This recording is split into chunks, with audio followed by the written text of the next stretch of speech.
Hello and welcome to the second Crime Radio Collection. I'm really glad you're here, and I hope you like the lineup I've got for you today. Lots of great mystery, detective, true crime, and fictional crime shows on this one. The first of 3 shows on a row tonight that dealt with Scotland Yard, the HQ of the London Metropolitan Police. We have Whitehall 1212, the show named after the former famous phone number of that place. It was hosted by Chief Superintendent John Davidson, curator of the Black Museum, which is Scotland Yard's famous collection of items used in the crimes that they dealt with, usually murder. In The Man Who Murdered His Wife, Mrs. Hope Russell is found dead, covered in quicklime, and all signs seem to point to her husband being the murderer, except that he was killed by the German Luftwaffe earlier in the war. Quite the tricky mystery story. I really enjoyed this one, and especially the ending. It aired on December 16, 1951. Now, the second of the 3 Scotland Yard shows tonight is The Black Museum, which starred Orson Welles as the narrator and focused on one specific item from the museum used in a crime based on actual crime files from Scotland Yard, as all 3 of these shows did. In A Jar of Acid, Mrs. Regan turns up missing after she and another woman were waiting on a gentleman caller. Mr. Hart is concerned when she misses a lunch date, and the police are notified. When it turns out Mrs. Regan was murdered, the method of her killing provides clues that eventually lead to her killer, a rather surprising conclusion. It aired May 15, 1952. And then the last of the 3 Scotland Yard shows, Secrets of Scotland Yard, which ran from 49 to 51, and again used actual case files from Scotland Yard. This show actually served as the inspiration for The Black Museum, which came out a year after this one went off the air. In Smoke Clings to the Hair, a hotel guest, Mrs. Fox, is found dead in her room where a fire has started. Presumably she died from smoke inhalation. Written off as an accidental death, Scotland Yard doesn't agree. Suspicion falls on Mrs. Fox's son, who had a new life insurance policy put out on her. Was she killed, or was it an accident? Next up is The Silent Men. There are 2 famous shows about the FBI, The FBI in Peace and War, and This Is Your FBI. However, there are many other organizations and departments in the federal government that investigate crimes, both domestic and international, and to tell their story, this show, The Silent Men, was created. It ran from 1951 to 52, with Douglas Fairbanks Jr. playing the role of a different federal investigator from a different agency every week. In The Missing Masterpiece, an American government agent, Tom Manning, collaborates with the French National Police, known as the Sûreté, to recover a stolen painting. This is an exciting episode, kind of a mix of action, adventure, and mystery, with the exotic French locale and police involvement, making for a really intriguing crime story. It aired May 7, 1952. After that is a crime drama, The Whisperer, one of my favorite crime shows. Philip Galt, played by Charlton Young, lost his voice in an accident and worms his way into the dark criminal underworld known as the Syndicate, in order to act as a mole, destroying it from within. After he gets his voice restored through surgery, he resumes his former identity as an attorney, but he keeps his dual secret identity within the Syndicate, where he is known as the Whisperer, undermining it and passing information to the police. In Ye Sow, the Syndicate tries to intimidate a member of the Liquor Control Board, who they are unable to bribe, to resign, by threatening his daughter. When he refuses, he's ordered to be killed. The Whisperer uses his position to get the police involved to stymie their plans. It aired August 5, 1951, a really dark episode. It's often easy to forget that Philip is actually a good guy. And then that great police procedural drama, Under Arrest, which starred Joe DeSantis as Captain Jim Scott. In Max Kemp, a female reporter sees her friend, Eddie Sawyer, with a known gangster, Max Kemp. Kemp is suspected of murder, so why is Eddie involved? Well, it turns out that Eddie is being forced to supply the alibi for Kemp in the murder. A really excellent crime story that should keep you on the edge of your seat. I'll be back in a bit.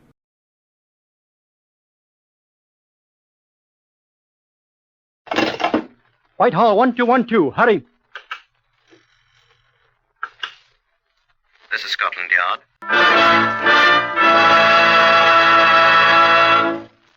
For the first time, Scotland Yard opens its secret files to bring you the authentic, true stories of some of its most baffling cases. These records are drawn from the Scotland Yard files, and only the names of the participants have been changed. The research has been prepared by Mr. Percy Hoskins, chief crime reporter for the London Daily Express. The stories for radio are written and directed by Mr. Willis Cooper. Here are the principal participants in Scotland Yard case number 397 MR381. Stanley Russell, shop clerk. Mr. Russell is not to be found. Mrs. Hope Russell, his wife. Mrs. Russell was reported missing on the day before Good Friday. Adolf Hitler's Luftwaffe.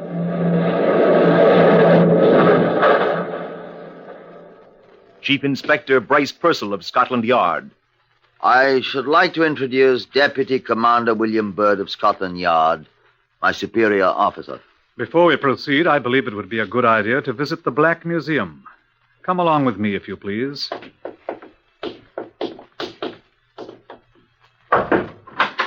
After you, sir. Good afternoon, John. Good afternoon, sir. This is Chief Superintendent John Davidson, curator of Scotland Yard's Black Museum. Well, how do you do? You came about case number 397 MR381, I believe you said, sir. Right. Will you tell us about it, John? Well, this is the exhibit. No, don't touch it, please.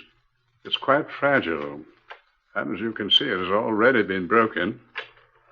We have a great many other exhibits of crimes in these rooms. Murder weapons, blood-stained garments, bullets that have snuffed out many lives, death masks of many notorious criminals. Almost every instrument of violence that can be conceived. I should explain that these gruesome objects about us are not merely souvenirs. Many of them have aided our men in solving other crimes and bringing the perpetrators to justice. Now, this one. Tell us what this thing is, John. This is Mrs. Hope Russell.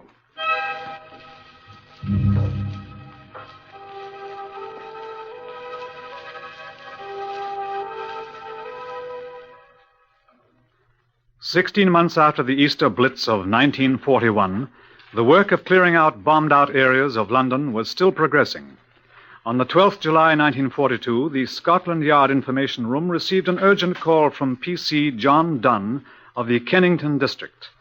A patrol car in which Chief Inspector Purcell was riding was dispatched to the scene, a partially destroyed Baptist chapel. I was directed to the spot by P.C. Dunn, who was on point duty at the road intersection. Right over there, sir, where you see the men standing. They found something, sir. The navvies that's working here. Right, thank you.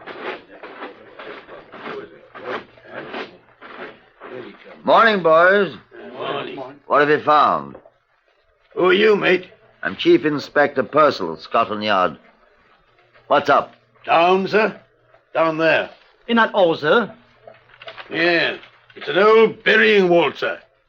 But what is it? A skeleton, sir. He's dead. Up down, Georgie and Sean, with your torch. All right. You see, sir? Here he is. Stand to one side, will you? He's off under this stone slab, sir. See? I see him. Well, what's so strange about a skeleton in a burial vault? There ain't been anybody in there since 1934, sir. 1935. I was in that gang that moved the old corpses out of here, Herbert. It was 1934. We didn't leave a one. God bless you. It's the quicklime down here, sir. Quicklime?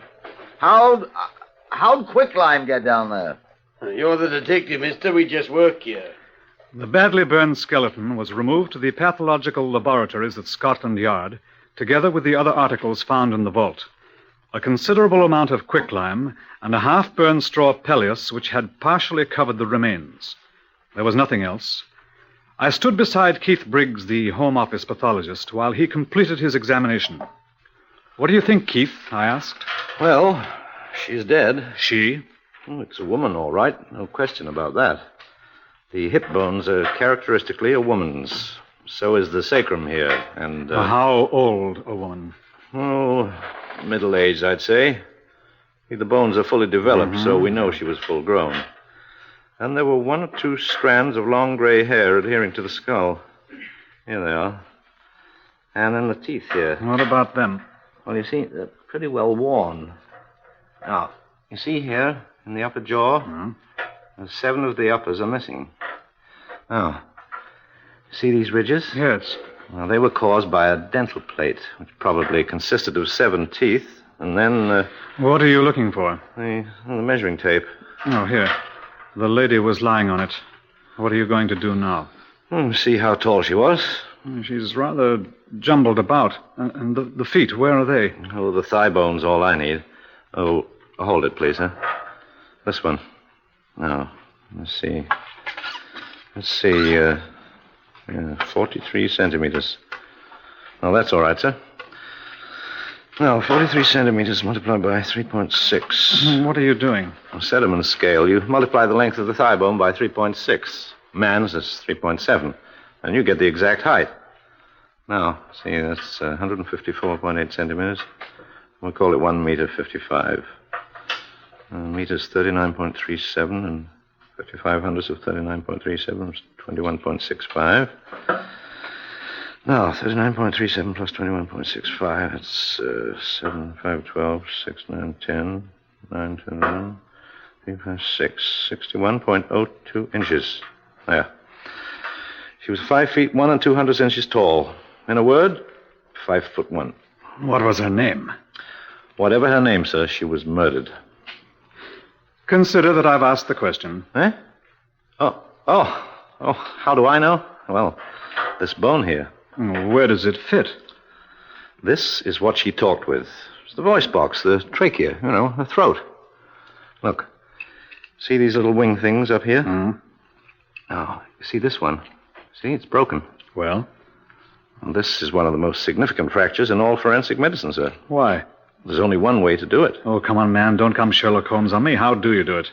Well, I was about to say by manual pressure on the throat, sir. Strangulation, you mean? Intentional strangulation, sir. There's no other way. And then there's the quicklime. Surely you know that quicklime will not destroy a body, sir. Yes, I know it, Keith. But murderers seldom do.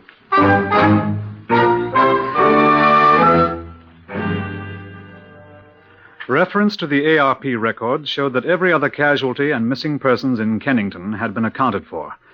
It was apparent that the victim had not been a resident of that district.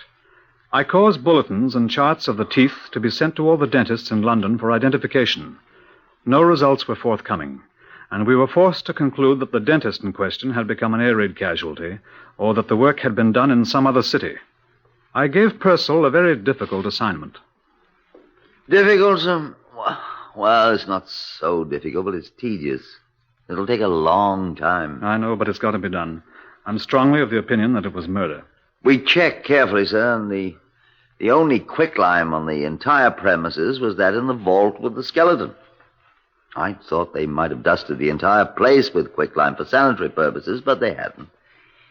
Certainly looks as if someone had wanted to dispose of a body. Until we know who she was, we'll never discover who he is. Yes, sir. Well, I'll get cracking. I'll need men to go over the missing persons registers, sir, to find the names and addresses. Every woman 5 feet tall, of middle age with gray hair, who is still missing now. And then I'll need more men to make inquiries of all the next of kin to see which of them wore false teeth. And to find out which one wore an upper plate that matches the one in Briggs's chart here. It'll take a good many men and a good bit of time, sir. You can get the men, Purcell, and we've got the time. Good luck. Oh, thank you, sir. Nothing whatever happened for 2 weeks, except for the unrewarded activities of Purcell's men. I had a minor inspiration about the 7th day. Put me through to Sergeant Bowles, please. Commander Baird here, Sergeant. I should like you to send me all the file copies of the Metro operations for the period 2 weeks before to 2 weeks after the Easter Blitz of last year, please. Yes, at once, if you please. The Metropolitan Informations is a daily newspaper containing digests of all the crime news. It is usually invaluable. I pored over every issue, looking assiduously for an item that might prove of some help. I had reached the end of the first week after the date the Kennington Chapel was destroyed with no results whatever when Purcell reported. Found, sir. Oh, good. Here. Here is the missing plate. That's much better than I'd hoped for, Purcell. Apparently the plate hurt her mouth. She often left it at home. As a matter of fact, I found it at her sister's. Oh?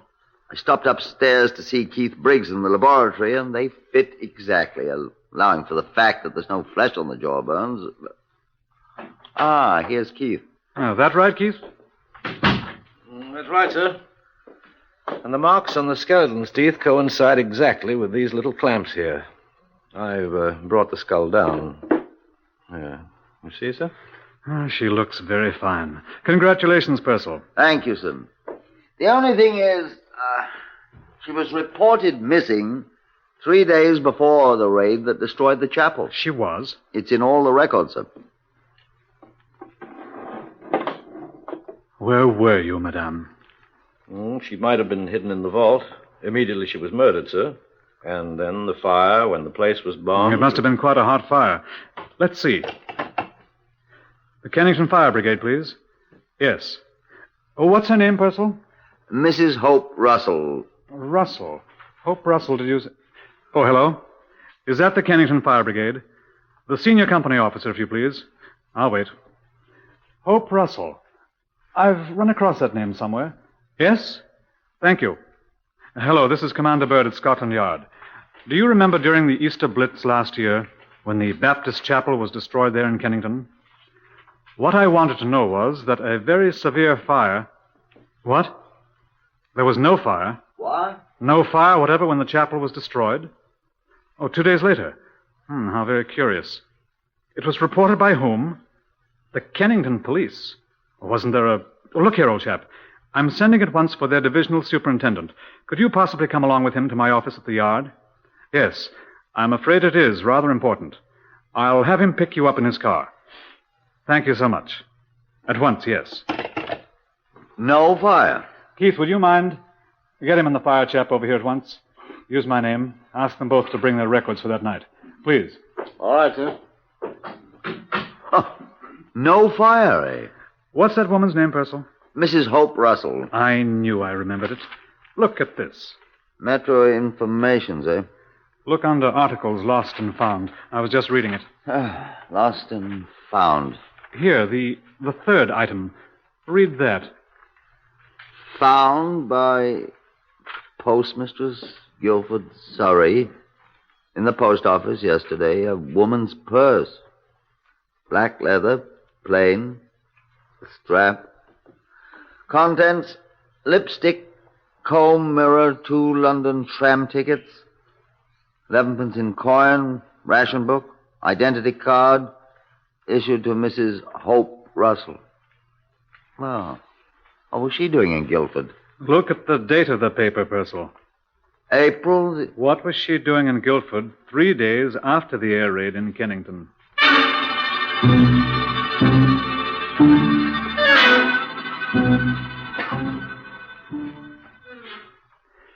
The divisional superintendent and the fire brigade officer from Kennington sat in my office with Purcell and me. I looked at the fire brigade records first. Now, here, sir. This is the day of the big raid when the chapel was destroyed. Good Friday evening, 11th of April, 1941. Yes. Every call is set down in the occurrence book here, sir. Yes, I know. Together with all the calls to the auxiliary fire service, the civilians, sir. Yes, I know. And you can see there's no report whatever of a fire at the Kennington Baptist Chapel from either source. Quite. But over here, sir, on this page, Tuesday the 15th, 4 days later, 11 o'clock p.m. You see, sir? Mm-hmm. Chapel and so forth. Report telephoned in by Kennington Police Station. Do your records correspond, Superintendent? I'll read it to you, sir. 10:57 p.m., Tuesday, 15th of April. P.C. Allison telephoned to report a fire at the ruins of the Baptist Chapel. Alarm telephone to Kennington Fire Brigade at 11 p.m. You rang us up yourself, Robert. I did that indeed. Here's my initials. What do you think, Purcell? Why did the police constable report it? Yes, I was just going to ask that. I don't understand, sir. Wasn't there a fire watcher? Wasn't there? Well, sir, There was a fire watcher. There was supposed to be. Well, where was he? Asleep, sir, probably. Or out catching a drink somewhere. Not an ARP man. No, sir. A private man employed by the wholesale chemists across the road from the chapel. A thoroughly useless man. Completely undependable. Yeah, his employers caught up with him at last, sir. He was sacked 6 or 7 weeks ago. I've not seen him since. Neither have I. Well, sounds like a spiv to me. He is, sir. I knew him quite well. Had a great deal of trouble with his wife, and I used to see him quite regularly. Oh? He agreed to pay in 18 shillings and ninepence, I think it was, weekly, at the police station for her, which he didn't ever do. Not ever. Never once till Easter Monday last year, right after the big raid. He kept it up, too, till he was discharged and left. I suppose this chemical firm he worked for could put us on to him. I'd like to have a chat with the fellow. Wouldn't you, Purcell? I certainly would. I'll telephone them now and ask them if you'll give me the name of the firm and his name. Oh, his name is Stanley Russell. Russell? I wonder if you'd know his wife's name, Superintendent. I've seen it often enough. Yes, sir. Her name is Mrs. Hope Russell.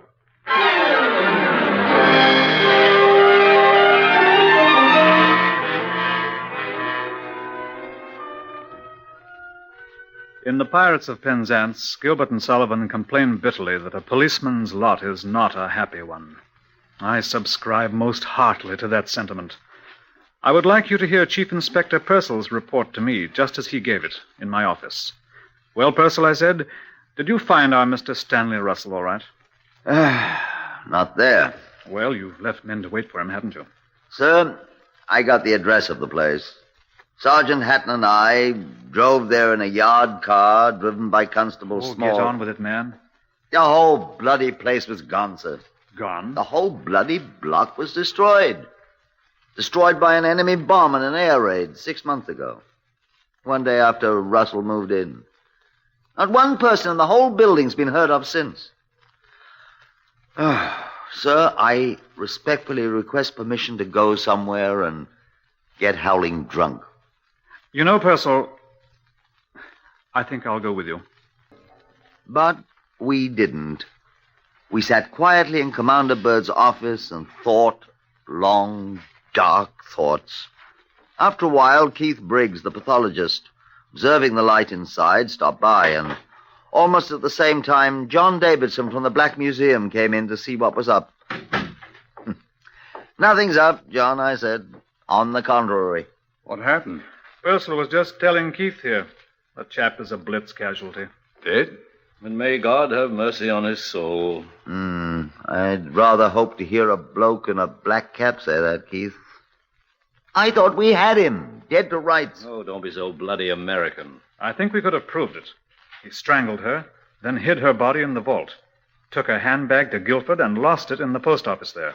Cleverly putting Scotland Yard off the scent. Timing was a little bad. And then when the Blitz came... Tried quicklime first, didn't work. Blitz came, and he set her afire. If he'd been a better fire watcher and not hiding in a hole somewhere, he'd have known there was no fire that night. Oh, but he wasn't a good fire watcher. Wasn't good at anything. I wonder... What, John? What do you mean, John?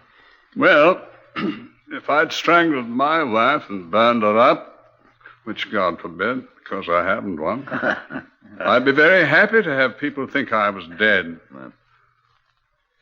If I'd hear that my home was destroyed and everybody in it dead, I should be delighted, most delighted. I'd change my name. Not in wartime, you wouldn't. I should Yeah, say that's not. right. Identity cards, ration books. Absolutely. I'd forgotten. Getting new ones in the name of Harry Hawkins or Sam Small would be difficult. John. But even Scotland Yard would stop looking for me if they thought I was dead. Wouldn't they, Commander Bird? And you'd go around buying new clothing and whatnot, if you could, and presenting your own ration book in your own name, and... Where are you going, Purcell? I'm going to stagger home through the blackout, sir, with your permission. I've a large number of men's clothing stores to interview beginning tomorrow, and I'd like to get a good night's sleep. Good night, all. The Stanley Russell crop was enormous. Chief Inspector Purcell discovered that 234 of them had purchased clothing since the date our Stanley Russell had been reported dead by enemy action. But not one of them was the Stanley Russell we wanted. We made thorough inquiries of all his known acquaintances, all to no avail. The War Office had no record of our man. We were reluctantly forced to the conclusion that he was dead, or that he had heard of our search for him and gone to ground most effectively, as I said to a rather haggard Purcell. Purcell shook his head. I'd like to keep on looking, sir, if I may. I have a hunch that he'll turn up unexpectedly. It will certainly be unexpected so far as I'm concerned. I'd like to keep on trying, sir. Well, for a few weeks more, but I'm afraid... Commander Byrd speaking. Yes, he's here. It's for you, Purcell. Well, I'll take it outside, sir. No, don't. Take it here. Thank you, sir. Chief Inspector Purcell here. Who is he? Oh? Well, I don't know him personally, but I know of him. Yes. Will you ask him to wait a moment? I'll ring you back. Sir. Eh? I've never been so shocked in all my life. Oh, really? What's happened? Somebody dead? Somebody's alive. What? If I'd heard this on the radio, I wouldn't have believed it. Why, what's happened? Mr. Stanley Russell is calling on us. Well, Brother Purcell, let him enter and be received in due form. Will you show Mr. Stanley Russell in, please? Thank you. You sound like a spider, Purcell. Thank you, sir. I feel I am. And a chair for our guest. You think I sound like a spider? Come in.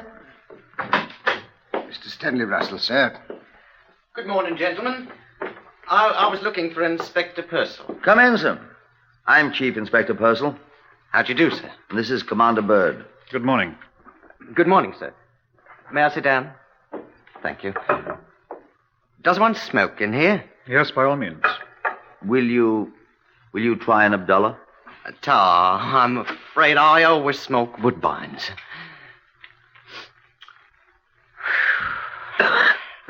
Now, I hear Scotland Yard is looking for me. That's true. Why, may I ask? You've been extremely hard to find. Oh, I've been in the country. Derbyshire. We should have come there eventually. Oh, I've saved you the trouble. What do you want to see me about? You were a fire watcher, Mr. Russell, in Kennington. Yes. There was an unreported fire at the Baptist chapel there whilst you were on duty. When? 2 nights after the raid that destroyed the chapel. I didn't see any fire. Is that all you wanted? No, Mr. Russell. Well, I don't recall any fire, sir. You didn't see or hear the fire brigade? No, sir. Here 11 o'clock? Oh. Well, I must admit I wasn't there. Where were you? I did see the fire brigade moving away when I came back, but... Where were you? Oh, I was out of cigarettes, and I strolled around the corner to see if I could borrow 1 or 2 from the fire watcher at post 4. He says he never saw you, Mr. Russell. Oh, he's probably forgotten. It's a long time ago. He will swear he didn't see you that night. Well, the fire obviously didn't do any damage. A woman was burned to death in it. Murdered? Do you know anything about her? Of course not. I'm very sorry to hear that anything like that... The woman was your wife. May I have 1 of your cigarettes, please? Thanks. So that's what became of her. Do you know anything about it? I'm afraid I must disappoint you, gentlemen. I wasn't on very good terms with her. We know that. I'm afraid I've no tears for her. She was... Oh, well, she's dead now. I shan't say anything. Naturally, I'm shocked. Naturally. But I'm afraid I'm not sorry. Do you know anyone who would have had a motive for murdering him? You had a motive, didn't you, Mr. Russell? I can see how you might think so, but I didn't murder her, I assure you. When did you last see her? I don't really remember. Several months before she was murdered, I think. How do you know she was murdered? Why, you said so. Did I? Oh, I would have had good cause to, Inspector, but I'd have been a fool to do it now, wouldn't I?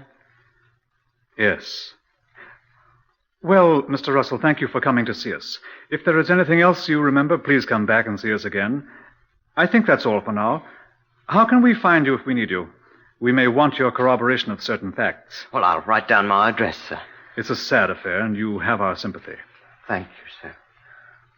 I admit I'm terribly shocked. Of course. Well, here's the address and telephone number, sir. Thank you. Feel free to call on us at any time. Goodbye. Well, goodbye, gentlemen. I was merely trying to do my duty. Oh, you've done it admirably, sir. Goodbye. Well, thank you. Well. He's a liar. I know it. May I ask why you... Why I let him go? He thinks he's got us completely fooled. He'll be back with more helpful information. Come in, Mr. Russell. I just remembered something that might be of importance. Come in. I remembered that an old straw pelleas, a mattress I used to catch 40 winks on, it was stolen about that time. Oh. Could that have been used to start the fire? Did you find it? Yes, we found it. Oh, that's good. Well, I must go now. Oh, by the way, was the body destroyed? By the quicklime? Yes. What's the matter? You are a very clever man, Mr. Russell. Much too clever for your own good. Why? Why, may I ask? No one had mentioned quicklime, except you. Well, I thought... I mean... I didn't... I wasn't even there. I tell you, I didn't touch her. I said you were much too clever for your own good. You think I didn't strangle her? Go ahead, Chief Inspector. Stanley Russell, I arrest you on the charge of willful murder. I didn't do it. And I warn you that whatever you say will be taken down in writing and may be given in evidence.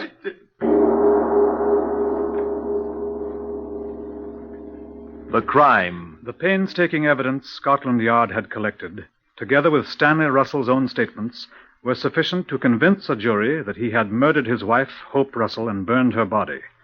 All his allegations of misconduct on her part were proved completely false. It was demonstrated at the trial that he had planned the murder for a long time, and having found a convenient time and place, had committed it. The verdict. My Lord, we, the jury, find the defendant guilty of willful murder. The sentence. Prisoner at the bar, stand up.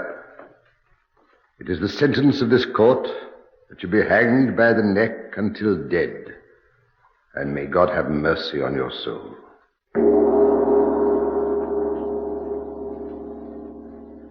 You have heard the true story of case number 397MR381 from the files of Scotland Yard. The names of the participants have, for obvious reasons, been changed.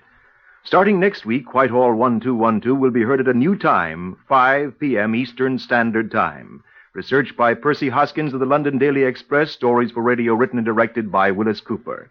Next, listen for Tales of the Texas Rangers on NBC.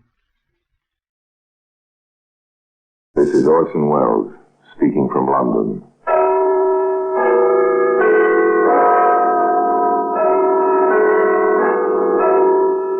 From the Black Museum, a repository of death. Yes, here in a grim stone structure on the Thames, which houses Scotland Yard, is a warehouse of homicide. Here, everyday objects, a silk scarf, a length of twine, a child's toy, all are touched by murder.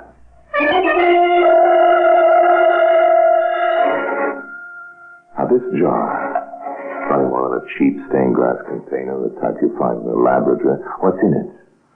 A colorless fluid. Water, perhaps? A cleaning spirit? No. Acid. Was just the thing to decompose a body without leaving any traces. Exactly, Sergeant. You'd better take a sample of it. Very well, Inspector. There's a jar on the shelf here. I'll use that.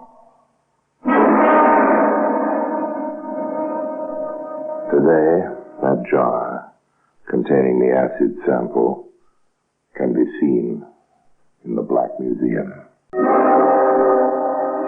From the annals of the Criminal Investigation Department of the London Police, we bring you the dramatic stories of the crimes recorded by the objects in Scotland Yard's Gallery of Death, the Black Museum. And here we are in the Black Museum, Scotland Yard's Museum of Murder. Here lies death, unseen but ever present, uncatalogued but orderly, enveloping the shadows, papering the walls, carpeting the floor.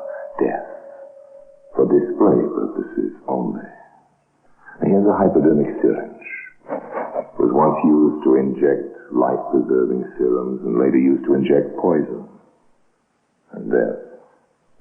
Here's an umbrella. Ordinary, everyday umbrella. Ordinary and everyday up to a point, that is. Look closer and you'll see just how sharp that point is.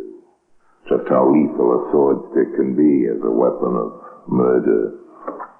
Oh, here we are. Here's the acid jar, sealed and somber looking in its place on the shelf. Once this jar rested on another shelf, a workshop shelf in Crawley. But let's not anticipate. Let's begin our story at its beginning. Not on a shelf of a workshop in Crawley, but in the dining room of a hotel in Kensington. Dinner time. One corner of the room, at a table set for two, sits an attractive, fashionably dressed woman. She's joined by another equally as attractive and equally fashionably dressed. Agnes. Oh, Lenny. I'd almost given you up to lost. Sorry if I kept you waiting, my dear. But just as I was leaving my room, I ran into Mr. Hart. He's such a lovely man. I simply couldn't resist stopping to have a few words with him. Mr. Hart? The nice-looking one I pointed out to you at lunchtime. Oh, yes, of course. He really is the sweetest thing. And so friendly. I thought he looked rather intriguing. You must introduce us. I will, my dear. And sooner than you think. I've asked him to join us when he comes down. You don't mind, I hope. Oh, the contrary. I'm so glad. I know you'll like him. Isn't that him coming in now?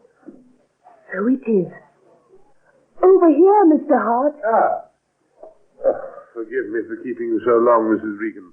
I had a little bother with my necktie. Oh, please don't apologize. I only just arrived this minute myself.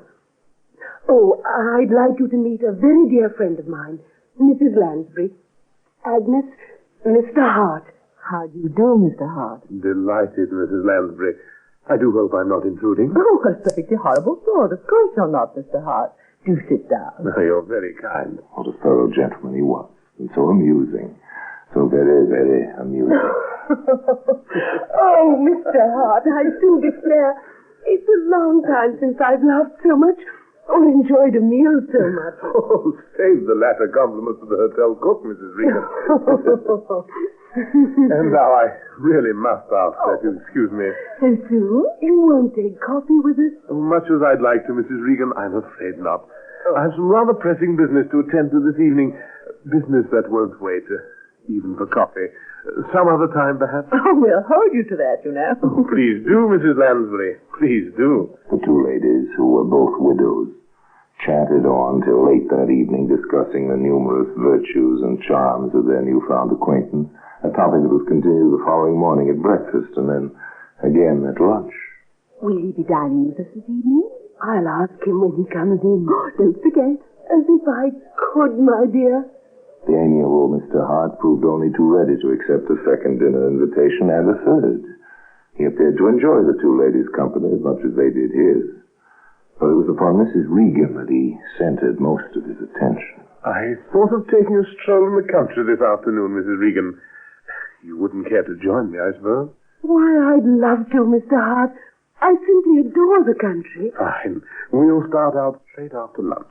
The country stroll agreed with Mrs. Regan, as proved by the healthy flush in her cheeks that evening as she sat down to dinner with Mrs. Lansbury.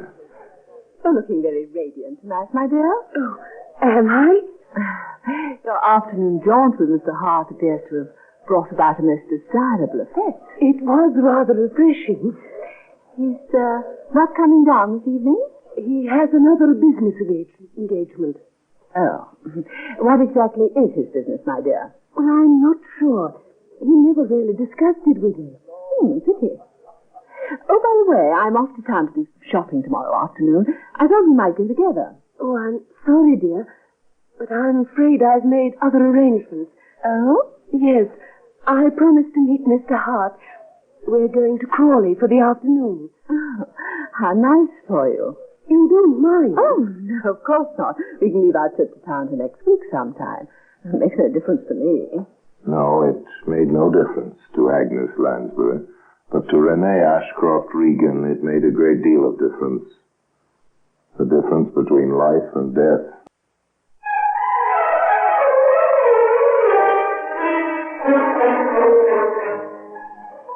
Mrs. Regan did not appear for dinner the next evening, nor did Mr. Hart. Nothing particularly unusual about that. Obviously, they decided to stay in Crawley for dinner. Mrs. Lansbury dined alone at the hotel. The following morning, arriving down late for breakfast, she was surprised to find that there was still no sign of her friend. Funny. Not often she misses breakfast. Oh, good morning, Mrs. Lansbury. Oh, Mr. Hart, good morning. Mrs. Regan not down yet? No, not yet. Not like her to be late. Well, she probably stepped in. I wouldn't be surprised. Have you had breakfast? Yes, I came in earlier, just on my way out. Business again? That's right. Well, I must be off. No doubt I'll see you at dinner. Yes, don't be late. I won't.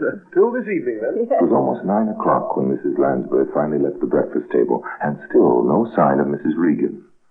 Strange Mr. Hart had not mentioned their visit to Crawley the previous afternoon. But perhaps the dear man preferred to keep it a secret.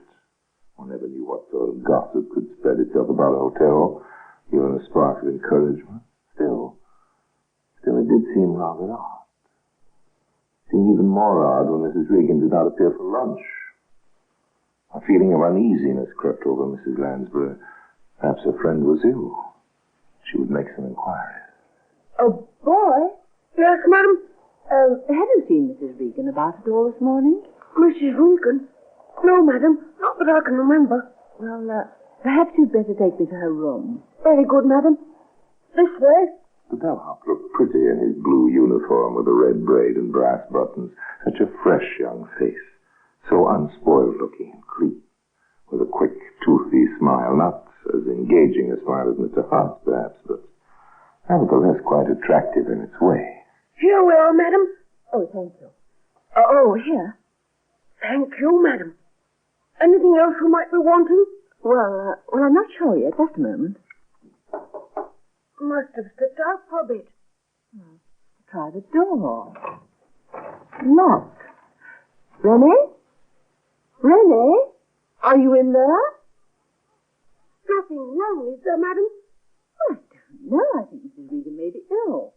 You better go and call the manager. Tell him to bring a pass key. Very good, madam. I'll be Jeff. The hotel manager arrived in due course, asked a few rather pointless questions, fiddled with his large key ring, and finally opened the door to Mrs. Regan's room. It was empty. It looks as though your flowers were groundless, Mrs. Lansbury. She must have gone into town for the day. That still doesn't explain why she didn't come down to breakfast this morning. Oh, perhaps she didn't feel like it. Still, I'll have a word with the room-maid. She may have noticed something when she came in to tidy up. The room-maid was duly summoned and questioned. No, Mrs. Regan had not been in her room when she came in to clean up. Yes, she noticed something unusual, something most unusual, as a matter of fact. Mrs. Regan's bed had not been slept in on the previous night. That settles it. Something's happened to her. I can feel it. She's met with some kind of accident and... Pray calm yourself, Mrs. Lansbury. I'm sure there's... Well, how can I calm myself when my closest friend has disappeared into thin air? But, my The God... police must be informed at once. Oh, come now, Mrs. Lansbury. Let's not be too hasty. Please don't argue with me, Mr. Stewart. I want them contacted immediately. Oh, very well, if you insist. But I would ask you to refrain from mentioning the matter to any of the other guests, at least until we have something definite. At the hotel manager's request, Mrs. Lansbury agreed to keep silent. But being a woman, she could not keep entirely silent. She had to confide in someone. Naturally enough, the someone she confided in was the benign Mr. James Gerald Hart. His concern was touching. Dear me, this is most upsetting, Mrs. Lansbury. When was the last time you saw Mrs. Regan? Just after lunch yesterday. She was on her way out. Did she by any chance say where she was going? Well, Mr. Hart, as a matter of fact, yes, she did. Oh? Yes, she said she was going to meet you in town, that you were going down to Crawley together. Did she meet you, Mr. Hart? Well, no, she didn't. That's just what I was about to tell you. I'd arranged to meet her outside the Army and Navy stores in Victoria Street at 2 o'clock. I was there on time, and I waited over an hour, but she didn't show up. Oh. Have the police been contacted? Well, yes, the hotel manager, Mr. Sturt, gave them a ring shortly after lunch. They hadn't been here? Well, not that I know of. You know, I rather think it might be an idea if we went round to the station and had a word with them ourselves. We may be able to give them some lead or other. What do you think? Oh, I think it's an excellent idea, Mr. Hart.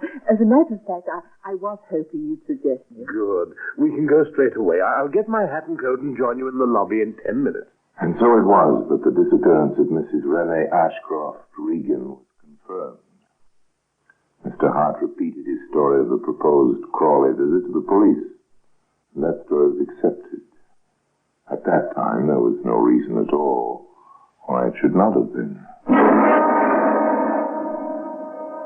Well, today evidence to the contrary can be seen in the Black Museum. At least a dozen women are reported to the police as missing every week. Renee Ashcroft Regan was only one more female whose name and description had to be distributed to every station in the Metropolitan Police Force's area and printed in the current editions of the Police Gazette. Routine, nothing more. Steady, patient routine. At the Chelsea station, Woman Police Sergeant Carol Henderson, whose duty it was to check through the daily records of missing persons in the area, came up on the case of Mrs. Regan and, as a routine step, paid a visit to the Kensington Hotel for a brief chat with those who had known her best. Naturally enough, the first name on her list was that of Mrs. Agnes Lansbury. Now, Mrs. Lansbury, if you could just tell me when you last saw Mrs. Regan, what she was wearing, and as much as you can remember of any conversation that may have passed between you on the day of her disappearance. Mrs. Lansbury could add nothing to what she had already told the police, but nevertheless was most helpful and directed Sergeant Henderson to the room of the much concerned but still charming Mr. James Gerald Hart. Do sit down, Sergeant. Thank you, Mr. Hart, but I prefer to stand when I'm on duty. It's not often one has the pleasure of meeting a lady policeman. But as you wish. If you don't mind, I would... Not at all. Now, I understand, Mr. Hart, from what Mrs. Lansbury tells me, that you've arranged to meet Mrs. Regan on the day of her disappearance. That's correct. I was to meet her at 2 o'clock outside the Army and Navy stores in Victoria Street. But she didn't show up. No. How long did you wait for her, Mr. Hart? Oh, at least an hour. Close to an hour and a half, I should imagine. And then? Well, as you may know, we intended going to Crawley together. Well, when I realized she wasn't coming, I drove down alone. Oh, I see. Exactly what had you intended going to Crawley for, Mr. Hart? Well, as a matter of fact, I have an interest in the chemical factory down there. I'm what you might call a research chemist. Oh, yes? Mrs. Regan was hoping to purchase some samples of certain plastic fingernails I'm manufacturing. I see. Well, I think that's all I need from you at the present, Mr. Hart. Thank you for your time and your cooperation. No trouble at all, Sergeant. I'm most anxious to have this matter cleared up, you understand. Mrs. Regan and I were close friends, and I hate to think that anything may have happened to her. Quite. If I can help you in any way, I'll only be too pleased. That's very kind of you, Mr. Hart, but I think we'll be able to manage. If we need any further information from you, you can rest assured we'll get in touch with you. Sergeant Henderson returned to the Chelsea police station. She had listened to what had seemed a straightforward story, but there was a doubt nagging at her. Hart's manner had been very obliging and polite, but there had been something about him she didn't like, something that didn't ring true. That something took her to the office of Divisional Inspector Russell White, to whom she expressed her doubts. So you think it's a bit fishy, eh, Sergeant? Well, I wouldn't go so far as to say that, sir, but, well, I do think Hart might bear checking up on. Oh, that's good enough for me. Scotland Yard, please. Criminal Records Office. Within the hour, the checkup had been made, and the results phoned back to Chelsea. Results that stood by Sergeant Henderson's feminine intuition. According to the records, the plausible Mr. Hart had served 2 sentences for fraud. Well, there you have it, Sergeant. It appears he's been up twice in the past 10 years. I can't say it surprises me. Perhaps not, but I wouldn't let it influence you too much. Just because a man has a record, it doesn't say he knows anything about Mrs. Regan's disappearance. That's true. I think at this stage, the best thing we can do is to forget about Hart for a while and concentrate on Mrs. Regan herself. Give the newspapers a full description of her and the clothes she was last seen wearing. The usual thing. All right, I'll get onto it straight away. Thus did the story of Mrs. Renee Ashcroft Regan's disappearance receive its first coverage in the London newspapers. A close-up photograph and underneath it, a full description of the missing woman as she was last seen by Mrs. Lansbury prior to her leaving the hotel for her proposed meeting with James Hart. That should bring results, Sergeant. Let's hope so, Inspector. The jewelry's the thing. Mrs. Lansbury is quite sure she was wearing it when she left the hotel. She was most emphatic about it. Good. Every jeweler and hock store proprietor in London's been alerted. If a legitimate sale is attempted, we'll hear of it. 2 days passed. No information was received by the police. Then, on the 3rd day, word came through that a Persian lamb coat very similar to the one worn by Mrs. Regan at the time of her disappearance had been found in a cleaner's shop near Crawley. It was later identified by Agnes Lansbury and then brought to the Chelsea police station for analysis. Laboratory tests, however, failed to uncover any further leads. Nothing more, Inspector? Afraid not. A pity it went through the wash before it was noticed. Yes. Still, I suppose we shouldn't complain. At least we know now, without a shadow of doubt, that something has happened to Mrs. Regan. And also that it happened somewhere in the vicinity of Crawley, which is where she was supposed to have been going with Hart. A further 2 days passed. Then came the information that Inspector White had been waiting for. A report was received that jewelry fitting the description issued by the police and newspapers had been offered for sale to the proprietor of a second-hand store in Horsham. It was also identified by Mrs. Lansbury as belonging to the missing Mrs. Regan. Proprietor, Sally Jacobs, was questioned by Inspector White. Just how long have you been holding this jewelry, Mr. Jacobs? 1 week tomorrow. Party brought it in just after lunch. Well, that fits. And this party gave his name as Jones, you say? Well, here's the ticket. John Jones. You couldn't give us a description of him, I don't suppose? Well, so let me be remembering like he was short, stocky, with a dark hair and, well, I'm not quite sure, but I think he had a small moustache. Small moustache. Anything else? Well, not that I can bring to mind, no. Yes. Well, it just so happens, Mr. Jacobs, I have a few photographs in my pocket of men who could fit the description you've given me. I wonder if you'll take a look at them. Well, what have I to lose? What about this one? No. This? No, that's nothing like it. How about this one? Oh. Well? Aye, that's him. You're sure of that? As sure as I'm standing here. I never forget a fight. Thank you, Mr. Jacobs. You've been very helpful. Returning to the Chelsea police station, Inspector White summoned Sergeant Henderson to his office. Bringing her up to date on his visit to Horsham, he produced the photograph that had been recognized by Jacobs. James Gerald Hart. As he was when arrested in 1939 for fraud. Hasn't changed much. Fortunately for us. Going to pull him in? All in good time. If he's done away with Mrs. Regan, as facts seem to indicate, he must have deposited her body somewhere. His chemical factory. Well, that's as good a place to start looking as any.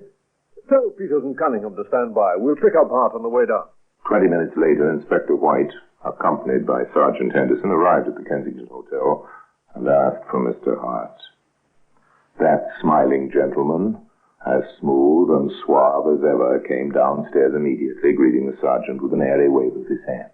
Good afternoon, Sergeant. I was hoping you'd call again. Oh? Yes. I've been rather anxious to hear what progress has been made in the search for Mrs. Regan. Perhaps you better ask Inspector White here that question. He's taken over the handling of the case. Oh? How do you do, Inspector? Mr. Hart? Before I answer your questions, Mr. Hart, I've a few I'd like you to answer for me. By all means. Fire away. Sergeant Henderson tells me that you have an interest in a certain chemical factory at Crawley. That's correct. And that you arranged to take Mrs. Regan there on the afternoon of her disappearance. Yes. We'd rather like to look over this factory, if it can be managed. Just routine, you understand? Of course. Any time, Inspector. Will tomorrow morning suit you? Hardly, Mr. Hart. It'll have to be this afternoon. Well, I'm not sure that would be convenient, Inspector. You see, I have a business appointment in Chelsea at 3, and then... I'm afraid your business appointment will have to wait, Mr. Hart. But, Inspector... Let's be on our way, shall we? I've a car waiting outside. For a fleeting second, the ever-present smile almost faded from the lips of James Hart. Then it broadened, and his perfect white teeth flashed in the sunlight, streaming through a lobby window. Lead on, Inspector. Little was said during the trip down to Crawley. In the back seat of the police car on either side of Hart, Inspector White and Sergeant Henderson interested themselves in the swiftly passing countryside, and in the front, Constable Rex Peters sat grimly at the wheel, and beside him, equally as grim-faced, sat Sergeant Dennis Cunningham. The silence appeared to amuse Mr. Hart, who chuckled audibly to himself more than once, before remarking casually, Lovely spot, Crawley, don't you agree, Inspector? Huh? Oh, yes, indeed. I've often thought how very pleasant it would be to live down here. Oh, next turning to the right, Constable. A few minutes later, the police car came to a standstill outside the Hart Chemical Factory, which proved to be little more than a glorified workshop, fitted up as a laboratory. Hart remained in the car under the watchful eyes of Peters and Cunningham, while the inspector and Sergeant Henderson entered the wooden building. Well, plenty of experimental equipment lying about. Nothing much else as far as I can see. Well, Certainly no corpus delicti. hold on. What's in those drums over there? Oh. Looks like some kind of oil. Yes. Oil be hanged. It's acid. Drums of acid in a laboratory. Nothing very odd about that, unless that acid happens to contain the undissolved remains of a human body. Acid. Just the thing to decompose a corpse without leaving any trace. Exactly, Sergeant. But in this case, I think it may have left traces. Look, floating in the surface. Looks like a piece of bone. With particles of flesh still clinging to Oh. it. You'd better take a sample of the acid itself. Siphon it out. Very well, Inspector. There's a jar on the shelf here. I'll use that. James Gerald Hart made no attempt to deny the accusation of murder that was subsequently leveled at him. On the contrary, knowing the game was up, he admitted his guilt freely, stating that he had first shot Mrs. Regan and deprived her of her clothing and jewelry, then deposited her body in the drum of acid, a sample of which today occupies this position of honor in the Black Museum.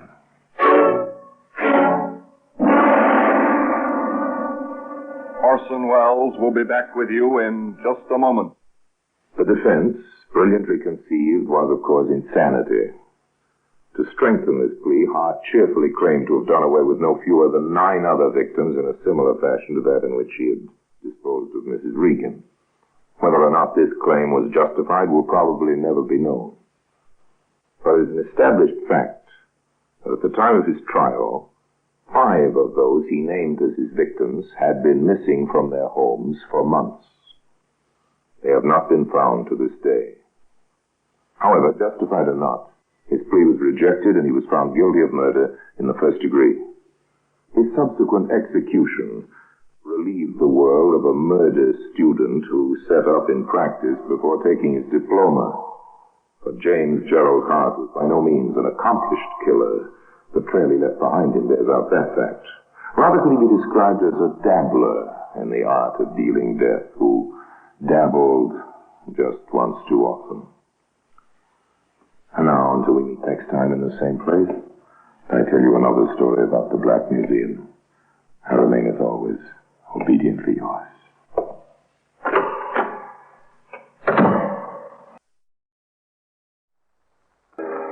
How do you do?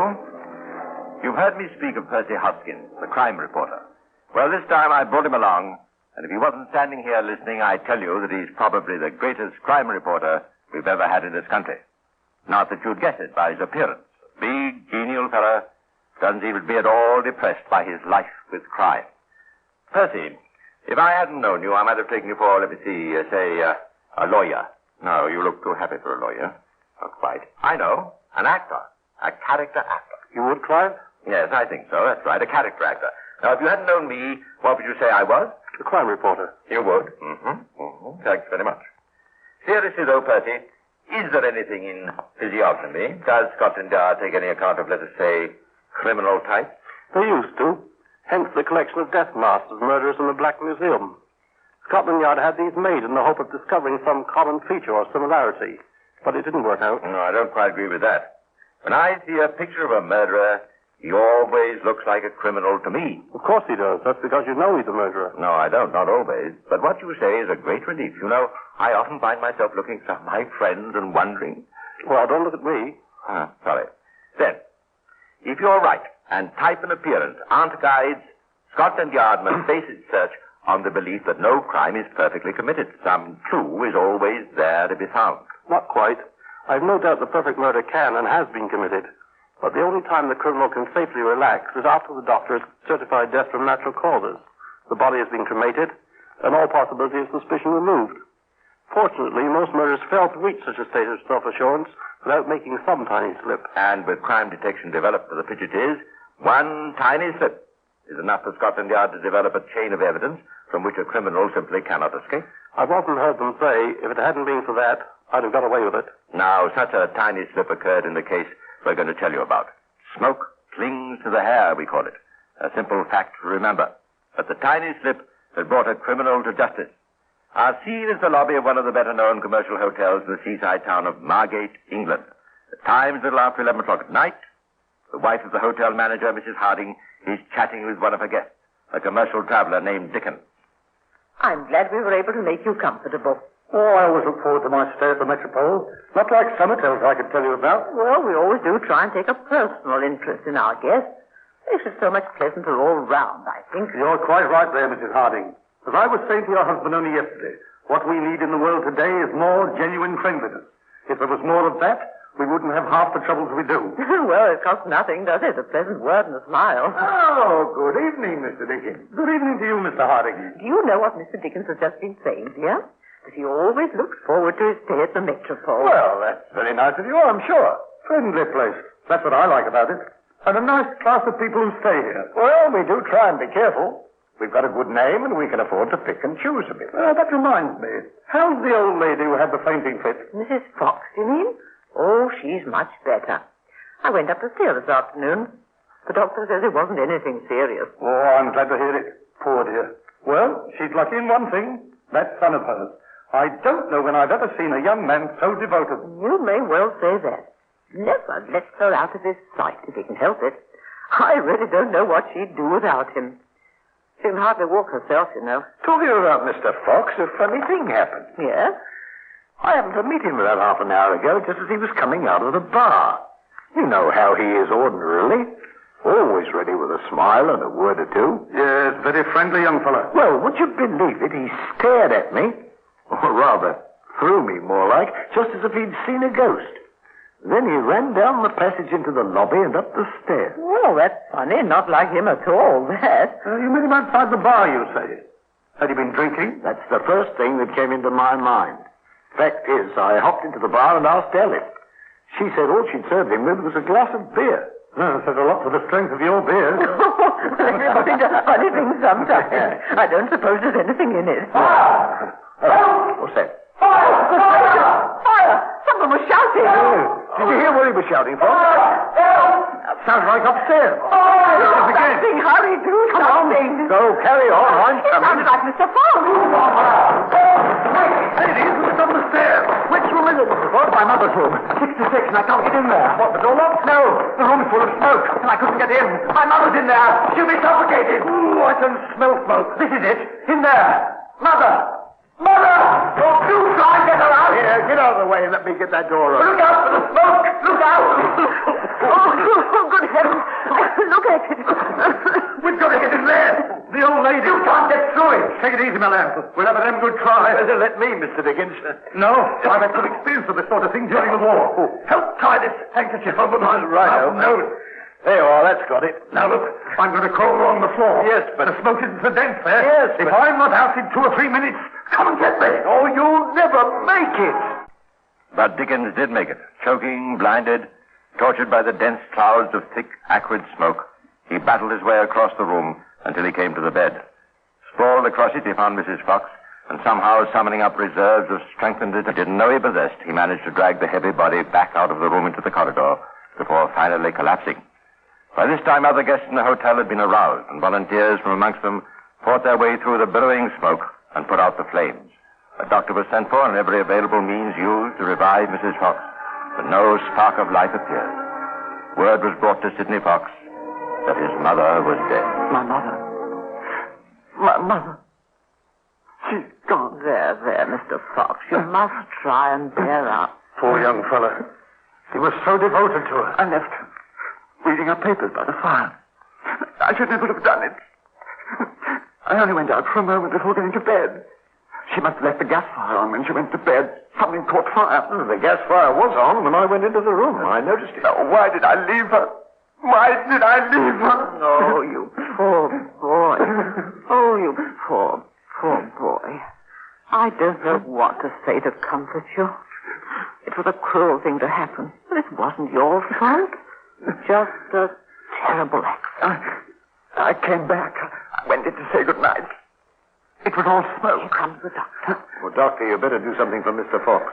He's taking it very hard. The smoke was so thick I couldn't get any other help. My poor mother. I couldn't even get into the room. I couldn't get past the door. He couldn't get into the room. If he had, he would probably have been overcome. You remember Dickens was a big, powerful man, and he only managed it because he had sufficient experience to tie a handkerchief over his face and keep close down on the floor where the smoke was less thick. If you feel that Fox is to blame for not even trying, all I can assure you is that no one who was present on that tragic occasion felt that he was in any way to blame for acting as he did. Even the coroner, in returning a verdict of accidental death, felt impelled to express his great sympathy with the bereaved son. His sentiments were shared by everybody in the hotel who had observed the devoted care Fox lavished on his crippled mother. But, as you can readily understand, there would be a vast difference between personally witnessing an event of this kind and reading a report that gave nothing more than the cold facts. Mr. William Charles Crocker had only cold facts to deal with.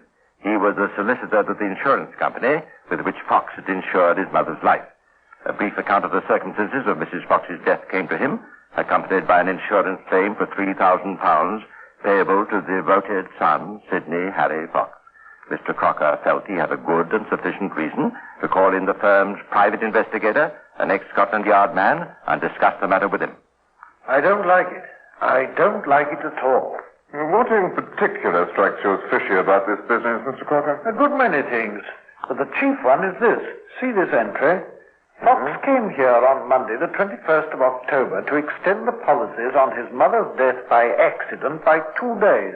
Just 2 days. Until midnight, the 23rd of October. She's discovered dead by an accident on the night of the 23rd of October. 20 minutes before the policies expire. In that case, if he did Doreen, all I can say is that he's a fool, is one of the names. Yes, but that's not all. I've been looking into Mrs. Fox's file pretty carefully. I'll show you one or two other things that might be well worth thinking over.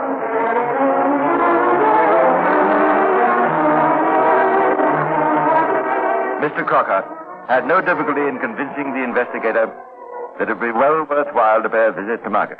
That he was justified was proved a few days later when he had a cryptically worded telegram from the seaside resort reading, "Bathing good, but water very muddy." He might have added, "and fishy," but it shows even an ex-policeman may have a sense of humor. Mr. Crocker's immediate move was to get in touch with Chief Inspector Hambrook of Scotland Yard. When did Fox take off this policy on his mother's life, Mr. Crocker? In May this year, Inspector. There's the file. Interesting, isn't it? A daily policy on no fewer than 167 days out of a possible total of 176. In other words, not a regular life insurance policy, just the kind that's normally sold to people at railway stations and on board ship to cover them during the trip. That's it. No medical examination required? No, just sign on the dotted line. Weren't you suspicious when he kept on having the policy renewed day after day? Not particularly.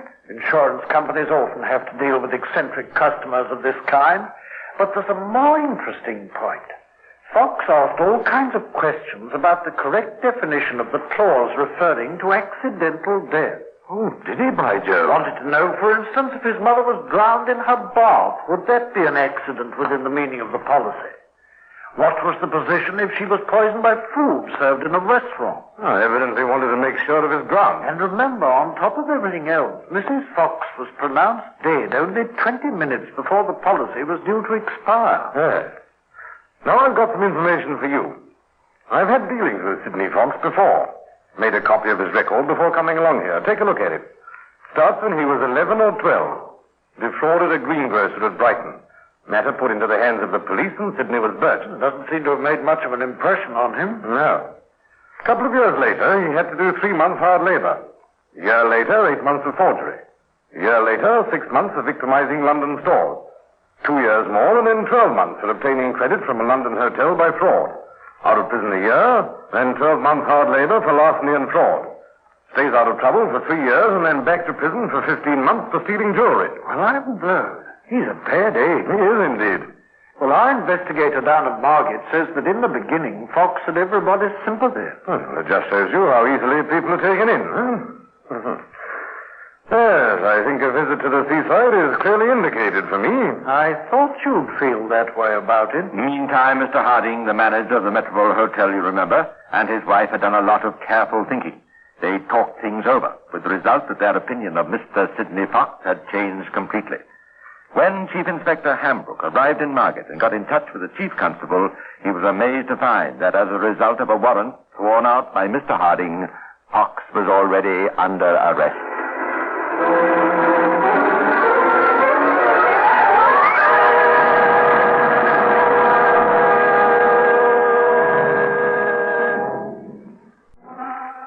So Sidney Fox, the young man who at first had aroused everybody's sympathy as a devoted son suffering a terrible bereavement, had been unmasked as a petty criminal.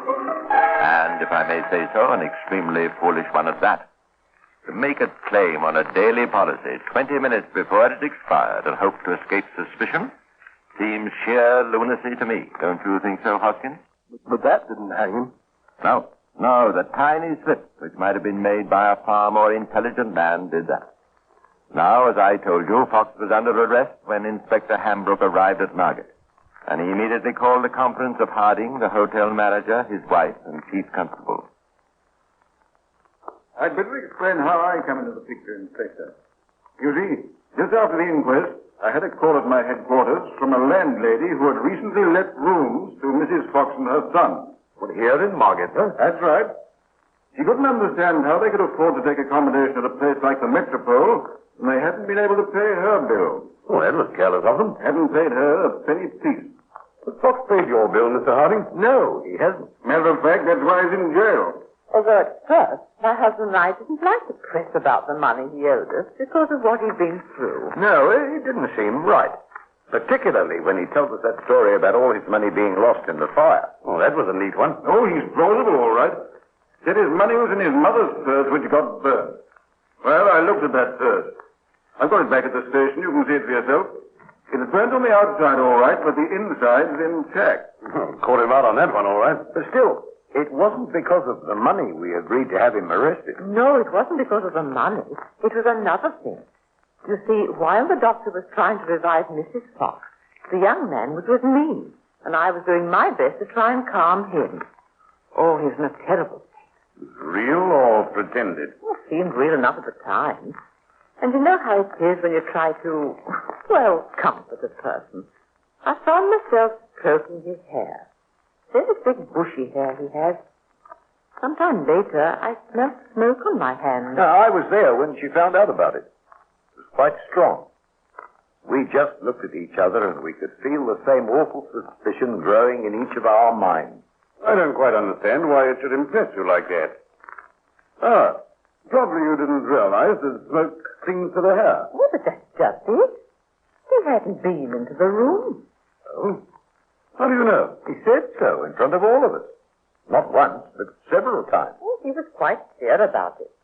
Said he opened the door, saw the smoke, closed the door, and ran for help. The door was closed when we got there. While Mr. Dickens was rescuing Mrs. Fox, the son was with me on the opposite side of the corridor. I've got a good head of hair, and for the short time it took to get the old lady out of there, I was in the smoke much more than he was. But the smell of it wasn't in my hair as thick as that, was it, dear? No, it certainly was not. Oh, I see now. It can only mean one thing. Young Fox must have been in that smoke-filled room for some considerable time before he came running out calling for help. It seemed to me it would be best to put Mr. Fox where I could lay my hands on him at any time. So that's how it came about. At my request, Mr. Harding took out a warrant against him for obtaining food and accommodation under false pretenses. Oh, good work. Now, first of all, I'd like to have a look at that room in which Mrs. Fox met with her unfortunate accident. If it was an accident. Yes, well, that's the trouble. Why? Everything's been left as it was, hasn't it? I'm afraid not, Inspector. 2 or 3 of the guests helped me to get the damaged stuff out. All of it? Well, it was only the chair and the carpet and most of the clothing that had been hung on the chair. We took it down the yard at the back of the hotel. Simply couldn't leave it inside the place. Oh, it was still smoldering. I see. Yeah, of course. No, you couldn't. Yes. Well, what happened to all those bits and pieces? Well, they sent the dustman around next day and took it away. It is all sent to the corporation rubbish heap. We've got to get that room back into as nearly as possible the same state that it was immediately after the fire. What about that rubbish, sir? Can it be traced? Well, we can try. It's been some time now. We don't let that stuff lie around long, no. I'm going to find it if we have to upturn every rubbish dump in the town and search it from top to bottom. The rubbish was placed to a dump, which was to form part of the foundation of a new promenade road from Margate to the neighboring town of Westcott. I say, you never know what you're stepping on, do you? Tons of other rubbish had already been deposited along with it. There was no indication in what spot the debris from Mrs. Fox's room had been buried. To locate it seemed obviously a hopeless task. To me, the incredible thing is that it was found. Yes, nearly everything was recovered and replaced in Mrs. Fox's room until it closely resembled the scene on the night of the fatal fire. The armchair in which her son said the old lady had sat reading before she hobbled to bed was back in its original position upon a large patch of the burnt, smoked, blackened carpet. The pitiful remnants of her clothing, even a large pile of charred newspapers, were back in place. One thing has been proved beyond a doubt. A fact that justifies all the work we've undertaken. That fire began underneath the armchair. There's no possible way it could have spread from the gas fire, as was supposed, without charring the carpet and the floorboards in between. Which would have been the case if the paper the old lady had dropped had been the source of the blaze. Right, sir. Point 2. It has been proved that paper alone could not have set fire to the chair and the carpet. And the volumes of dense oily smoke all the witnesses state filled this room could not have been caused unless some inflammable substance had been added to the blaze. We now know that Fox was in the habit of keeping a bottle of petrol with which to clean the one suit he possessed. To sum up, it was no accident. I believe we can provide even further proof of that. Do? Yes. I don't believe the old lady was breathing before the fire started. What? She was already dead. There's only one way to find out for sure. A post-mortem, eh? Yes. All right. I'll arrange for it. I regret having to do this. But if she died as a result of smoke suffocation, there'll be soot in her breathing organs and traceable quantities of carbon monoxide in the blood. And so the coffin was lifted from its resting place and carried to the mortuary, where the pathologists made their examination. Not a sign of soot or any other effects of smoke. Nor is there any trace of carbon monoxide in the blood. Oh, then Mrs. Fox was definitely dead before the fire started? No, I can't go as far as that. What I can say definitely is that before the smoke reached her, she had ceased breathing. Yeah, there's a point there. In other words, it's remotely possible that she could have died of, say, heart failure from the shock of seeing that her room was on fire. Not impossible, but extremely unlikely. Furthermore, there are bruises on the larynx and the tongue. What? You mean strangulation? Looks like it. I'm pretty sure the marks on her tongue were caused by her false teeth. By the way, where are they? Well, haven't you got them? No, I imagined they were among your exhibits. Yeah. But after what you've told me, I'll make it my business to recover them. The inspector hurried back to the hotel. Neither the manager nor his wife knew anything about the missing set of false teeth, but they immediately started inquiries among the staff. Inspector and Chief Constable waited impatiently. Almost anything might have happened to them. Oh, it's always the same when you get started on a case late. Vital evidence gets scattered and as often as not never recovered. Good news, Inspector. They've been found. They have, Mrs. Harding? Yes, one of the maids who helped clear up Mrs. Fox's room found them on the wash basin. On the wash basin? Oh, wait a minute. Is she sure of that? Absolutely. Not knowing what to do with them, she put them away in a cupboard, meaning to ask me. But although she's a very reliable girl, she forgot. Can we depend on her testimony? Oh, I'm sure of it. And she's quite definite. They were on that wash basin immediately after the fire. Now, that clinches my case. How could a woman who could barely walk unaided go across the room and put her false teeth on the wash basin when the marks on her tongue prove that she was wearing them at the time of her death? Couldn't be done. No, sir. So you can make out another warrant for our friend, Mr. Fox. This time, the charge is murder. And so Sidney Fox was brought up for trial. Trial for his life. You remember the bruises on the throat mentioned by the pathologist. Medical men all over the country skilled in forensic medicine gave their interpretations of the cause for those bruises. And as so often happens, hardly any two of them agreed. Fox had his own alibi for the bruises. A few days before the fire, he had thoughtfully taken occasion to tell some of the hotel staff about what he airily described as a sham fight he'd had with his mother. Apparently, he hoped that this childish subterfuge might counter any suspicions the bruises would arouse if they were discovered after his mother's death. What credulous fools criminals must think the rest of us are. But in spite of Fox's opinion of his own cleverness, the passage in the trial most damaging to his chance of acquittal came when he was caught in a verbal trap by the Attorney General who was conducting the cross-examination for the prosecution. Now, Fox, we come to the moment when you opened the door to your mother's room and discovered the fire. I want you to be very careful about this. Was it full of smoke when you opened the door? So thick that I couldn't possibly have gone in there without suffocating. I knew I couldn't live in there. So you closed the door and immediately ran for help. That's exactly what I did. So you knew your mother was already dead? No. How could I know that? You closed the door. I didn't want the smoke to spread through the hotel. But if you didn't know your mother was already dead, closing that door meant you condemned her to certain death by suffocation. Why, you ran for help. I went for help to get her out. You overlooked the fact that the natural thing to do would be to fling wide the door so that the smoke would escape. You overlooked that, didn't you? That wasn't it. No. Fox, you closed that door. I don't know that I did close it. I wasn't thinking when I said that. Both Mr. Harding and Mr. Dickens have testified that the door was closed when you returned it. No one was there to close it if you didn't. Closing the door shows you knew the smoke could no longer hurt your mother. No, you knew your mother would never breathe again, didn't you? You trapped me into this. It's a trap. I can think of an explanation if I'm given time. But the sands of time had almost run out for Sidney Fox. No words uttered by a man on trial for his life could have acknowledged his guilt more clearly.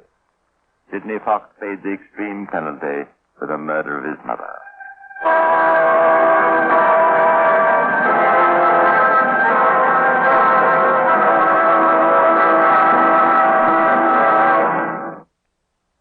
To me, the most interesting character in the case is the victim, Mrs. Fox. What sort of a woman was she? Or rather, what sort of a mother was she? Aren't we rather inclined to condemn a poor, wretched creature like her son and not look for the cause? My dear Clive, if we started doing that, how would the law work? You're right, though. Mrs. Fox was a weak, lazy woman and shut her eyes to faults she must have seen in her son. Worse than that, when he was a kid, she did her best to spoil him. Spoil him? My goodness.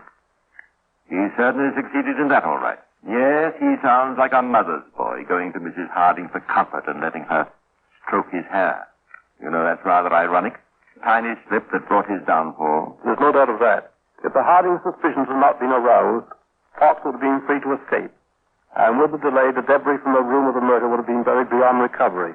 So it comes about that in Scotland Yard's grim black museum, there is no memento of this famous case. For how can you capture a thing so ephemeral, although in this case so deadly, as the smell of smoke clinging to a kindly woman's hand? Douglas Fairbanks, Jr. in The Silent Men. The National Broadcasting Company proudly presents Douglas Fairbanks' production of The Silent Men. Transcribed stories of the undercover operations of the special agents of every branch of our federal government and their relentless fight against crime. Now here is Douglas Fairbanks. The federal law enforcement agencies of the United States work in close cooperation with similar agencies in foreign countries.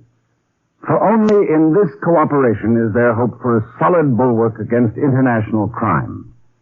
This story tells how the French and American federal authorities combined to solve a difficult and baffling case. It was told to me by one of the commissioners of the Sûreté. In it, I will assume the identity of Special Agent Tom Manning, the file case entitled Missing Masterpiece, in which only the names and places are fictional. The man beside me in the car was Monsieur André Mondeau of the Sûreté. He was an art detective. For this assignment, he had the training and background. I had not. Art is everything. Lights and shadows, colors and brush strokes. Masterpieces and murder. Well, that runs the complete gamut, Inspector. And this Parole, this picture you're looking for, is a masterpiece. And you say the theft was reported 3 weeks ago, eh? Wait. Le Comte de Montpellier came home from his trip abroad, and it was gone. You said before the painting would probably show up in the United States. You didn't say why. It has happened like this many times in the past. Well, that's not exactly what I'd call evidence. Ah, but monsieur, I have evidence. Well, then let's hear it. Here is the Comte de Montpellier chateau. Before we go in, Inspector, don't you think you'd better tell me what you know? Oh, come, monsieur. We let the Comte tell you in his own words. The chateau was one of those unbelievable things you sometimes see in the movies. A uniformed servant led us into a huge study where the Comte de Montpellier stood ready to receive us. This, then, is the American detective? A special agent of his government, Monsieur Tom Manning, Le Comte de Montpellier. How do you do, Count? Please to sit down. You have told the American that I wish my picture returned at once? Oh, as soon as it can be arranged, Monsieur le Comte. Monsieur Manning would like the details of what you have told us. I am weary to death of repeating them. But, about 1 month ago, an art dealer, Monsieur Carpentier, asked if he could bring a client of his to see my collection. You said he might. Oui. They came, and immediately this lady was drawn to my Parole painting. A woman, eh? Then she had the effrontery to try to buy it for $25,000. Monsieur Lecomte reminded her that such pictures were not exportable. Yes. I dismissed the matter and they left. That week, I went away on a short business trip, and when I came back, I found this cheap imitation Corot in place of my priceless treasure. This woman, you got her name? Oui, Mademoiselle Banet. Adelaide Banet. A French woman? No, monsieur. An American.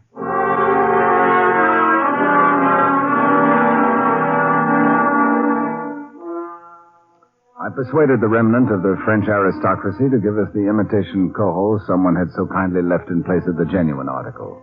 Then Inspector Andre and I headed back to the city. Monsieur, you are satisfied that we have a case? It's worth an investigation. What do you want me to do? We wish to take direct action, monsieur. And as an American citizen is involved... May be involved. We feel that you could best talk to her. Yeah. If she will return the picture to us immediately, we will forget this whole unpleasantness. I see. Tell me, you know where she lives? Hotel La Rose. Drop me off there and I'll have a talk with her. If she's in.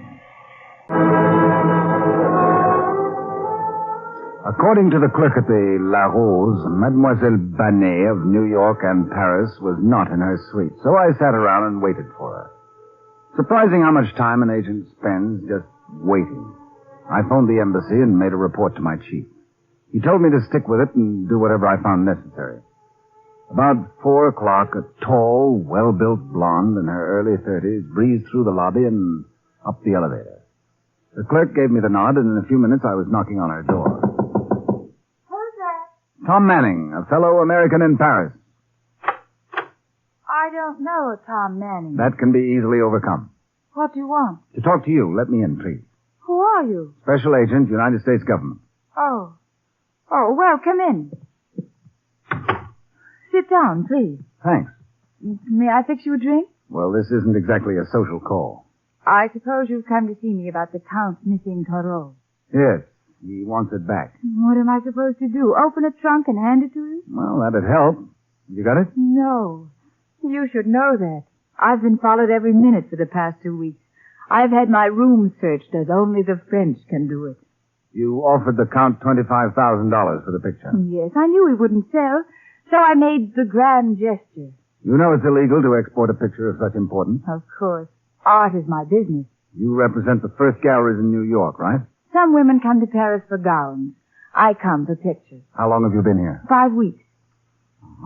I understand you're sailing in a couple of days. Yes. Make some interesting purchases? I've accumulated the usual artistic nonentities for the carriage trade. Nothing exceptional, like a Goro. No. Buy all your pictures in Paris? Look, my firm has done very well without resorting to international thievery. Now, if you'll excuse me, Mr. Manning, I have to make myself privy. Of course. Well, I'll be seeing you. Please do. After a time in the service, a special agent develops a special sensitivity towards the guilt symptoms a criminal might reveal when you're talking to him. In Miss Benet's case, they registered 0, and I was ready to call Inspector Andre, the art detective, and tell him to go sip an absinthe when, instead, he called me at my apartment. Monsieur Tom, I am very excited. Not me. I'm very unexcited. I spoke to the girl this afternoon. I got nowhere with her. She will not return it. Yes, she hasn't got it.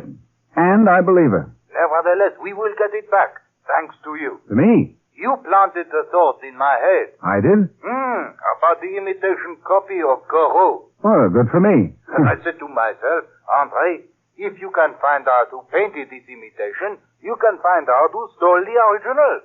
But there was no signature on it. Every artist is his own signature.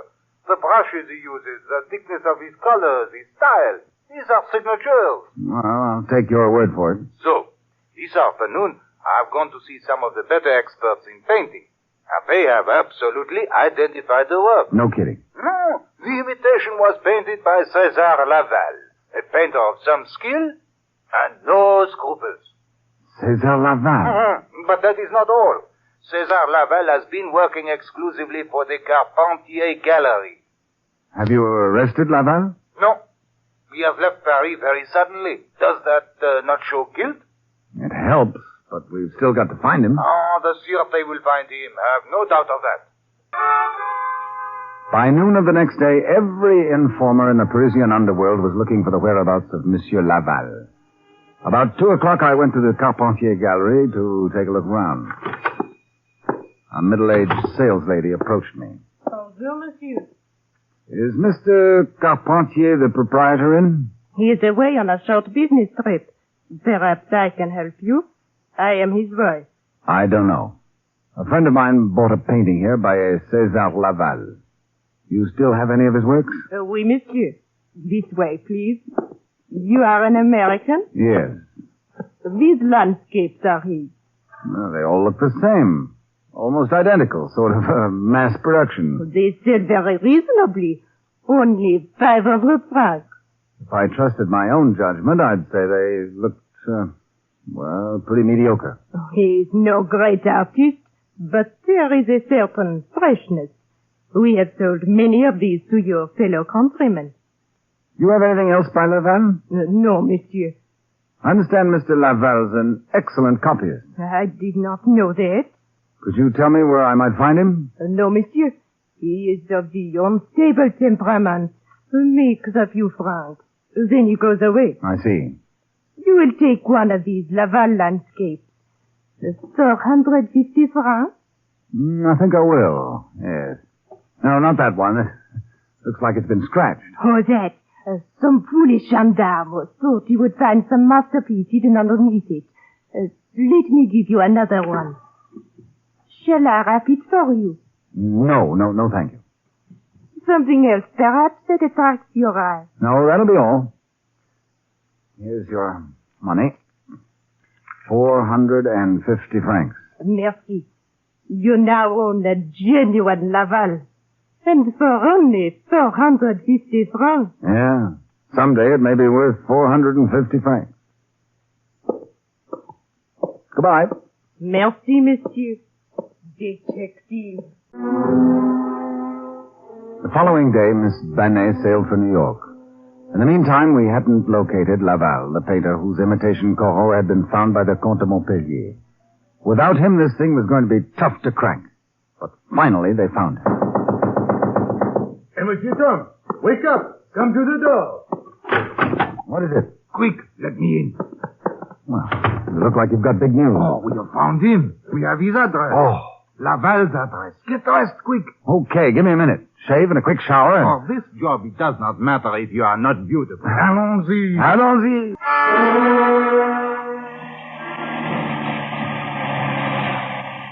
For 2 days, Laval had not left his room. The caretaker told me. He had been hiding. If your theory is right, then Carpentier had Laval paint the imitation Corot. Absolutely. Well, we will walk. It's only around the corner. In a few minutes, monsieur, it will be over. I hope you're right. Here is the place at the top of the stairs. Oh, this will be a great victory for the Sûreté. Uh-huh. In the name of the Sûreté, ouvrez. Laval, you are under arrest. Looks like he's not receiving company today. Back. I'm going to shoot the loco. Laval! Nobody's here. Let's take a look around. 2 pencil sketches, dirty dishes. Here's a passport. Monsieur, quick! What have you got there? Behind this couch, look. Is that him? Oh, bien sûr. The corpse of César Laval.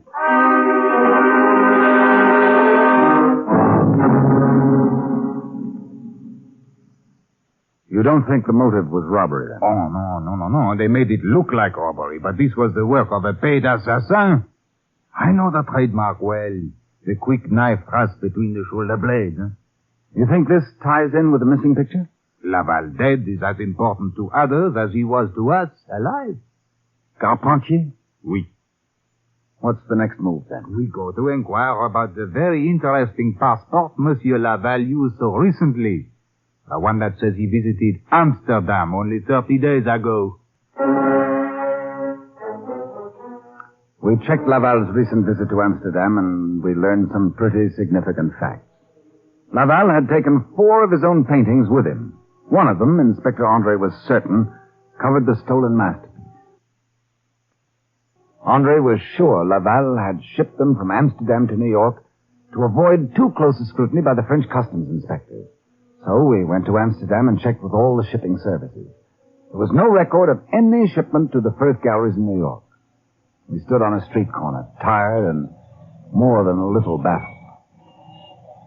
I tell you, Laval shipped the paintings from here. Not according to the authorities. They have no record of Laval shipping anything. Wait a minute. Huh? I wait? Maybe he got someone else to ship it for him as part of a larger shipment. Oh, you're right. He could have done that. Uh-huh. Bought pictures in some of the gallery and sent them together. Yeah. Come, monsieur. We must go to visit the gallery. We divided the territory, and in the next 4 days I acquired a liberal but painful education in the field of art. Everywhere I went, I showed Laval's photograph and the Laval landscape I had bought from Carpentier. On the morning of the 5th day, I went into a picture house that was doing a brisk business. Yeah? Some fine prints today. Perhaps some China. We ship all over the world. America, South America. No, I'm not buying today. Will you take a look at this landscape, please? I handled some like it not long ago. About 5 weeks ago, would you say? Yeah. Say, who are you anyway? Do you remember the man's name? Was it Laval, César Laval? I do not remember the exact name. Here. Take a look at this photograph. Yeah, that's him. I will never forget that face. Tell me why. He came in one day and bought a dozen of my cheapest canvases. He did not even look at them. They were atrocious, some of them. Then he had me ship them for him. Only the 12 pictures? No. He added his 4 own canvases and I ship them together. Where did you send them? Wait, I will find the shipping bill. I keep good records. Oh, such terrible pictures they were, even for the American trade. Here it is. 16 canvases shipped to Mr. Allen Haskins, 1198 Longdale Road, Meadows, New Jersey.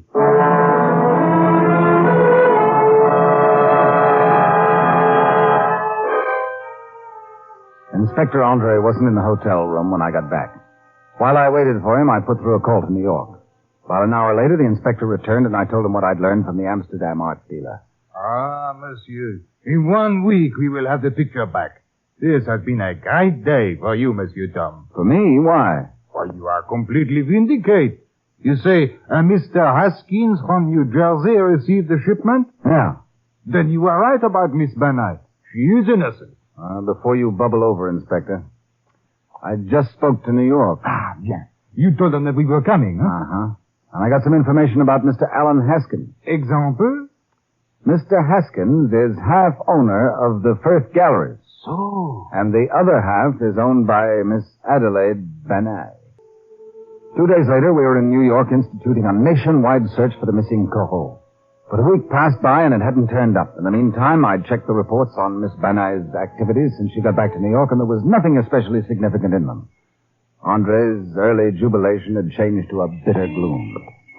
Well, I had thought for certain the buyer of the picture would shout to the world, "Look, I have a coil." But if the buyer knew it was stolen, he wouldn't advertise the fact that he had it, would he? But what sort of insanity is this, to own a picture like this and not share it with others? Well, it's possible, isn't it? Well, everything is possible, I suppose. Now, there's only one thing left for us to do. Confront the Miss Banai and demand the return of the painting. And give her a chance to warn whoever has it, eh? Oh, we will not leave until she tells us. I am certain of her guilt. No, this is serious, monsieur. There is murder involved, too. But all the evidence is circumstantial, unless we can find the picture. We will make her tell us where it is. I have methods. We don't use them here. Oh, monsieur, I implore you. This is your baby, Andre. And so, Inspector, voila. We are now in the sacred precincts of the Firth Galleries. Trashik? Just like you'd imagine it to look. The only spot in America where you can still see lorgnettes. Monsieur. What is it? Idea. 2 of Laval's hideous landscapes. May I help you? These landscapes. Very interesting. Bachusel Laval, one of the outstanding contemporary French painters. The manager, Miss Banai. She is in? I believe she's in her office. We'll go see her, Andre. Perhaps I'd better ask her if she's free. Well, don't trouble yourself. Where's the office? Up those stairs to the mezzanine. Come on, ami. I'm getting impatient. I did not expect that she would display the Laval landscapes here. She's a pretty shrewd gal. She knew we might trace him to this place. And if we find the 2 missing Lavals, we find the Corot. Have they had time to restore the original painting? Oh, oui. Come in. The anti-social Mr. Manning I met in Paris. The other gentleman I don't know. Inspector Andre of the French Sûreté. Quite a formidable team. Sit down, gentlemen. Mademoiselle, we do not beat around the bushes. I have come to take back the coral. I see. And all trails lead to me. Yes. Will you answer a few questions? I believe I have the right to refuse. That's right. Do you refuse? Not at all. Go ahead. And mademoiselle, Corot's sur le lac were shipped here? No. Did this firm receive a group of paintings from Amsterdam, 16 canvases, I believe? Yes.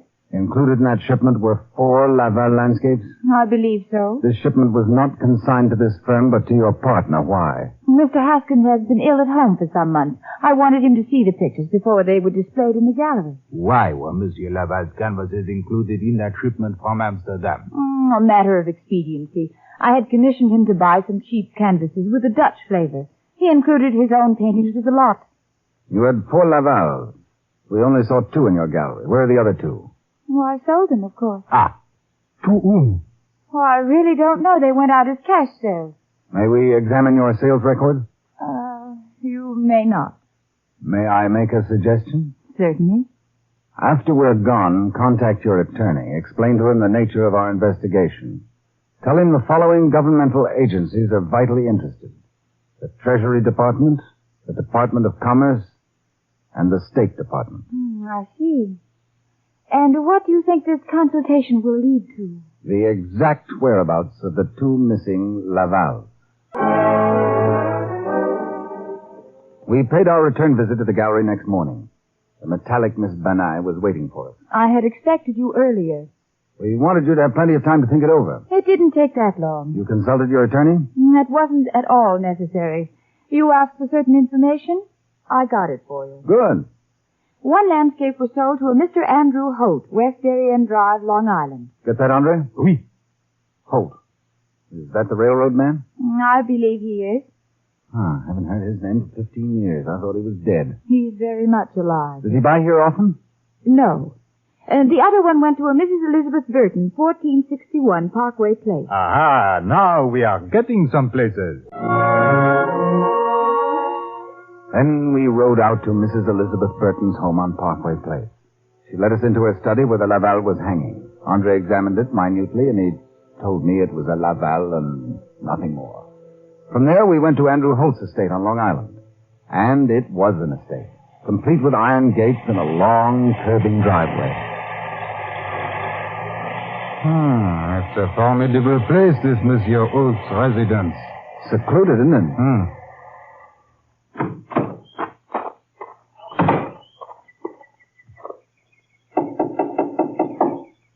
Hope we have no trouble getting in.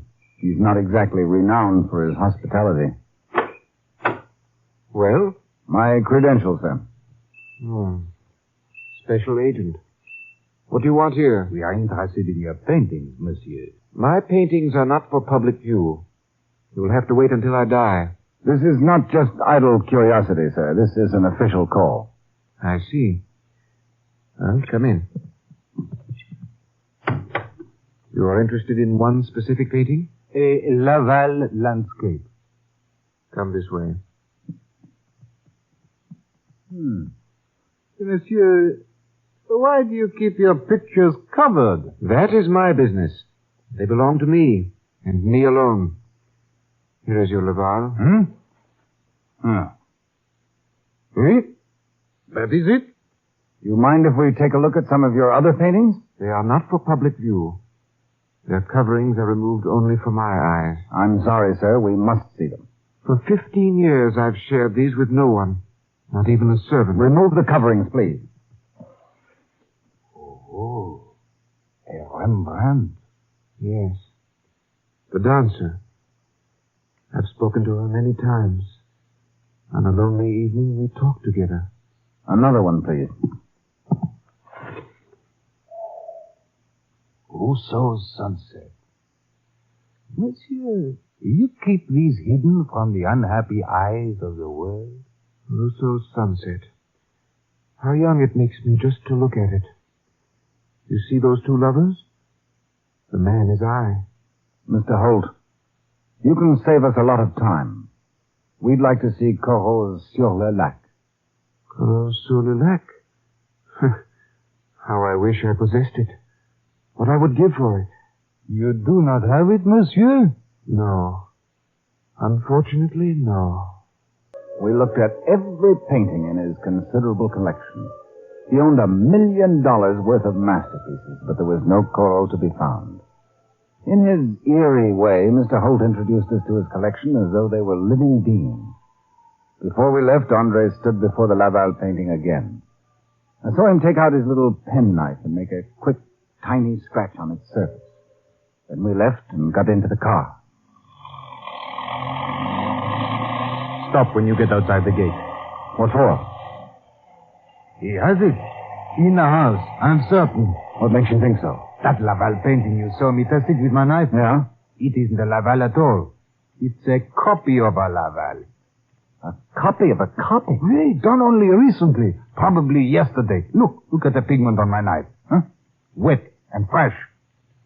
Banai had one made for him in a hurry when she knew we were closing in. Oui.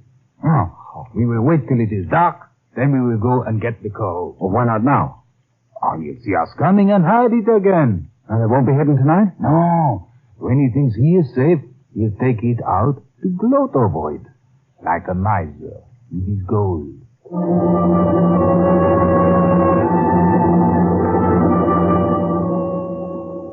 About 9 o'clock. I will be good to you. You will never want for light or air or companionship. We moved quietly into the room. We will have many talks together, and I will see what you have hidden in your shadows, and I will get to know the mystery of your power. I guess we might as well. Oui, monsieur.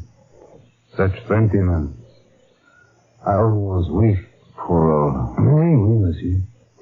That man is as close to happiness as heaven will permit.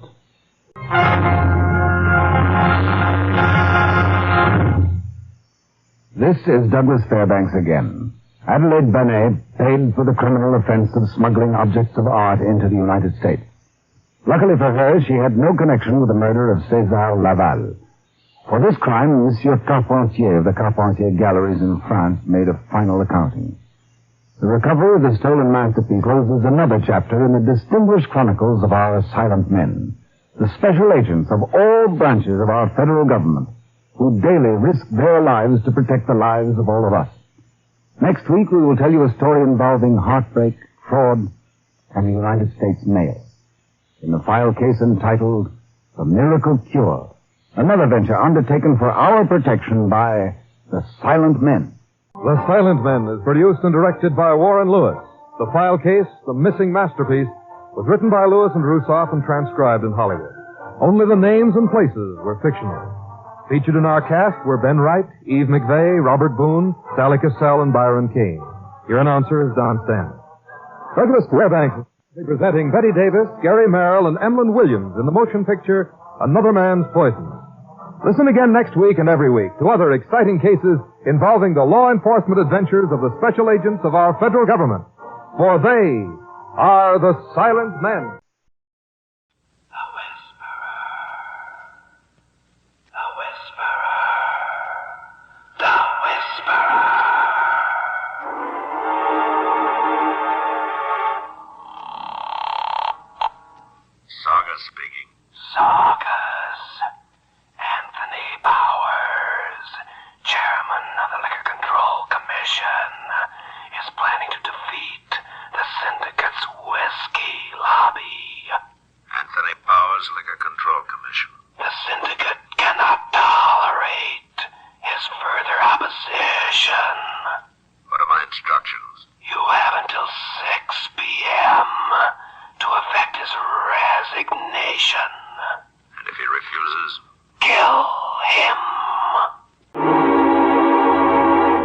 Presenting The Whisperer, starring Carlton Young.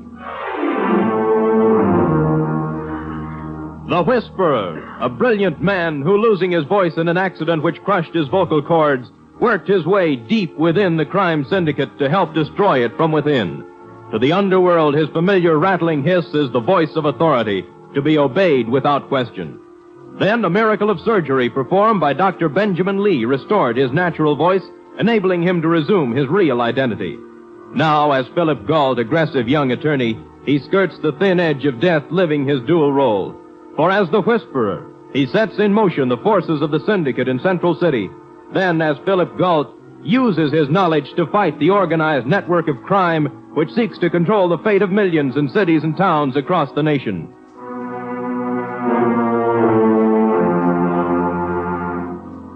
The only person besides Dr. Lee who knows the Whisperer's real identity is the doctor's nurse, Ellen Norris. Now she watches as Philip Gault, using his Whisperer's voice, reports to his superiors in the syndicate. Central City reporting. Go ahead, Central City. Instructions given to Saugus.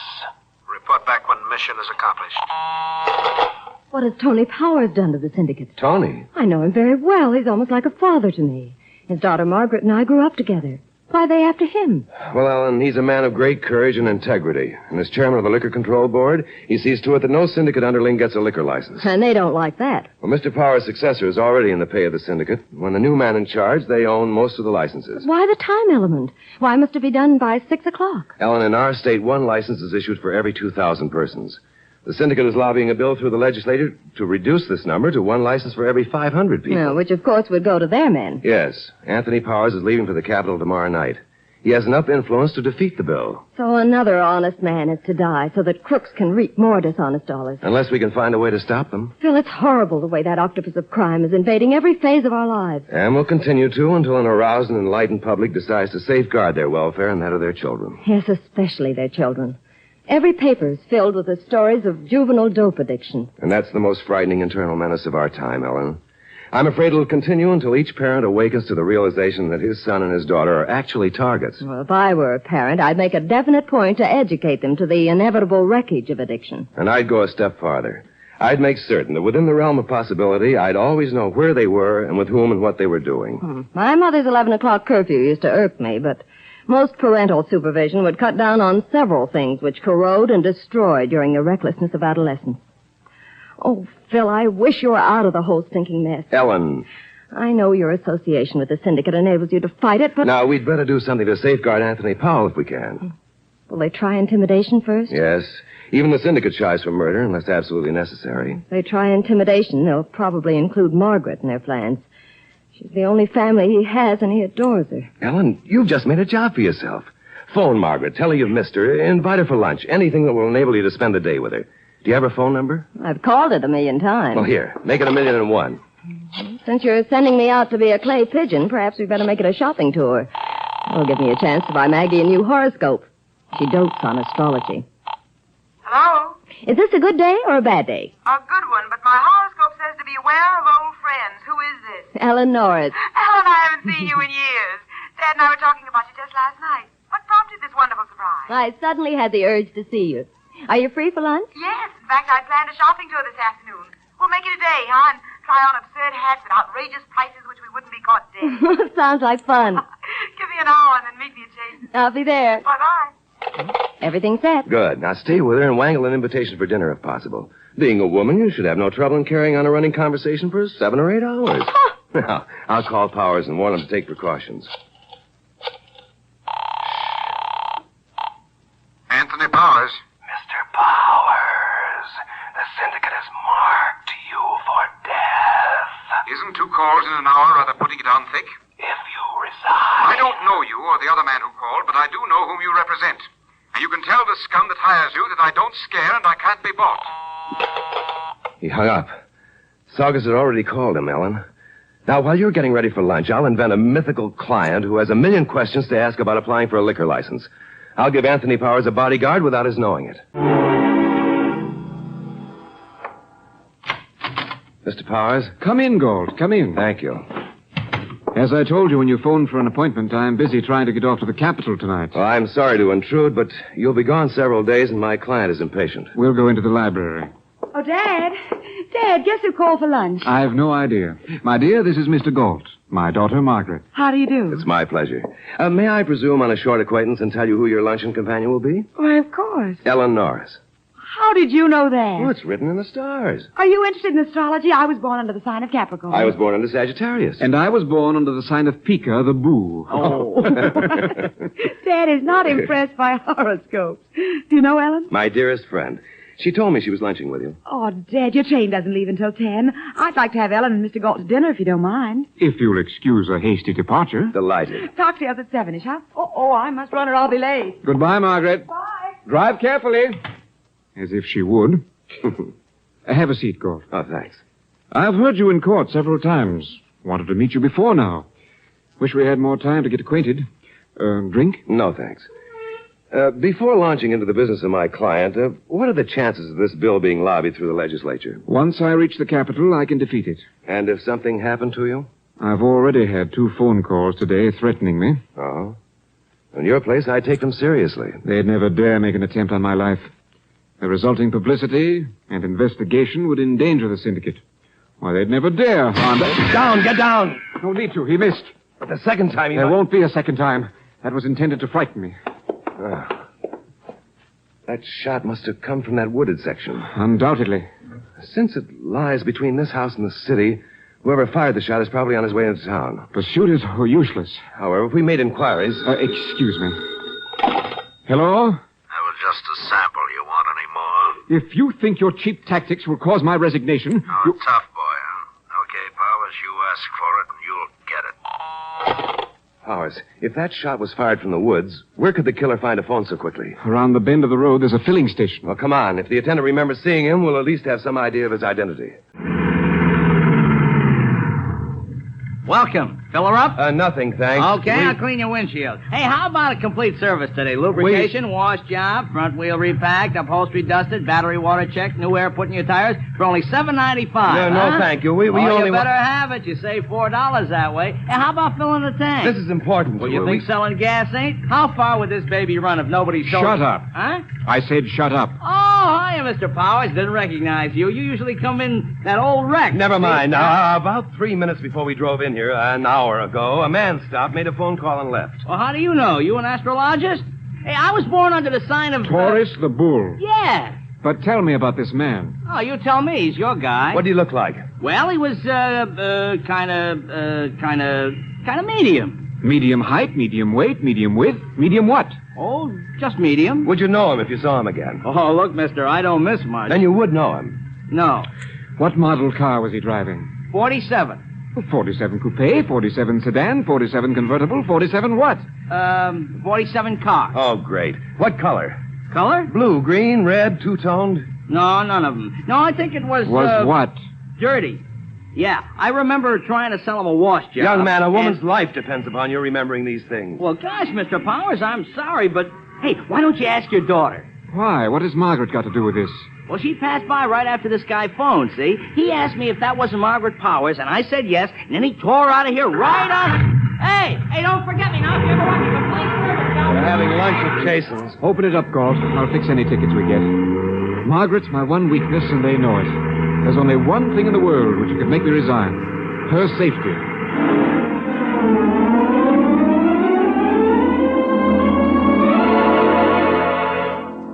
While Phil and Anthony Powers speed toward the restaurant, Margaret Powers, unaware that she is being followed by Saugus, enters the fashionable cafe.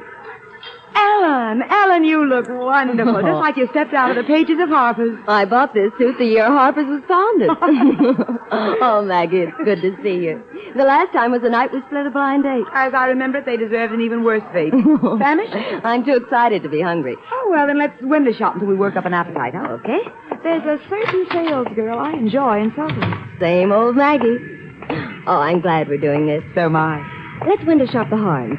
Their $200 wash dresses are on sale for $99.50. Now, one of my dearest friends has one. It resembles a warmed-over potato sack. Imported, of course.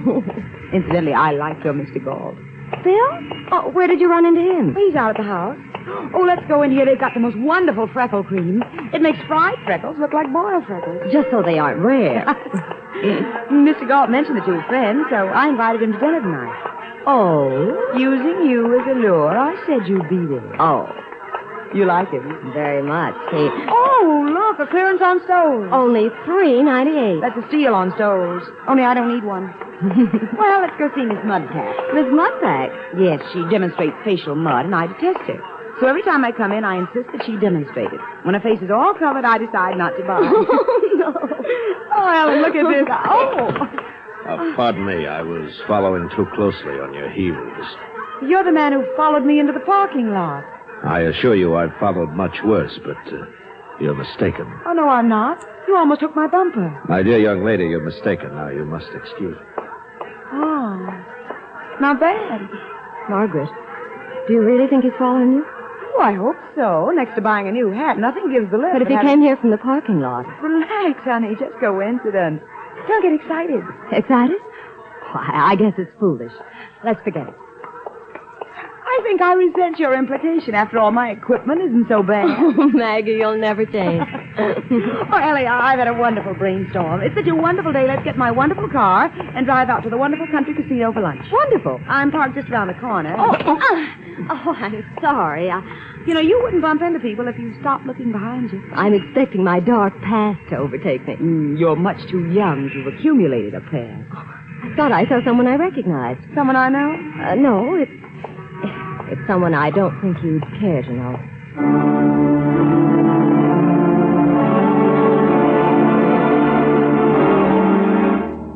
A few minutes later, Anthony Powers and Philip Galt double park in front of Chasen's. Phil runs quickly into the restaurant and almost as quickly returns to the car. She wasn't there. They met in the lobby and then went somewhere else. Trying to find them in this shopping crowd would be almost impossible. Yeah, that's in our favor. Killer will either lose her in the crowd or be unable to get close enough to harm her and still make his getaway. Galt, shall I call in the police? Whatever you think best. It might force his hand. Is she in real danger? I don't know, Powers. I can't answer that.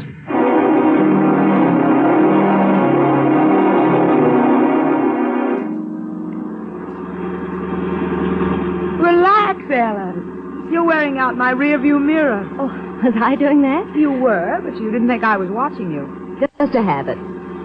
No, I don't think it is. For some reason, you're afraid of that car that's been following us for the last 10 minutes. Maggie. I'm not stupid, Ellen. If for any reason I'm in danger, tell me about it. Give me a chance to defend myself. Maggie, I don't know what you're talking about. Now, look at it this way. You call after years of silence. A man bumps into me. You become excited and keep looking behind you. If you're not afraid for me, then it leaves only one other thought. A very unpleasant one. What? You're spotting me for whoever is or should be following us. Maggie, I give you my word that isn't true. I wouldn't do... Oh, what is it? That car behind us is speeded up. Why, it's the man from the department store. Oh, this is too much coincidence. Turn up the side street, quickly. He's turning too. I don't like this. Maggie, pull over to the curb. Well, it's too late for that. And throw on the brakes and duck.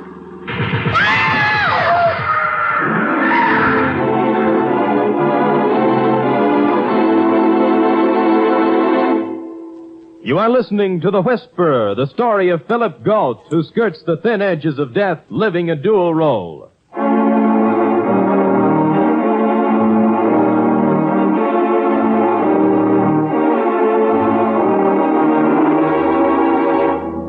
Philip Galt, known to the underworld as the Whisperer, has ordered the syndicate's imported killer Saugus to force Anthony Powers to resign from the Liquor Control Board. If Powers refuses to resign, then Saugus is to kill Powers. In his campaign of intimidation, Saugus has fired a burst of machine gun bullets into the car driven by Margaret Powers.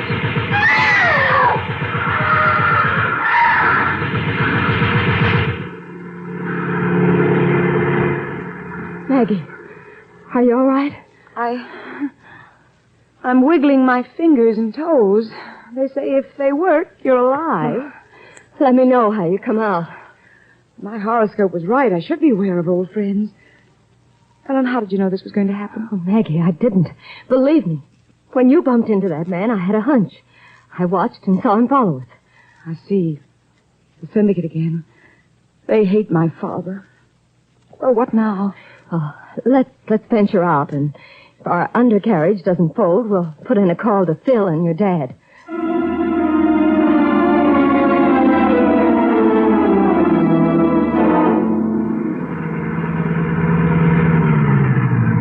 Galt, if Margaret isn't here, I'm calling in the police. I think that's very wise. Perhaps that's her. For news that she's been... Steady. Hello? Dad? Margaret, are you safe? Oh, I'm shaken and bruised. How did you know about the accident? I'll tell you later. Was Ellen injured? Oh, no. She wants to talk to Mr. Galt. All right. Ellen wants to talk to you. Right. Hello, Ellen. Yes, Phil. What happened? He followed us and shot at us with a machine gun. The car was wrecked? Yes. Where are you now? At a residence at the corner of Elm and Ackerd. Well, don't either of you move until we get there. Dynamite couldn't move me until you get here. We'll go in your car, Galt. Let's take two cars. As soon as I pick up Ellen, I want to get to my office. All right, I'll just... Now, who is that? Probably the syndicate. Shall I answer it? I would. Hello? Been trying to reach you, Powers. The line was busy. If you harm a hair on my daughter's head... Powers, you've had two friendly warnings. Get smart, resign. No. All right, then buy your daughter a coffin. Wait. Give me time to think it over. That's better. I'll call you back in an hour. Galt, I'm a coward. I can't sacrifice my daughter's life. I'll resign. Are you phoning the papers? Yes. Give me an hour, Powers. Just 1 hour. Maybe I can figure an angle. What can you do? Give me an hour. All right. 1 hour. No more. But, Galt, I don't think it'll do any good.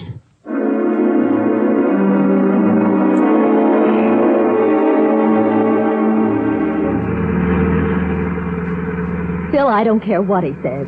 Tony Powers is not a coward. Why, he holds our nation's second highest award for bravery. Oh, I didn't know that. He served under Ridgway in World War I. Margaret and I used to play Red Cross nurse, and we'd decorate the boy heroes by reading the citation and pinning the medal on their chest. Ellen, if you don't mind, I'm racking my brain. I can't help it, Phil. Your dirty syndicate has won this fight, and a wonderful man's entire life is crashing around his head. Ellen, who did you say he served under? Ridgway. Ridgway. Ellen, I've got an idea. Before we go into my office, count under your breath when I say go. When you think 15 seconds have elapsed, say time. What? It's important. All right. Go. 1, 2, 3. Time. 11 seconds. Come on. What's it all about? You speed it up. I've played that before. Everyone speeds up. I gotta call the syndicate. What's it all about? They can't kill Margaret. Powers would never stop fighting them. So he is their real target. Operator, New York, circle 1798. Saugus must strike tonight. Tomorrow will be too late. For if Powers reaches the capital, he can table that bill indefinitely. Now I think I know how we can remove Saugus permanently from the scene. Shh. Circle 1798. Central City. Go ahead, Central City. All attempts to intimidate Powers have failed. Go on. Powers and daughter are staying on the second floor of their home under heavy guard.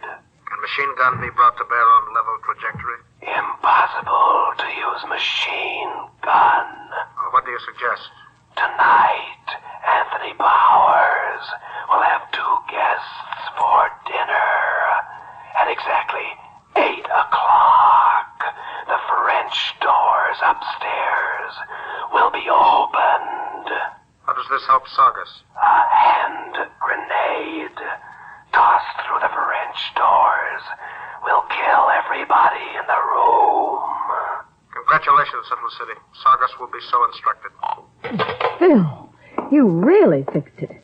Now, instead of one person getting killed, we all get it. Now, hurry, Ellen. We've got exactly 20 minutes to get back to Powers and ask his cooperation.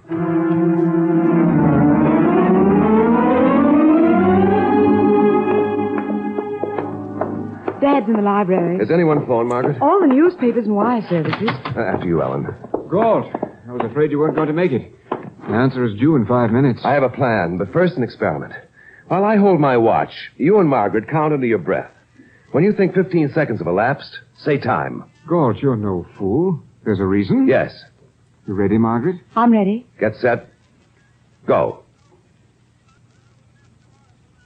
Time. 9 seconds. Time. 11 seconds. So? Mr. Powers, you served in World War I. I did. Handle hand grenades? Yes, of course. What is a grenade's greatest danger?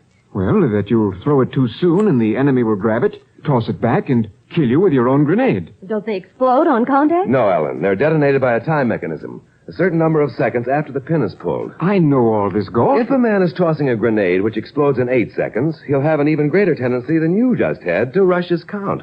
Go on. To explode at, say, 8 seconds, he must throw it on the count of 6. He'll probably toss it on the count of 3.5 or 4. Now, if the enemy, in this case ourselves, were waiting, caught it, there'd be a possible 4 seconds in which to toss it back. Oh, but that's fantastic. No, it isn't either. As an infantryman, I know. Go on. Well, since intimidation failed, you, Mr. Powers, are the prime target of the syndicate. Now, if you live through the night, if the killer is destroyed, you can be winning the fight at the Capitol before they can get another murderer to take his place. Now, will you gamble your life on your reflexes and mine? Galt, I'd gamble, but if the grenade were dropped... Only you and I take the risk. There's a hole in your theory a mile wide. What is it, Dad? The murderer's known preference for machine guns. He'd never fool with a grenade. Oh, the hour is up. I'll tell the syndicate they've won. I'm resigning. Oh, Dad, you can't do it. I won't let you. I'd rather be dead than live in a country controlled by gangsters. Don't answer it, Powers. But let it ring. Mr. Powers, lawyers, like doctors and newspaper reporters, have sources of underworld information that are unimpeachable. What do you mean? Since I left here this afternoon, I know that a grenade is to be thrown into your upstairs dining room at 8 o'clock. How do you know? I can't reveal my source, but I'll stand right beside you and bet my life that the information is true. I can't take the chance. Margaret and No Ellen... harm will come to Ellen or Margaret. Take the chance with me. If we win, the entire state benefits. All right. I'll do it. You took your What's it gonna be, Powers? Tell the syndicate they know where they can go. That's final. Very final. It's your funeral. Well, Galt, we've committed ourselves. Shake? Shake. I've always wondered how a guinea pig feels. We'll know for certain tonight.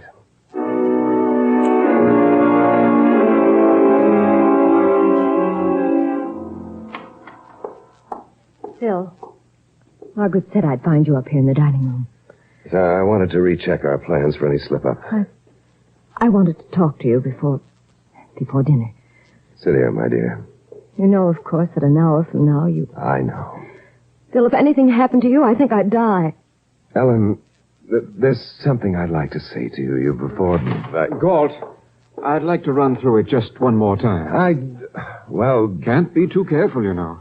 Now, let's see. Ellen, what do you do? Margaret and I excuse ourselves after dessert and go into the library. Then we push our chairs back and you offer me a cigar. I accept.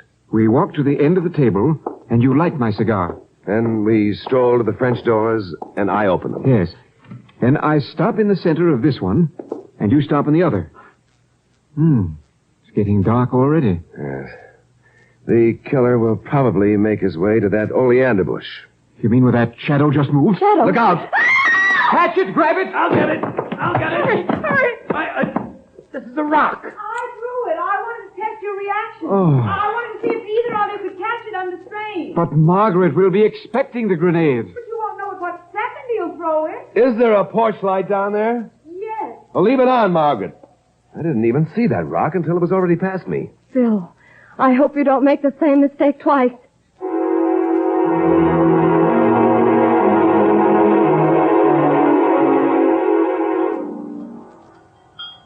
Ellen, you must make a pretense of eating. I can't. This dessert is choking me. And you too, Margaret. This must appear to be a normal dinner party. 2 minutes of 8. Phil. Margaret, you rise. No, I... Do as he says. Steady, dear. Now you, Ellen. That's it. Smile at us. Good girls. Now chat as you walk into the library. Galt, care for a cigar? Thank you. Excellent Havana. I'll light yours for you. Now, stroll to the French doors. Keep your eye on the oleander. I will. Now the doors. Beautiful night. You see him? Indeed it is. Nothing move but that bush. Watch it. Watch it. Here it comes. Grab it. I got it. You dropped it. Quick, grab it. Throw it back.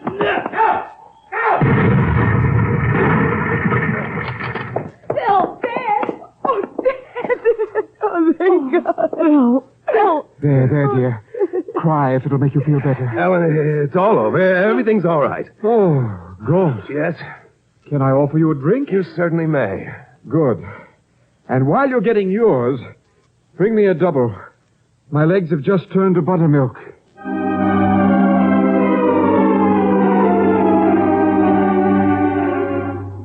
Phil, if you ever take chances like that again, I'll disown you. You won't have to disown me, Ellen. I'll never live through it a second time. Now, I suppose you've got to call the syndicate. Yes, but Powers and Margaret are safe. The syndicate is lost. Hello, operator, give me New York. Circle 1798. Dinner afterward? No, I must rest up for my shopping tour tomorrow. But you went shopping today. My horoscope says tomorrow is a day of potential explosions. Guard against them. And that's just what I'm going to do. Oh. I'm going to buy a bulletproof vest. Oh, no. Circle 1798. Central City reporting. Go ahead, Central City. Sagas held on to grenade too long. State police have taken Powers and his daughter into protective custody. I see. For further instructions, call Denver at midnight. Denver at midnight. The Whisperer.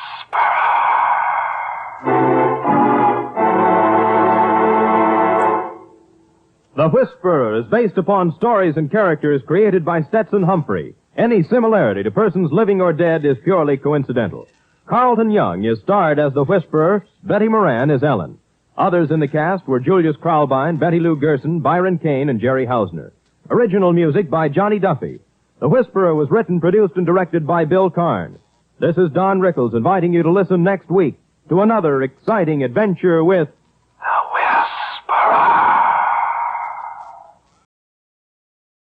Mutual presents Under Arrest. Into your cells.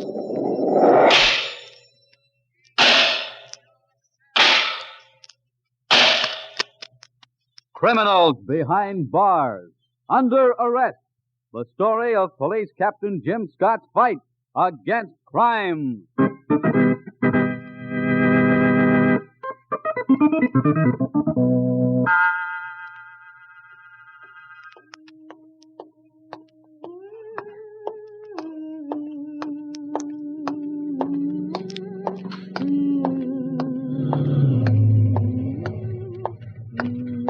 Going someplace, sweetheart? Yes, but not with you, fresh guy. It's getting so girl can't even... Hello, Susie. Oh, Eddie, sorry. Of all people, huh? When did you get in town, Eddie? Oh, I'll hop in. I'll give you a lift where you're going, and we'll talk about it on the way down. Oh, swell. My, I've never been in such a big car. You like it? You must be in the chips, Eddie. Oh, I do all right. Well, aren't you going to introduce me to the gentleman in the back seat? Oh, I'm sorry. Max Kemp. How do you do? And Gino Passy. Great to see you. Fellas, meet Susan Webb, my old heartthrob. How do you do? Childhood sweethearts, huh? Yeah, high school days. And grammar school, don't forget that. You two kids from the same hometown, that it? Right, Gino. Susie and I more or less grew up together. Oh, it's been a long time, hasn't it, Susie? 10 years. Tell me, when'd you get in town, Eddie? Yesterday. Why didn't you give me a ring? No phone number. Central 3357. 3357. I'll make a note of it. Dinner tonight? Dated. Tomorrow night? Filled up. Going steady? Kind of. Oh. Tough luck, Eddie, eh? Quiet, Gino, and stop listening to other people's conversations. Who's the lucky man, Sue? You'll meet him. If I ever get a chance to see you. Don't worry. We've got a lot to talk about, Eddie. Great. How are things back home? Oh, all right, I guess. Haven't been there in a long time. I live in Houston now, Sue. Oh. What are you doing? Reporting. No kidding. So you finally made it, huh? I always knew you would. What paper? Times Herald. I have the crime beat right now. Crime beat? That's funny. Quiet, Gino, please. Listen, all I said was... I know what you said. Now, quiet. Well, I'm sorry for the interruption, Miss Webb. But Gino has a perverted sense of humor. That's all right. Oh, this is it, Eddie, right here. This looks like local police headquarters. Police headquarters? Gino, Hey. please. That's right, Gino, my beat, remember? So long, Eddie. Thanks. For nothing. Central 3357. You'll hear from me. Swell. Oh, goodbye, Mr. Kemp. Nice to have met you. Pleasure, Miss Webb. A pleasure. And you, Gino. So long, Susie. Thanks again, Eddie. See ya. Ah, great girl. Yes, but let's forget the good old days right now, Eddie. I've got other business on my mind. Gleason? Well, that's what we came to this burg for, isn't it? Now step on it, Eddie, before he blows town again.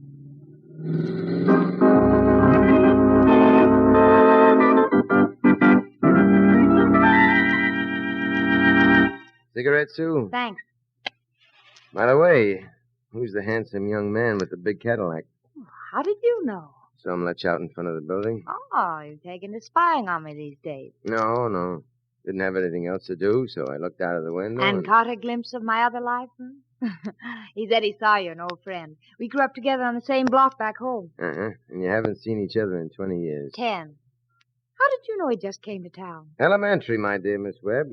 Car has Texas plates. Oh, how true, Holmes, how true. Frightful of me not to think of that. What do you have to say? Oh, among other things, he asked me for a date. And you said? Central 3357. Uh-huh. Really, Captain, I do think you're jealous. No, I was just wondering about Max Kemp. Max Kemp? Well, now, how in heaven's name do you know that? Saw his face when he leaned out to say goodbye to you. Oh, and you heard me say his name? No, I didn't. Well, then how... I've seen his face before, Sue. Max Kemp, ex-racketeer. But I don't know just how ex he is. I wonder what he's doing in town. What do you mean by that? Nothing, You're only implying that Eddie Sawyer is mixed up with underworld characters. I didn't say that. You implied it. Whatever you're thinking, Jim, it isn't true. Eddie Sawyer is a fine boy. He wouldn't get himself mixed up in anything crooked. What about Kemp? I told you. You also wonder how ex he is? Well, let me tell you. If Eddie Sawyer is a friend of his, you can bet your life Kemp is as ex as they come. Have it your way. I will. What time will I pick you up for dinner tonight? I don't know if you should bother. Oh, no, Sue. Come on, don't be like that. 7. 7 it is. Friend? Friends.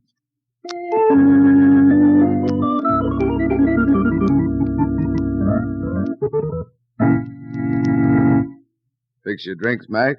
No, thank you. We're not staying long, Gleason. Eddie? No. I don't mind if I do, Gleason. My throat is so dry It'll that have I to think... stay dry for a while, Gino. But I'm quiet, trying a little drink. Quiet. Besides, he didn't ask you. We followed you, Gleason, all the way from Houston. That a fact. Why? You know what I'm here for. What do you say, Gleason? Listen, Max. I haven't got it. I swear I haven't... $25,000, Gleason. 25 grand. Yeah, but I just told you Don't try to bull me, Gleason. I don't bull easy. 25 G's. We'll give you until tomorrow night at 7.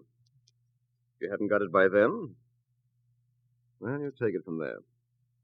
Come on, Gino. Eddie. Yeah. So long, Gleason. Okay. So long. And, Gleason, don't try to leave town. It's inconvenient for us chasing you around like this. But we don't intend to give up.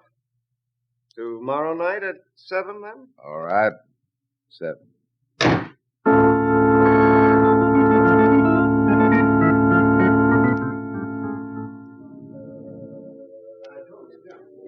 Having fun? Lots. I wish that steak would get here. I'm starved. Me too. What are you looking at? Eddie Sawyer. Oh, is he here? Uh-huh. Oh, here he comes now. Susie, of all people again. Hello, Eddie. Can't escape you, can I? Are you trying? No. Oh, Eddie, I'd like you to meet Captain Scott, Eddie Sawyer. How are you, Captain? Pleased to meet you. Name is Jim. Oh, you're a lucky man to be escorting Susie. I think so. Won't you sit down and have a drink with us? No, thanks. I'd like to, but I'm with a couple of friends. Say, Max. Max, come over here, will you? Yes, Eddie? Well, hello, Miss Webb. Hello. Max, this is Captain Scott. Captain Max Kemp. How do you do? Pleased. Captain Scott? I take it that's the Army, Captain? No. Police. Oh, I see. Well, nice to have met you, Captain. Likewise. Well, if you'll excuse us, Sue, we're starved. Sure. Where's Gino? Oh, he's at the table. He can't wait. Central 3357, Sue. Mm-hmm. Maybe I'll ring you tomorrow night. Been a pleasure, Captain. So long. Well, Well, what? like him? Eddie? Well, he seems like a nice kid. Eddie's a fine boy. I wonder about Kemp. Why? His record. Prohibition days, he cut a mean figure. Why are you so suspicious all the time? What do you mean? The poor man just got into town, and right away you're looking for business. Don't be silly. I got nothing on him. You sound as if you're trying to make something. I'm of him. not. I only said he had a record. Well, forget it. If he were crooked, Eddie wouldn't associate with him. Eddie's a fine boy. If I hear that one again, I'll lose my appetite. I've already lost mine. Shall we leave? Suits me fine. Come on.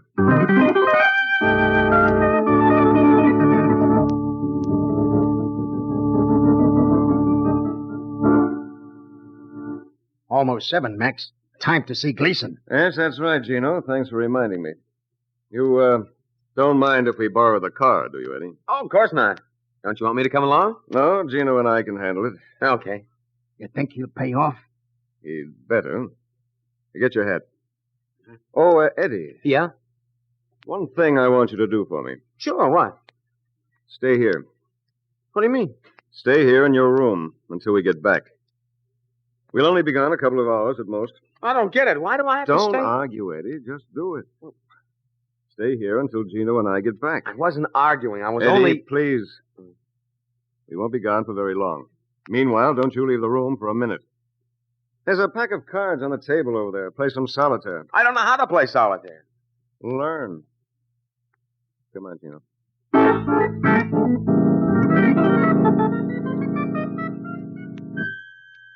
Hello, Sam. Captain Scott. Yeah. Listen, do me a favor, will you? Want a line on a guy named Max Kemp. Kemp. K-E-M-P. That's it. Houston. Yeah, better get in touch with the authorities out there. I want everything. His business, whether he's ever been picked up on suspicion, number of convictions, and so forth. Uh-huh. Okay, Sam. Regards to the wife and boy. Right.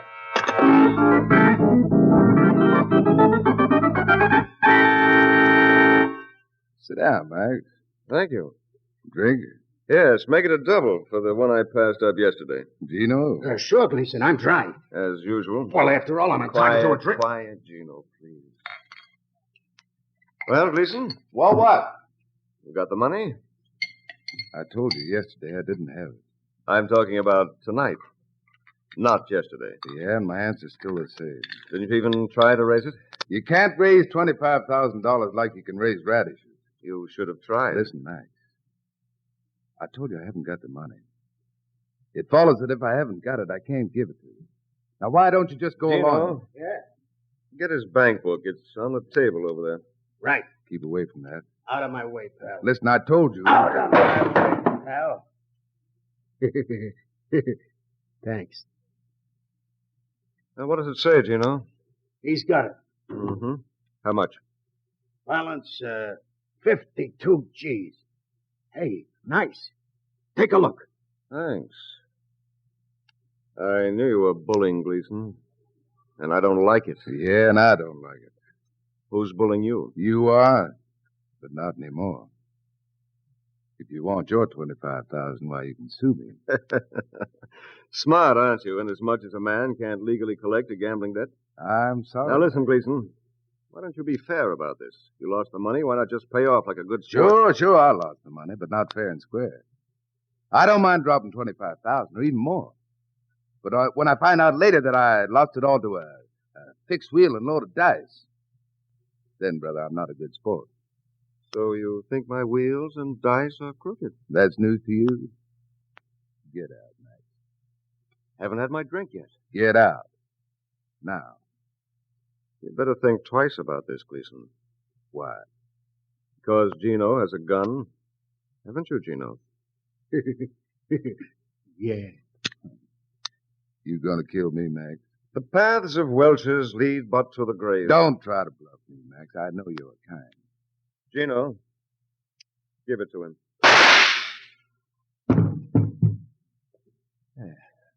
Well done, Gino. Well done. Hey, Mac. What was that you said about Welch's in the grave? I'll explain it to you later. You got a penny, Gino? I think so. Yeah, good. I put it in his hand and close the fist. There you are. That's it. Now, come on. We'll fix our alibi.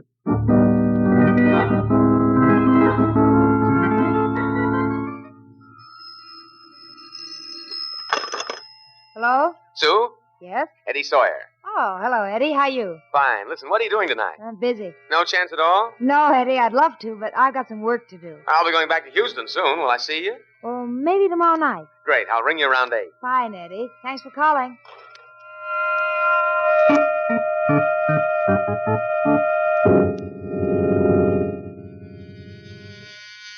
Coming. Oh, hello, Mac. Eddie? Boy, it's a hot night. You're not kidding.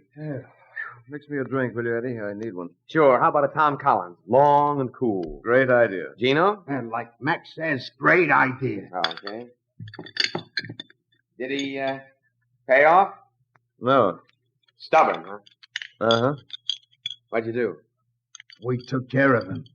How? We took care of him. Beat him up? In a way. Oh, thanks, Eddie. Excellent. Just right. Yeah, mine could use a little more gin. The bottle's over there, Gino. Don't expect people to wait on you all your life. Okay. Well, by the way, you been here since we left, Eddie? That's what you told me to do. You didn't leave the room? No. Not for a second? No. Good. If the police should ask you any questions... The police? Tell them we were here, too.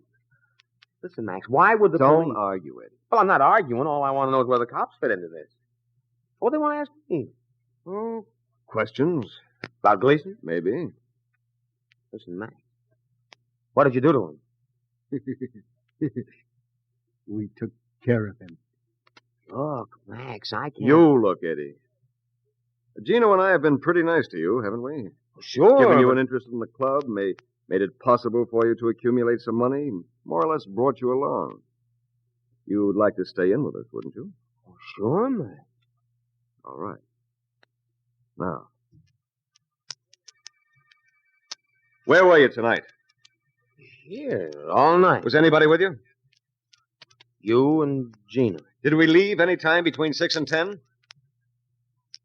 No. Fine, Eddie. Fine. Now mix me another drink, will you? I'm still dry. Ye Sow.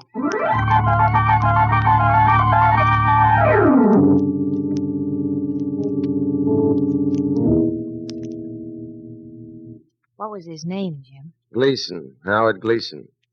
Plenty of dough. He was handsome, wasn't he? Mm-hmm. Too bad. Any idea who did it? Well, Gleason was from Houston. Which means? Nothing by itself, but Max Kemp hails from the same city. Oh, now you're bringing Eddie Sawyer into it. Did I mention Eddie? No, but you certainly... I know, I'm implying things again. Listen, Sue. The facts are that Kemp runs a very ultra club in Houston, which the police have raided time and time again because of gambling, and the word is that Gleason owed Kemp a shirt plus a few other things. Well, that doesn't mean Kemp murdered him. I know what it means. Listen, Jim. You run your business, Sue. I'll investigate the murders. I'm sorry, honey. I didn't mean it. Jim, try to keep Eddie out of it, will you? Hello, Lafferty. Captain Scott. Yeah. Listen, get the medical examiner for me, will you? Yeah, it's a homicide. Gleason. Howard Gleason from Houston. Sutton Arms, room 674. That's it. And a few of the boys. And Lafferty, listen. Get a call out on Max Kemp. Max Kemp and Gino Passy. That's right. Just Kemp and Passy. Check. Thanks, Jim.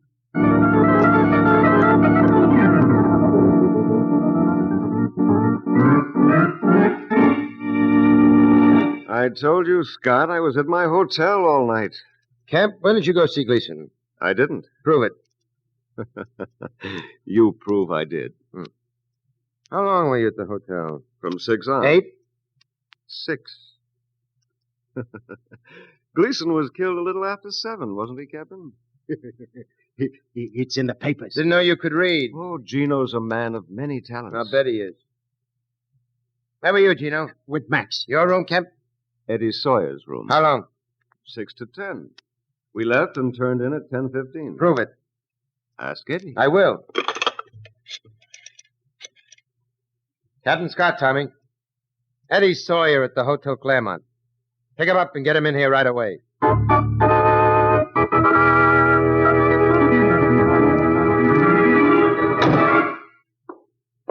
Hello, Sawyer. Thanks. Hello, sir. Eddie? Just a few questions. Sure, Captain. Go ahead. Where were you last night, Eddie? Say between 6 midnight? My hotel. From 6 on? From about 5:30. Did you leave your room at all? No. Sure? Uh-huh. Not even a minute? No. And I went to bed around 12:30. Uh-huh. Anybody with you last night? Max Kemp and Gino. How long? From 6 to about 10. Sure it wasn't 7. Yeah. When did they leave? I told you around 10. Not before that. No, we played cards. Uh-huh. Gin? Poker. From 6 on? That's right. Oh, anything else, Captain? No, I don't think so. Unless you want to change that story. Why, should I? It's true. Yeah. Okay, Eddie. That's all. Thanks. Don't mention it. See you, Sue. Right, Eddie. Well, are you satisfied now? He's lying. He's lying? Why, of all... That's what I said. Been in this business too long, Sue, not to be able to spot a liar. Most people don't lie easily, and Eddie Sawyer's one of them. Look, I've known Eddie a long time, and I've never known him to lie. Know it now. I don't believe it. Don't. I'm not asking you to. I'm just giving you the facts. You think you're so smart, don't you, Captain Scott? Got all the answers, haven't you? A few. Well, this is one answer you haven't got. Eddie Sawyer didn't have anything to do with Gleason's death, and neither did Max Kemp. I'll decide that, thank you. Now, you better run along, Sue. You're getting in my way. Pardon me. I think you're insufferable.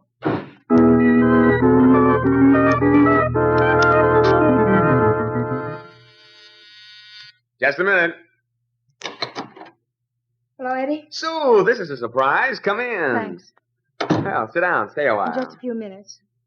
What's the matter, Sue? Matter? Yeah, you look worried. Something wrong? No, nothing really. Come on, tell old pal Eddie all about it. It's Jim. Jim? Jim Scotty. He thinks you're lying. About Max and Gino being here? Yes. I see. I told him he was all wrong, that he was looking in the wrong places for the wrong things. Oh, well, what's the difference? You had a spat. Yes. Old pal Eddie, always around with a soft shoulder to cry on. Oh, Eddie, I didn't Oh, now mean... you forget it, Sue. Anyway, you two will be as cozy as lovebirds by tomorrow. These things never last. Thanks, Eddie. He's a nice guy. Hold on to him, Sue. I will. Eddie. Yeah? You weren't lying, were you? Max and Gino were here. Sure, I wouldn't lie to you, would I? Thanks, Eddie. Nah, don't you worry about it. Say, how about that drink? Oh, no, thanks. I better go along, work. Listen, you've only been here 2 minutes after all. I know, Eddie, but I can't stay. Oh, matter of fact, I'm late now. Better call the office. Can I use your phone? Sure, if I had one. You don't? Company took it out for repairs a few days ago. Didn't have a spare to throw in. I'm sorry, Sue. It's all right. There's a cigar store around the corner. That's the one I use. Okay. I'll see you, Eddie. Right, Sue. And listen, let's get together before I leave for a little longer than 2 minutes, huh? Sure, Eddie. We will.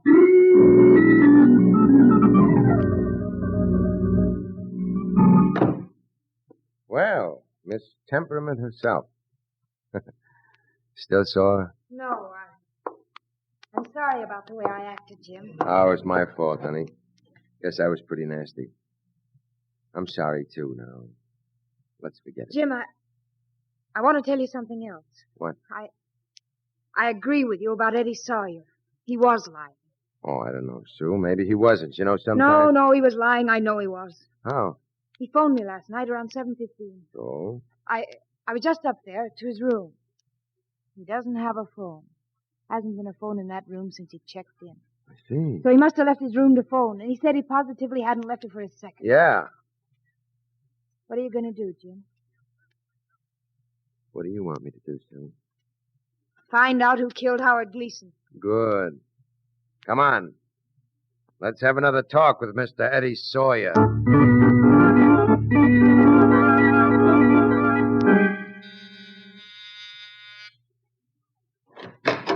Oh, hello, Max. Gino, come on in. Thanks. Close the door, Gino. Yeah. Drink? No, thanks, Eddie. We're not staying. Where you going? For a ride. And you're coming with us. Oh, sure. I'll get my hat. You won't need it. What's the gun for, man? You? I don't get it. Why? Should we tell him? Quiet, Gino. We were just talking to one of the bellhops, Eddie. He tells us you went out last night while we were out. Yeah, I did, Max. But only for a few minutes to make a call. I phoned Never mind who you phoned. I don't want to know. You lied to me, Eddie. Listen, Max, what difference does it make? You lied to me, Eddie, and it makes a lot of difference. It means there's a hole in the story you gave the cops. It means when they check into that story, they'll find out you were lying when you said you'd been here all night without going out. It means they might figure you were lying about us, Gino and me. It means they might break you down, Eddie. And it means you didn't carry out my instructions. You crossed me, Eddie. Not a very smart thing to do. Listen, Max, for Pete's sakes, I Don't cross cringe, you. Eddie. I hate to see a man cringe. You said we were going someplace, Max? Yes, that's right. Open the door, Gino. Well, shall we go, Eddie? Let's go.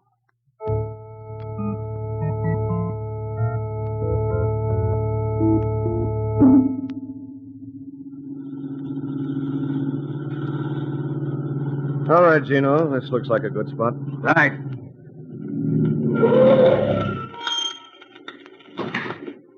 Out, Eddie. Yeah, sure.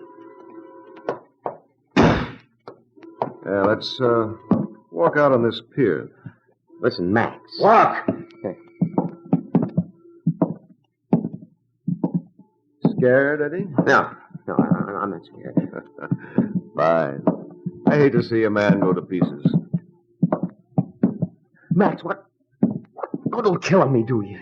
Well, for one thing, it'll seal up the possibility of the cops breaking you. The cops won't break me, Max. How true.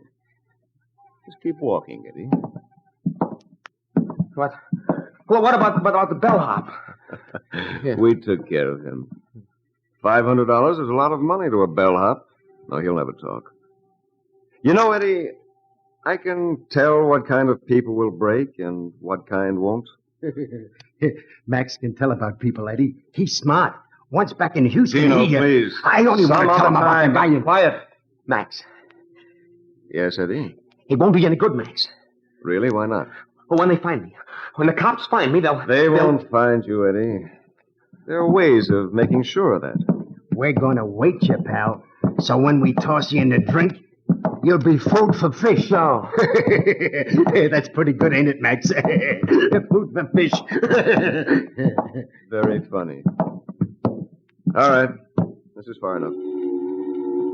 Max, you can't. You can't, Max. Can't I? No, don't, please, Max.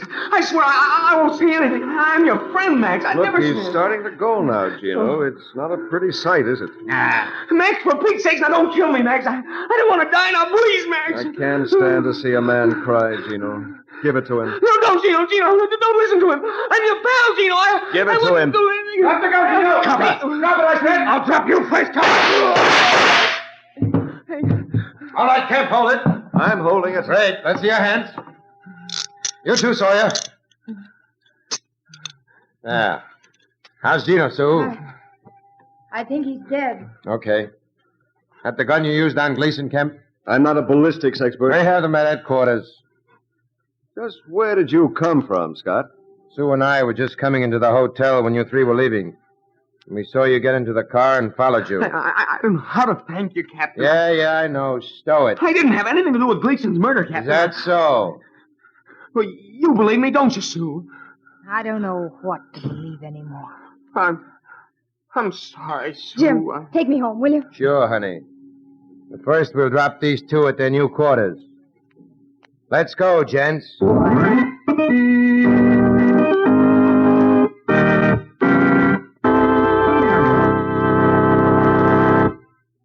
Under arrest.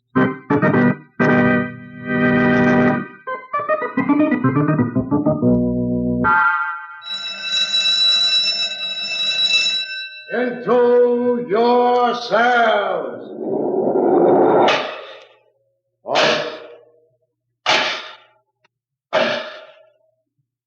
All prisoners present and accounted for.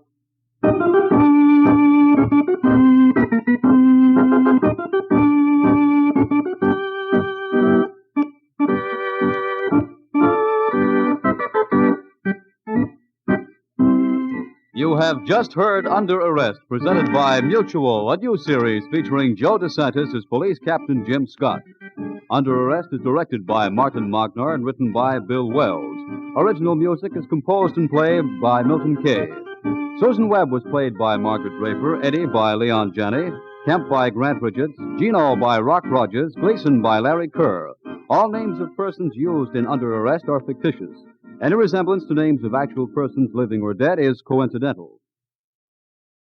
The Lineup, that great hard-boiled police drama with Bill Johnstone playing Lieutenant Ben Guthrie and Joseph Kearns, and later Wally Mayer playing Sergeant Matt Greb.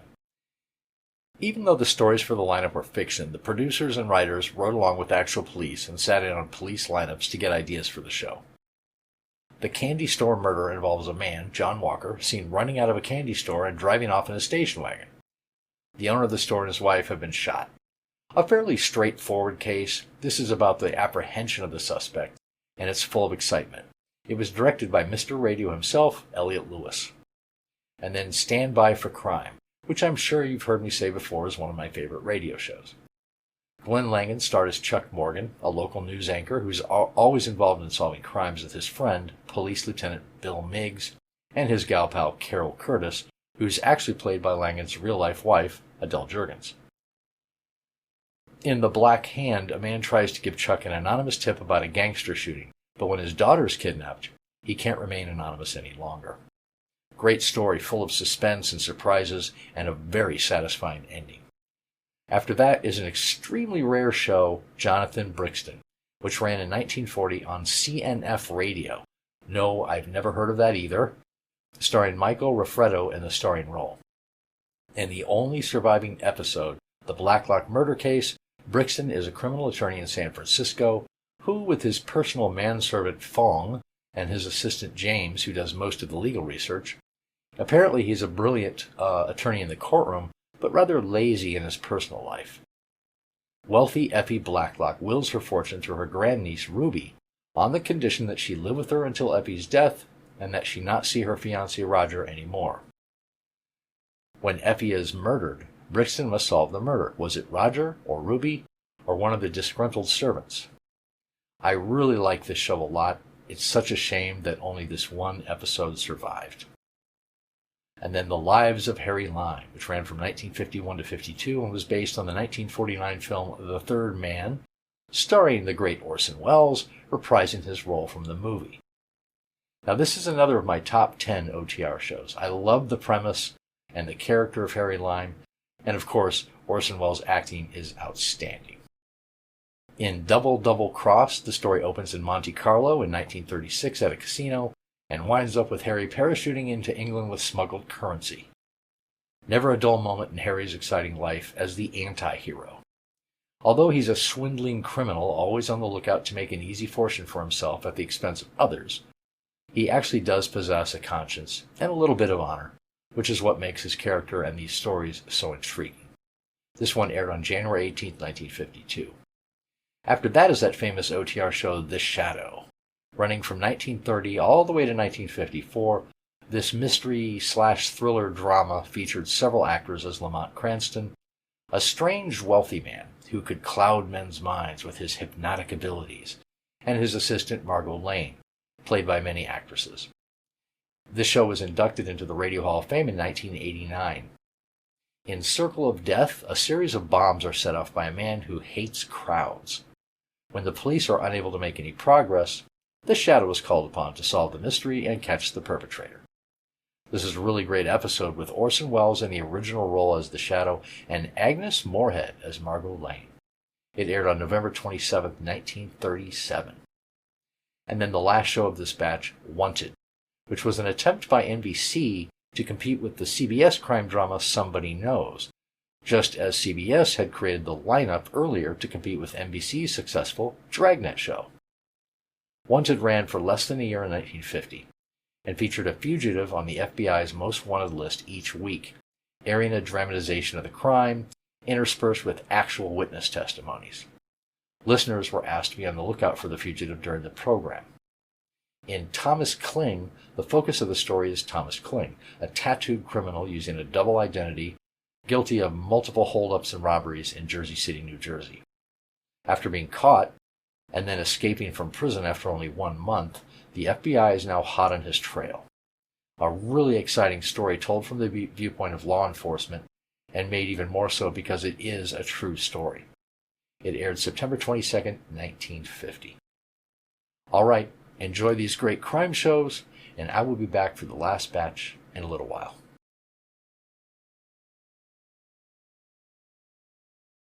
Ladies and gentlemen, we take you now behind the scenes of a police headquarters in a great American city, where under the cold, glaring lights will pass before us the innocent, the vagrant, the thief, the murderer. This is The Lineup.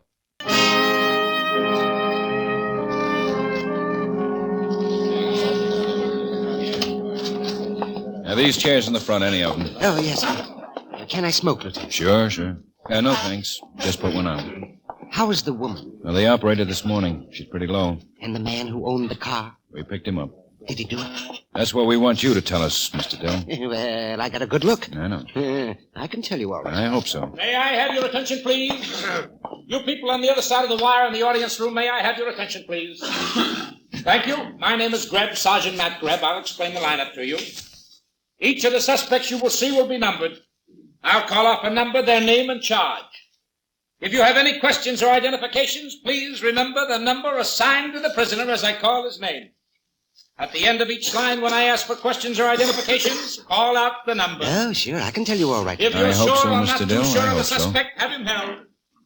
The officers who took your name will assist you. They're seated among you.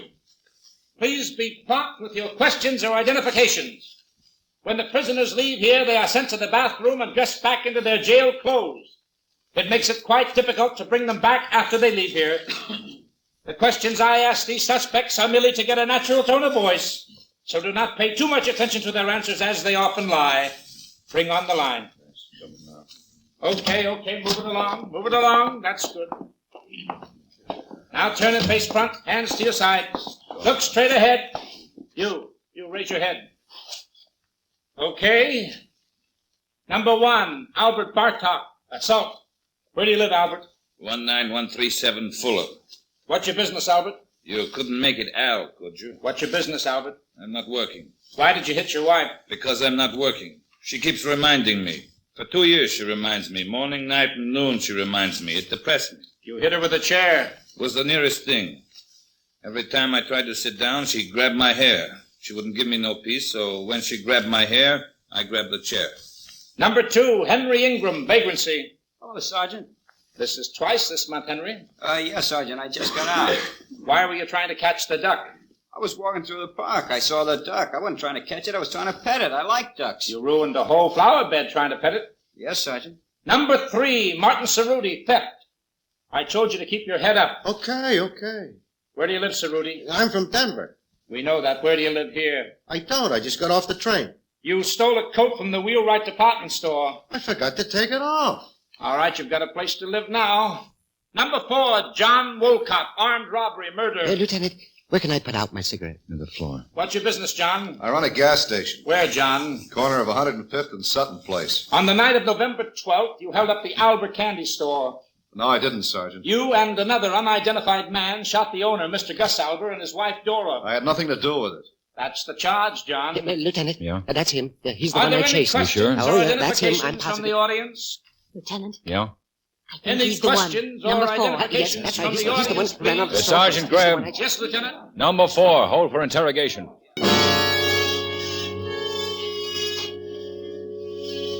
Sit down, John. All right. Liable to be a little rough on you. I didn't do anything. I told you before I didn't do anything. One witness of Mr. Dill chased a man, saw him climb into a station wagon, got the license number. It turned out to be your car, John. In the lineup this morning, Mr. Dill identified you as the man he chased. He's wrong. 2 other men and a woman also identified you. They all agree they saw you run out of that candy store with another man. The owner of that store died last night. I'm sorry. His wife's in bad shape, but she'll live. Look, I've never been in that candy store. I didn't shoot anybody. You live with your brother? Yes. George Walker? Yes. Where was he that night? You keep asking. He went to a movie. And he didn't take the station wagon? I told you, no, he didn't take the station wagon. Does George have a key to the station wagon? How many times do I have to tell you? Does he have a key? No. He didn't take the car out of the garage that night. Somebody did, John. All right. Somebody took it out. I didn't. George didn't. Go find out who. When Mrs. Albert is better, when the doctors say it's all right for us to see her, we'll ask her for an identification. Okay. 2 men held up her store, killed her husband. 4 witnesses have already identified you as one of the men. Mrs. Albert will know for sure. She won't forget who killed her husband. Okay.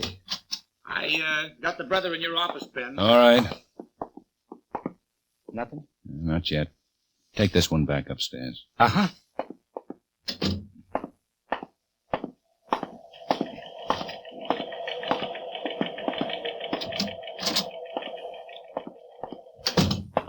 Oh, George.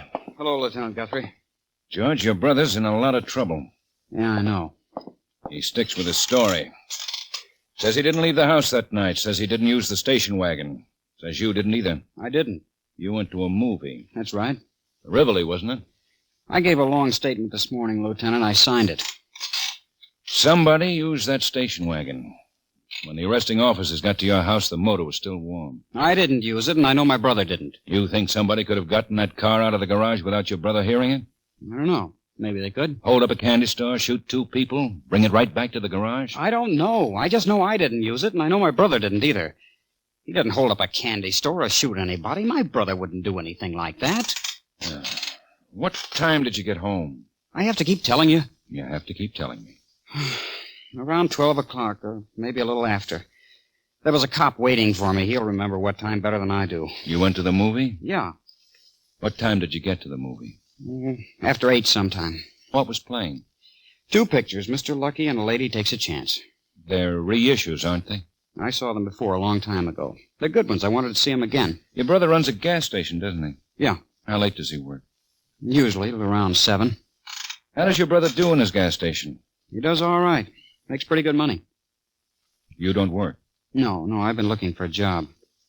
How old are you, George? 22. John's 28. Yeah. When'd your mother and father die? Mom died when we were kids. Dad about 5 years ago. And John's been supporting you? I told you I was trying to get a job. It's not easy. And I want to talk to you again. Stick around home. Sure, Lieutenant. My brother didn't do it, Lieutenant. Awful lot of evidence, George. But he didn't. We'll talk about it later. Bye, George. Goodbye, Lieutenant.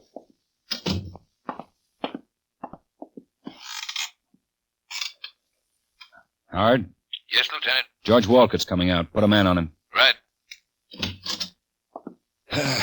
What's the matter, Ben? You look unhappy. I'm tired. You want some coffee? You got it made? No, but it'll only take a second. Well, you won't have time. The hospital called. It's all right to see Mrs. Albert. Oh, okay. Hey, here's the report on John Walcott. On good months, he averages about $300 clear, pays $85 a month on the mortgage. A lot of people doing a whole lot worse. Let's get Walcott and take him down to the hospital with us.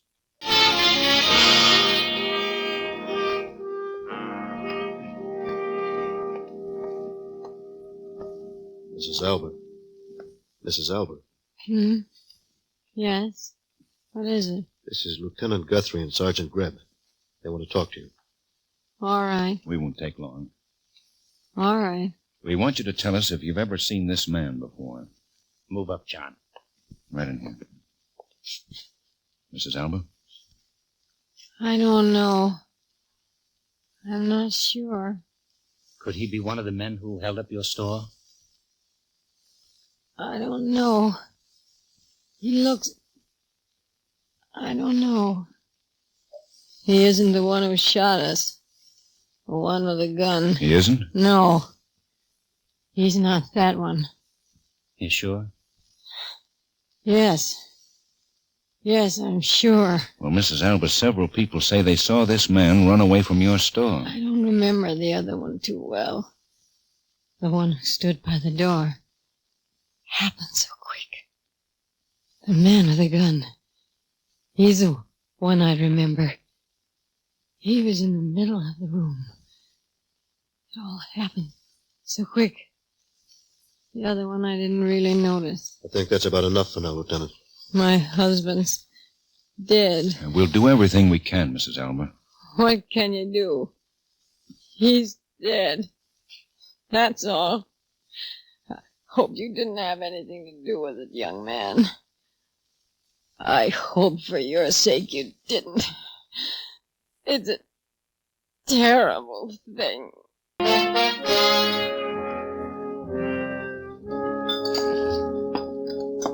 Thanks, man.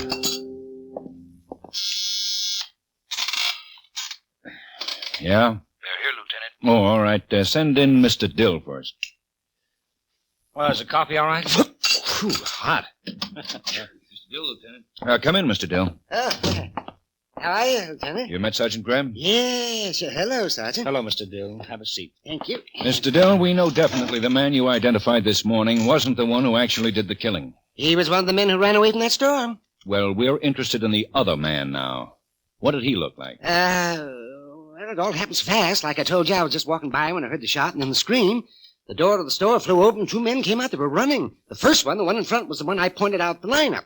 You didn't notice the other man? No, not exactly. I got kind of a look at him, but it all happens fast. I guess I was more interested in the other one, the one I recognized. You don't think you could identify the other one? Well, they separated, like I told you. They started running in different directions. I went after the one who climbed in the station wagon, and I got his license number. You went right after him? Well, I took a look in the store first. I wanted to see what was going on. Then you went after him? Well, I went after the one with the station wagon, yes. I saw the 2 people lying on the floor, blood.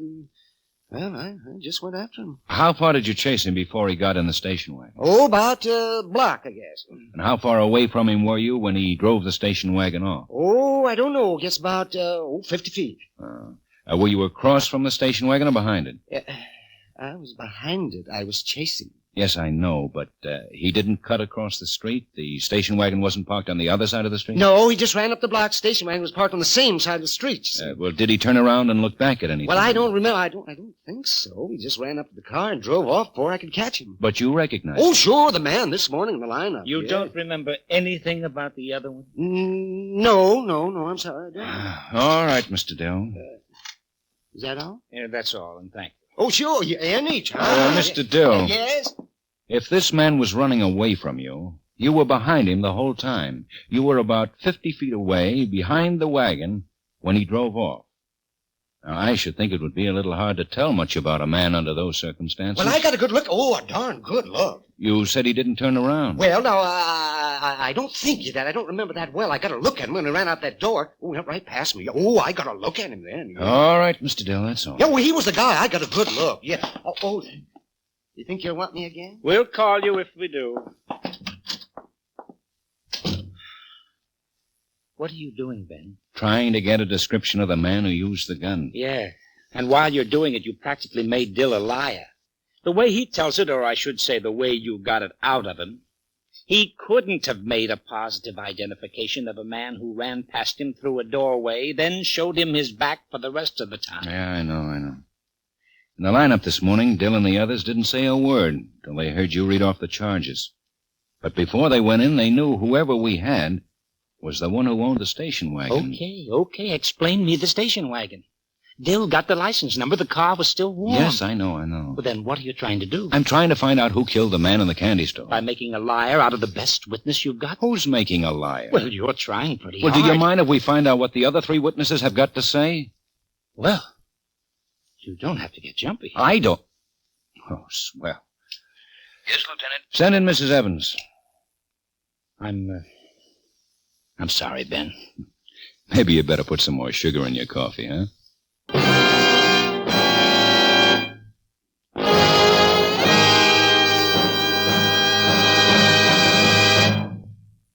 Two fellas who certainly know their way around the popular music world will be guest experts on Songs for Sale tomorrow night on CBS.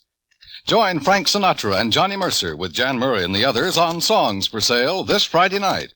And also be listening for that hour of top drama with Up for Parole and Broadway's My Beat.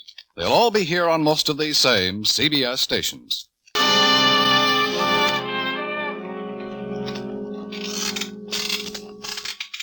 Okay, nobody remembers the second man. Everybody remembers the first. Everybody remembers the first.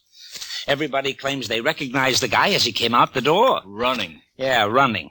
So maybe because they knew Wolcott owned the station wagon, they jumped to identify him. We've had wrong identifications before. Yes, but that's the station wagon. That's the car one of the hold-up men jumped into. 4 people, 3 men and a woman, claimed they recognized the guy. So suppose they really didn't get a good look at him. It was Wolcott's station wagon. Dill got the license number. 2 of the other witnesses saw Dill chase the guy, saw the wagon pull away. One of them even identified the make of the wagon. Yeah? Sergeant Quine on the phone, Lieutenant. Okay. Quine's tailing George Wolcott. Yes, Quine. You ever see the man? What's the address of the pool? Who's the girl? Hall? Uh-huh. Well, all right. Stay with him. I'm going out for a while. Oh, what do you got? I don't know. I want to check it.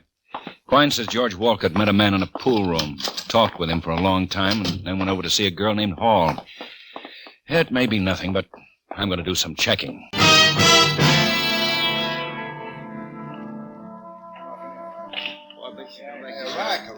Sure, I know Walcott. Plays snooker in here all the time. Hey, you know his brother? Nope. Didn't know I had one. George met a man in here today. They left, went across the street to get a shoe shine. Tall, thin man, dark, wearing a brown jacket, light pants. Rudy. Rudy? Rudy Garvin. He plays in here all the time, too. Buddy of George's. They pal around a lot. Rudy Garvin. You know him? Yeah. I don't like him. Slimy kind of a guy. He's a bad boy.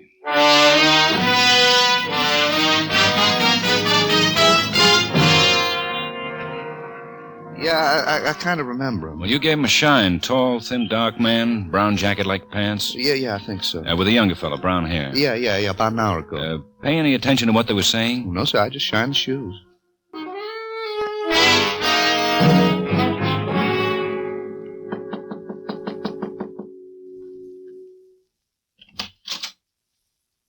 Yeah? Miss Hall? Yeah. Lieutenant Guthrie, police. Oh. What do you want? I'd like to talk to you. Come in.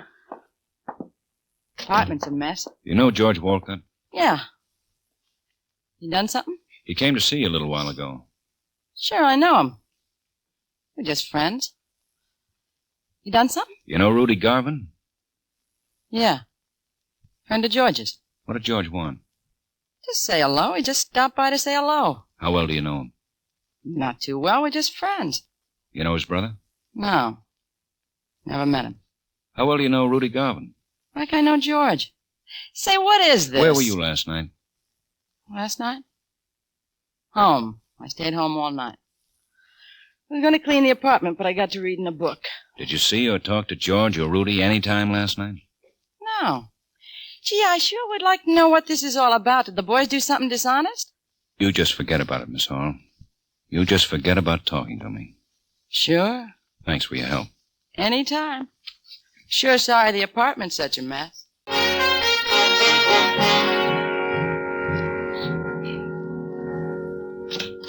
Here's the file on Rudy Garvin, Ben, and his pictures. Yeah, a dozen arrests, 2 convictions, petty theft and possession. A cheap hood with a nasty disposition thinks he's tough. Yeah. Here's Quine's last report on George Walcott.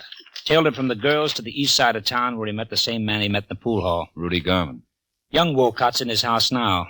Quine staked out across the street. Check on this, Miss Hall. Here's the address. Put a man over there to watch you. Right. I'll check back. I'm going down to the hospital and show this picture of Rudy Garvin to Mrs. Alba.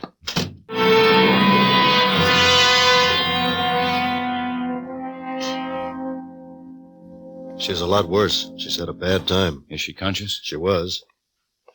Mrs. Alba. Yes. Mrs. Alba, the lieutenant's here again. He wants to talk to you. Hello, Mrs. Alba. Oh. Hello, Lieutenant. I won't take much time.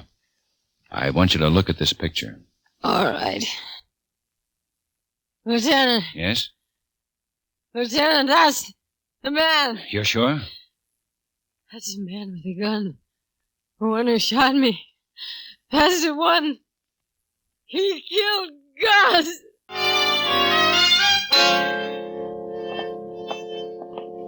Quine brought in George Walcott about 5 minutes ago. What about Rudy Garvin? Well, we're checking. Oh, George. Hello, Lieutenant. What's this all about? Stay in the chair, George. What's this all about? Why'd that cop bring me in? Well, we wanted to talk to you some more, George, about your brother. Oh. A couple of things have come up. Made us kind of change our mind about him. You mean you don't think he did it?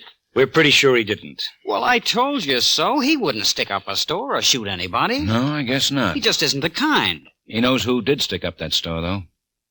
He knows who was using that station wagon. Well, why doesn't he tell you? Oh, he's probably protecting somebody. You think it's me? You think I stuck up that store? Somebody took that station wagon. Yeah, well, I didn't. I told you that. I told you I was on a show. What show, George? I told you. The Rivoli? Yeah. You're a pretty good snooker player, I hear. Snooker? How long have you known Rudy Garvin, George? Oh, about, I don't know, a couple of years, I guess. Why? What do you want to know about Rudy for? What were the 2 movies you saw, George? Lady Takes a Chance and Mr. Lucky. What time did you get to the theater? About 8, I guess. You sure? Yeah, about 8. You met Garvin today at a pool hall. So what? You talked with him, and then you went over to see a girl named Hall. Yeah, that's right. What's the matter with that? Do you have a key to that station wagon, George? Well, yeah, John and me, we both got keys. What do you want to know about Rudy for? He's got a record. He's a tough boy to get mixed up with. I didn't know he had a record. What time did you leave the house before you went to the movie, George? Around 7. 7. Rivoli's not far from your house. What did you do from 7 to 8? I stopped in the pool hall and shot a game. You run into Rudy Garvin? No, I didn't see him that night. You didn't drive the station wagon? No, I sure didn't. Your brother's a pretty nice guy. He's all right. Look, I didn't do this thing. Why do you think I had something to do with it? What picture was playing when you got to the movie? Mr. Lucky. They had a newsreel, I suppose. Yeah. Your brother's been supporting you for a long time, hasn't he? Yeah, I told you I was trying to get a job. You went out looking for a job? Yeah. Where'd you go? Who'd you see? Well, I saw a lot of people. I don't remember all of them. Name a couple. Well, gee, in the last couple of weeks, I haven't been looking so What did you hard. see the girl for today? Betty? Last name's Hall. Yeah, Betty Hall. What'd you see her for? Well, I just went over to see her. For nothing, just to see her. What part of Mr. Lucky did you get in on? What part? Yeah, what part was happening, what was happening in the story when you walked in? Well, have you seen it? Yeah, we've seen it. Well, you remember the part when they had the big gambling party? Yeah. Well, that was the part when I walked in. Cary Grant had all that money wrapped up in Now, a where did the newspaper. newsreel come in? End of the show, between pictures? Between the pictures. What time did you get out of the show? Well, about 11:30, I guess. I got back to the house around 12, and I met the cop who took me down here. And you didn't drive the station wagon? No. And you didn't see Rudy Garvin? No. The woman who was shot identified Garvin as the man who shot her. Well, I can't help that. I wasn't with Rudy. I didn't see him You that saw night. both pictures? Yes. You've seen them before, haven't you? Well, yeah, they're old pictures, but I liked them. I saw them again. I told you that, Lieutenant. You didn't take a message from Rudy Garvin to Betty Hall? No, I left Rudy, and I just decided to stop by and What was see the her. newsreel about? The newsreel? Yeah, what was it about? Well, I don't know. I left in the middle. You left in the middle of it? No, I didn't mean that. Well, what was it about? I don't remember. You can't expect me to remember everything. You remember the 2 pictures? Well, yeah, sure. Then you should remember the newsreel. Have something about Korea? Why? Truman? Last week's football games? I don't remember. You can't blame me for that. The candy store was robbed about 9. That would be about the time the newsreel went on. I don't remember the newsreel. I think I went out to get some popcorn. You were out for the whole newsreel? Maybe I was. What went on after the newsreel?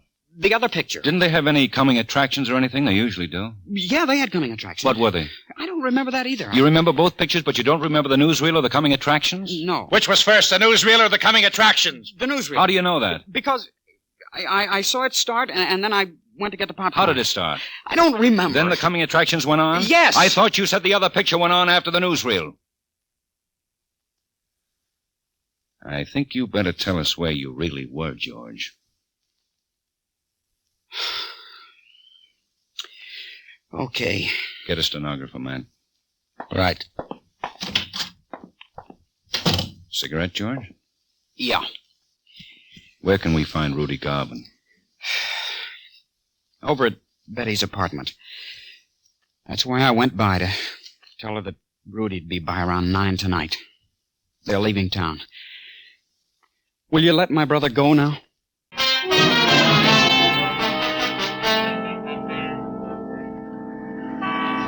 There's 2 cars at the end of the street. Quine and Asher are around back. 2 men at each side of the building.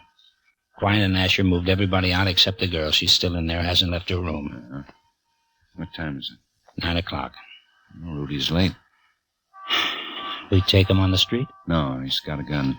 Better wait. Quine said the landlady was a little unhappy, afraid she was going to get her place shot up. Well, I hope she doesn't. There's a cab. Yeah. That's Garvin. Let him get into the building.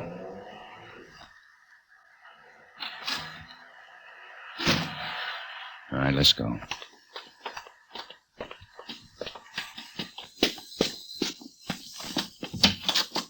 Second floor.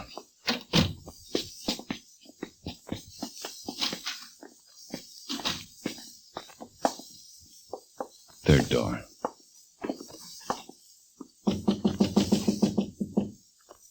Yeah? Who is it? George. What do you want? What do you want? Look out, man!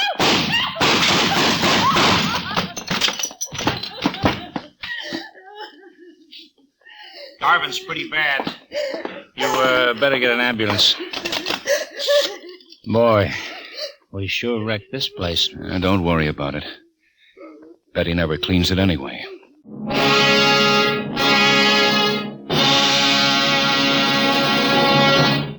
The Lineup, where before you pass the innocent, the vagrant, the thief, the murderer. Listen next week when we again bring you The Lineup. May I have your attention, please? You people out there on the other side of the wire in the audience room, may I have your attention, please? Thank you. My name is Greb, Sergeant Matt Greb. I'll explain the lineup to you. Each of the suspects you will see will be numbered. I'll call out their number, their name, and charge. If you have any questions or identifications, call out the number. If you're sure or not too sure of a suspect,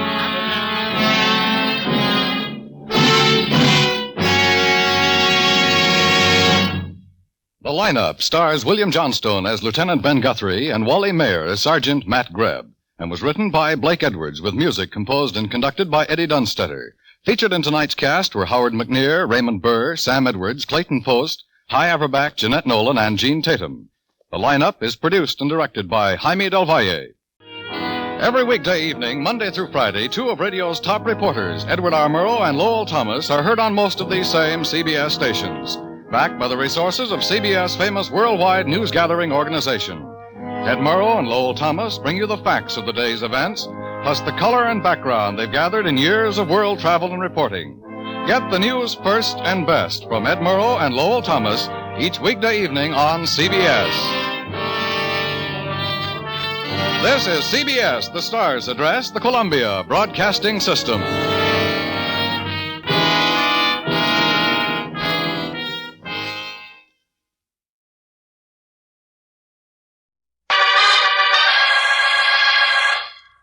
Stand by for crime.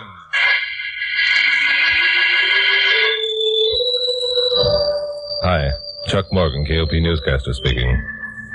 The other day, while shooting a round of golf with my friend Lieutenant Bill Meggs of police headquarters, I learned something that surprised me, and I'm sure will surprise you as well. That is that the Mafia, or Black Hand, is still actively operating in this and other countries. You know, the Mafia originated in Sicily several hundred years ago. It was originally designed to protect the common people against the tyranny of landowners and royalty.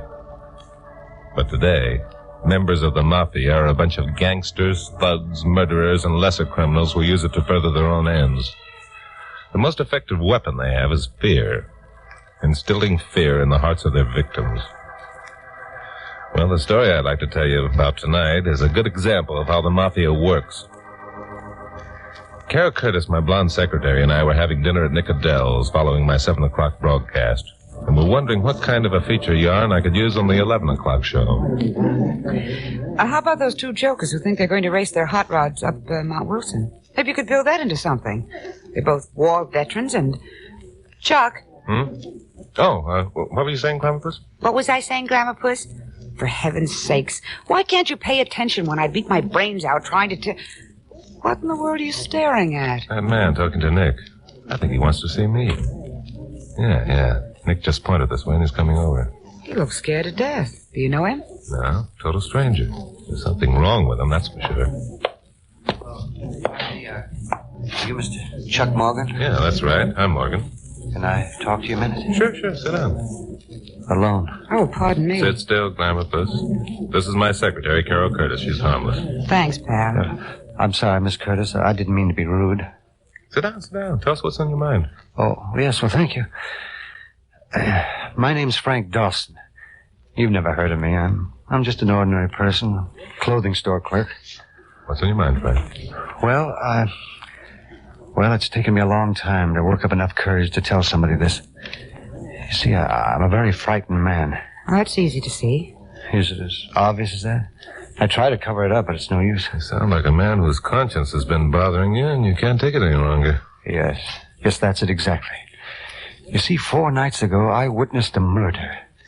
I saw Elmer Hatfield shot to death. Elmer Hatfield?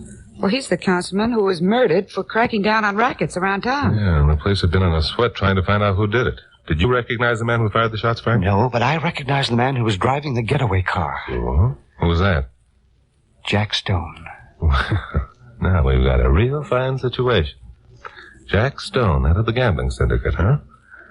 Well, he's a logical suspect for the killer of the man who was trying to undermine his gravy train. You must have a good reason for not going to the police with this information. Yes, I have a good reason, Miss Curtis, a very good reason. And it's here on this card. Dawson reached into his pocket, took out a small white card, and laid it face up on the table. There was nothing on the card, except for the imprint of a black hand.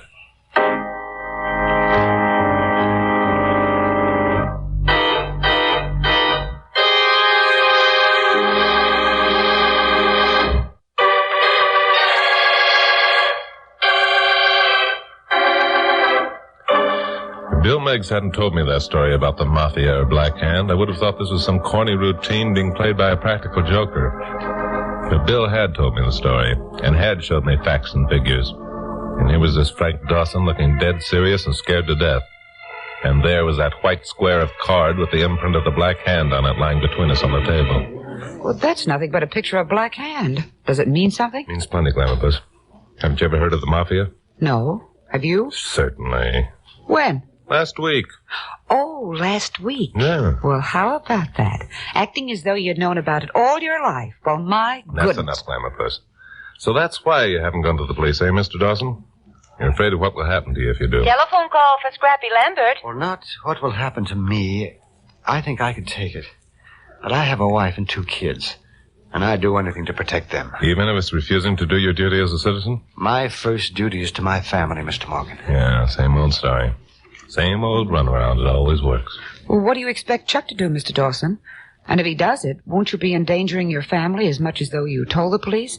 Well, I hope that... Well, it's... That I wouldn't let it be known you'd told me, huh? That somehow I'd have Jack Stone arrested and charged with Hatfield's murder without bringing your name into it. Just how do you expect me to do that? You're the only witness to the crime. The police haven't got enough evidence to arrest Stone on suspicion, let alone to convict him. No, I'm afraid without you to testify, Frank, it's a dead issue. I can't, and I won't. They'll take my little girl. They told me they would. Who told you? The man who gave me the card. I didn't know that they'd even seen me. When I heard the shots and saw what was happening, I ducked into a doorway. Then the man who had done the shooting came running out of an alley and jumped into the car that Jack Stone was driving. They roared away, and then the other people in the cars appeared, and all I could think of was to get out of there and go home. And so I started, running most of the way. I was almost there when a car came up behind me and... Hey, you! Hold it! Were you calling me? Yeah, I was calling you. What's your name? Well, I don't know why I have to answer that. Don't. What's your name? It's Frank Dawson. Where do you live? Come on, talk. 2 houses down the street. But don't hit me again. And talk pretty. Where'd you come from just now? From work. I'm a clothing store clerk. The store stays open Friday nights. Yeah? Where's this store located? It's on the corner of Melrose and Catherine. Melrose and Catherine, huh? Then you must have walked down Catherine to get here, that right? Yes, that's right. You're the guy, all right. What'd you see in that alley? I didn't see anything. What'd you see? Nothing. I didn't see a thing. What'd you see? Nothing. I didn't see... What'd you see? Don't hit me again. And talk. I saw the shooting. That's better. You got any kids, Dawson? Yes. 2. No kidding. Kind of make you feel bad if anything happened to them, wouldn't it? Oh, no. No, you can't. You mustn't. My kids didn't do anything. You can do what you want to me, but don't touch my kids. I thought so. You and your old lady'd be kind of put out if one of those kids should disappear and you never saw him again, wouldn't you? Why, you dirty... Not so fast, Jump! Just take it easy. I'll break you in 2. You want some more? My kids! Nothing will happen to your kids if you're smart. Now, let's have a little rehearsal. What'd you see tonight? I saw the shooting. You saw what? Nothing. I didn't see anything. That's better. Just remember, you didn't see nothing. Not a thing. You didn't even come home that way. You walked down another street. Get it? All right. I walked down another street. And don't forget it. You walked down another street and you didn't see nothing. Remember it and nothing will happen to your kids. Forget it and one of them will be dead. You get that straight? Yes, I understand. Good. And just so you won't have a lapse of memory, here's something to keep it...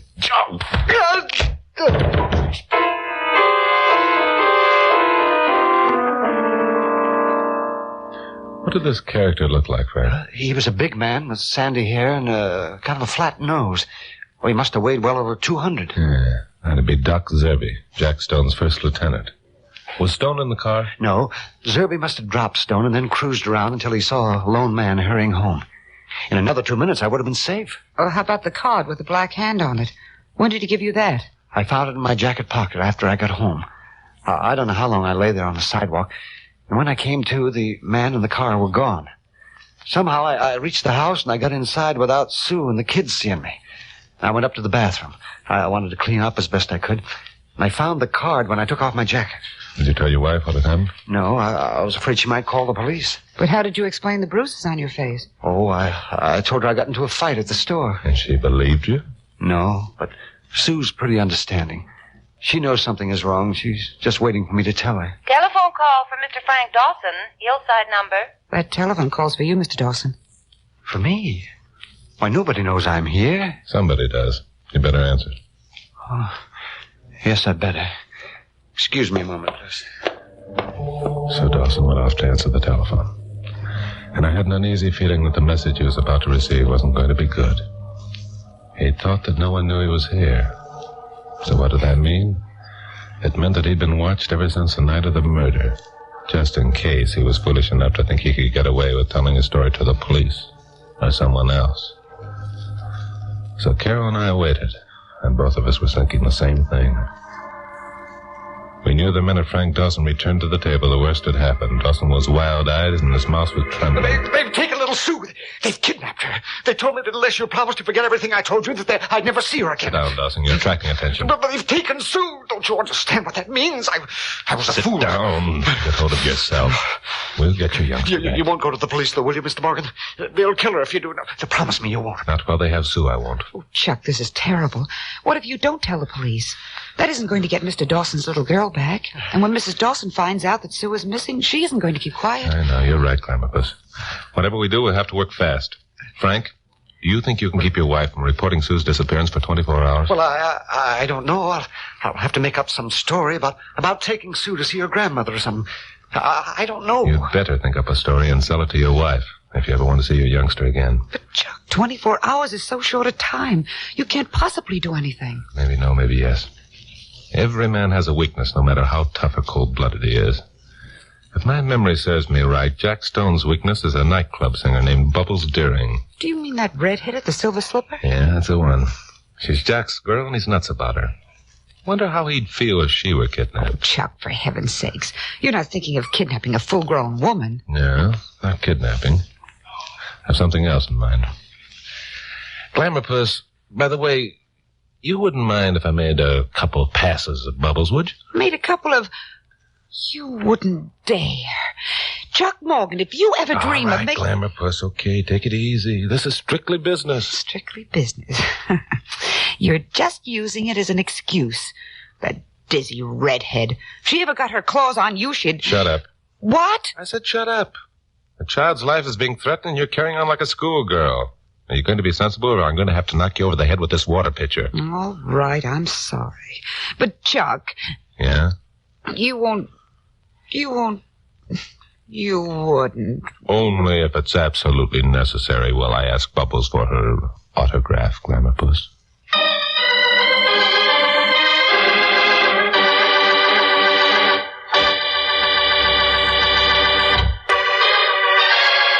Now, the conclusion of Stand By for Crime.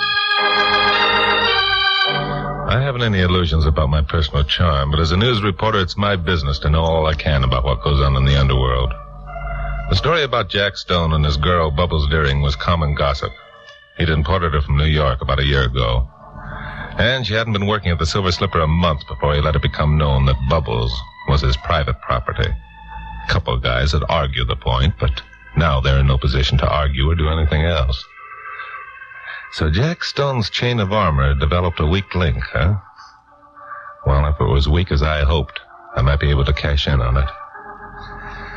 So I sent Carol back to KOP with instructions to have a sub do my 11 o'clock broadcast if I didn't show up. And then drove out to the Strip where the Silver Slipper was located. I caught the tail end of the first floor show, which featured Bubbles doing her song and dance routine.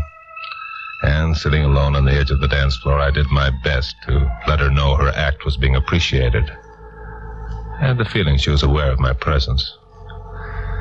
Afterward, I went backstage and found a door with a star on it. Yeah, who is it? Hello, Bubbles. What? Hey, what are you doing here? I just thought I'd drop around and tell you how much I enjoyed your act. Yeah? Well, now you told me get out. Wait a minute. I've got a proposition to make. I ain't interested in no proposition. Hey, does Jack know you're here? Jack? Who? Jack Stone, the guy who owns this place. Ain't you never heard of him? Well, now that you mention his name, I guess I have. Huh. You better had. The last guy who came prancing in here is dead. Oh, it's like that, huh? Yeah. Yeah, it's like that. Now, if you're smart, you'll beat it. Well, I appreciate the warning, but first I've got to state my proposition. How about coming to work up in San Francisco for me at twice your present salary? Huh? Say, who are you? My name's Jones. Bill Jones. I own the High Tide Club in San Francisco. Never heard of it. Ever been to San Francisco? No. That explains it. Okay, so all right, I ain't been around. And I ain't interested in getting around. What's the matter, Bubbles? Scared? Scared me? Huh? What? Jack Stone. Jack Stone? Oh, it's a laugh. Hey, listen, Buster, I got news for you. I'm Jack Stone's girl. He's in love with me, see? Are you in love with him, Bubbles? Or do you just hang around here because you're scared of what will happen if you leave? I ain't scared of nothing. I tell you nothing. How do you like being someone's personal property, Bubbles? Not being able to even talk to another man. Only going out when Jack Stone says so. And then only to the places he chooses.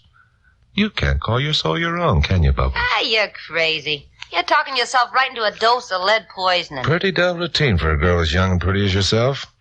What you need is freedom to move around without the knowledge that you're being spied on, without being afraid all the time. Yeah? You think I'll get that freedom in San Francisco? Huh. Jack's got connections up there, too.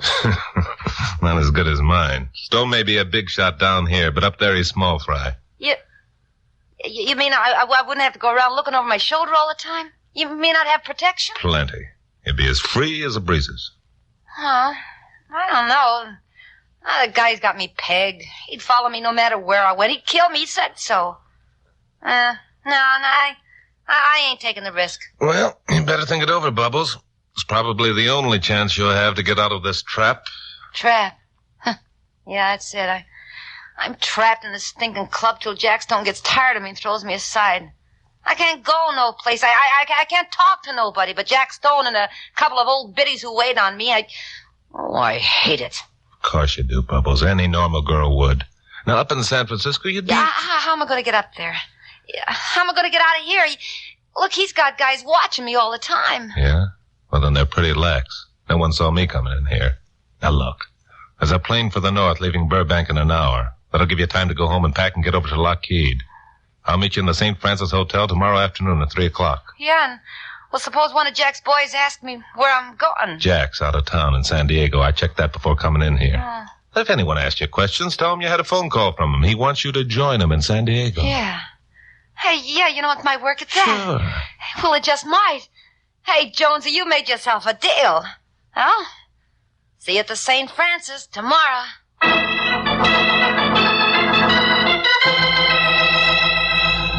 Well, maybe this would work, and maybe it wouldn't. Anyway, it was the best I could think of at the moment. I went outside, crossed Sunset, and got into my jalopy, which was parked on the other side. After a while, Bubbles came out of the alley that led to the stage door of the Silver Slipper and got into a cab. The cab started west. A sedan pulled away from the curb and followed.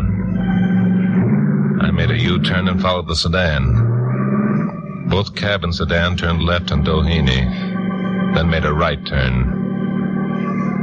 The cab stopped in front of an apartment house, and Bubbles went inside.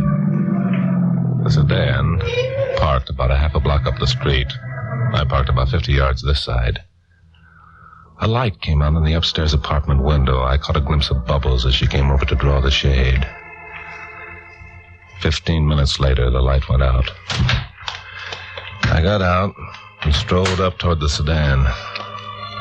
Reaching it just as Bubbles came from the apartment house and headed for the cab. The guy in the sedan started to get out.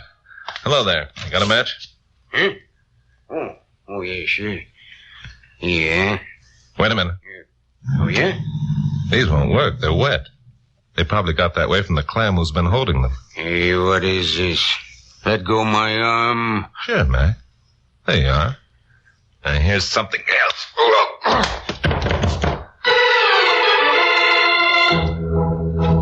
Well, so far so good. Bubbles was on her way up north and no one knew where she was going but me. I went back to KOP and found Frank Dawson in the waiting room of my office with Carol. Any luck, Chuck? Yeah? I'm doing all right, I think. Did Bubbles fall for that winning smile of yours? Oh, never mind that. Go find Pappy and tell him to put on a sub for my 11 o'clock show. Well, where are you going to be at 11 o'clock? At the Silver Slipper, picking up Sue. Now get going. And remember, both of you, not a word to anyone, not even Pappy. It would ruin everything. So I went into my private office and called Lockheed Airport in Burbank and asked if Flight 183 had gotten off all right. They said it was just leaving the ground. So that was that. The gorgeous Bubbles was out of reach for at least an hour and 3/4. So then I began dialing the Silver Slipper. Silver Slipper. I want to talk to Doc Zerby. This is Zerby. Who's calling? Chuck Morgan, KOP newscaster. Oh, yeah? What's on your mind, Morgan? Want to give us a little publicity for a change? Yeah, that's exactly what I have in mind, Doc. I don't suppose you have a guest over there named Sue Dawson. Never heard of her. Why? She's somebody important? Yeah, she is. You know, we've a guest over here named Bubbles Deering. Thought you might like to know. What the devil are you talking about? Just what you think, Doc. Shall we make a deal? You're nuts. Bubbles is on the floor right now doing her turn. Just so. But suppose you take a look and see. Hang on. Sure. So Doc took a look. I could hear a door bang and loud voices at the other end of the wire. Then Doc was back on the phone again. Morgan, you dirty rat. If you snatch that babe, you'll get a bullet through your head. You know that, don't you? And if Bubbles isn't at the Silver Slipper when Stone gets back from Dago, you'll get a bullet through your head. You know that, don't you, Doc? What's the deal? Bring the kid to that office where you are right now. I'll be over and pick her up in 15 minutes. What about Bubbles? As soon as Sue's safe at home, I'll give you a ring and tell you where Bubbles is. How do I know it won't be a double-cross? You don't. But the way I look at it, you haven't got much choice in the matter, have you, Doc? Okay. Be here in 15 minutes. We'll have the kid.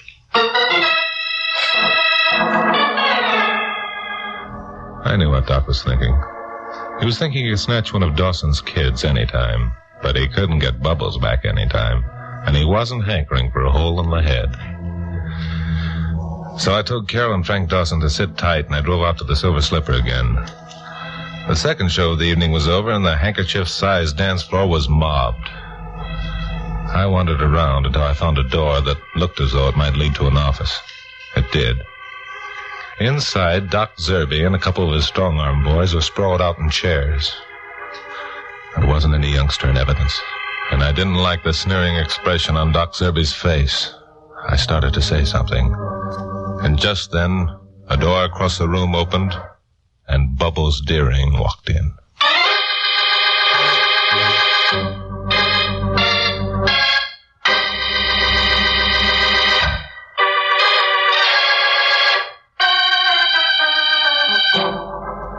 Well, there wasn't much time to figure out a plan of action. One thing I was doggone sure of. Bubbles wasn't on that plane to San Francisco, and that meant I was a dead duck. Doc Zerby started to speak, and one of his boys reached toward his gun. I put my hand behind me, jerked open the door, and jumped backwards, banging it shut. But instead of trying to lose myself in the crowded room, I flattened against the wall behind the door.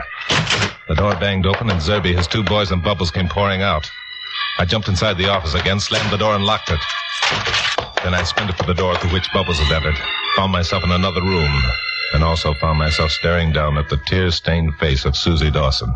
There was a window that opened onto an alley. I threw a chair to her, picked up Susie, and dropped into the alley. Just as the rear door of the club opened and Zerby and his boys came out. They started for me, and I started for Sunset Boulevard, holding Susie. A couple of bullets passed too close to comfort, then someone was yelling. Chuck, this way. It was Glamopus. She was getting out of a squad car that had just pulled up to the curb. Bill Meggs and a bunch of cops and Frank Dawson were all on the sidewalk. I was within 10 feet of them when, of course, I had to stumble. I went down and cracked my head on the pavement, trying to keep Susie from getting hurt. That was the last I knew for quite a while. When I came to, I was in the back seat of the squad car, my head on Carol's lap. A cop was driving. Oh, what the... Hi, Chucky boy. Oh. I thought I told you to stay back at the office. Aren't you glad I didn't? No. I mean, yes. How'd you know where I was? Well, you told me, remember? Besides that, I listened in on the extension phone to your conversation with Doc Zerby. Oh, you did? Yeah, and that's how I knew Susie would be at the Silver Slipper, and it would be all right to tell the police. I wonder why I didn't think of that. Because you're honest, Chucky boy. You made a deal with Doc, and you intended to keep it. You're honest and good and fine. Shut up. Where's Susie? She went home with her father. Where's Doc and his boys? In jail. Where's Bill Meggs? He went to the airport to meet Jack Stone. Where's Bubbles? Oh, she's gone somewhere to make reservations on a plane for San Francisco tomorrow. She said every seat was taken on Flight 183. And she says she has to be at the St. Francis Hotel tomorrow to meet a man named Jones. Oh, no. Mm-hmm. That's what she said. That reminds me. What? I have to be in San Francisco tomorrow myself. A very important date at the St. Francis Hotel.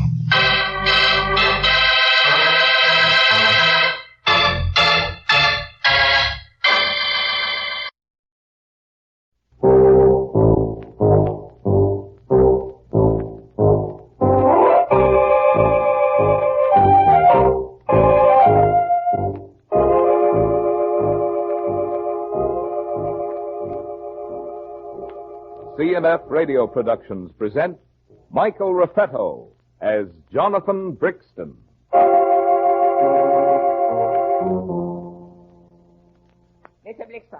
Mr. Brixton, wake up. You go office. I'm tired, Fong. I got to bed very late. Me know. Here, you drink this coffee. Yes, but I'm not well. You say that every morning. You get up.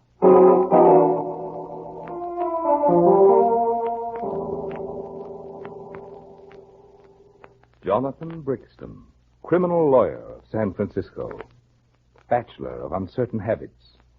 Brilliant in court, yet capable of amazing indolence. But then he has Fung to feed him and to get him out of bed, and James to do all the tedious work of looking up the law. Yes, James is the studious type, but don't let his quiet way deceive you. He's a brawny fellow with a mean wallop. Put up that gun, do you hear? Firearms make me nervous. Yeah? Well, it's too bad. You and Brixton here better say your prayers, because this is your finish, see? James, I'm afraid he means business. Do you suppose... Hey, stand still. What do you think you're... All right, James. Yes, sir. Oh, very thorough, James. Very thorough. Oh, dear. I didn't mean to hit him so hard. Yes, James, your punches aren't gentle.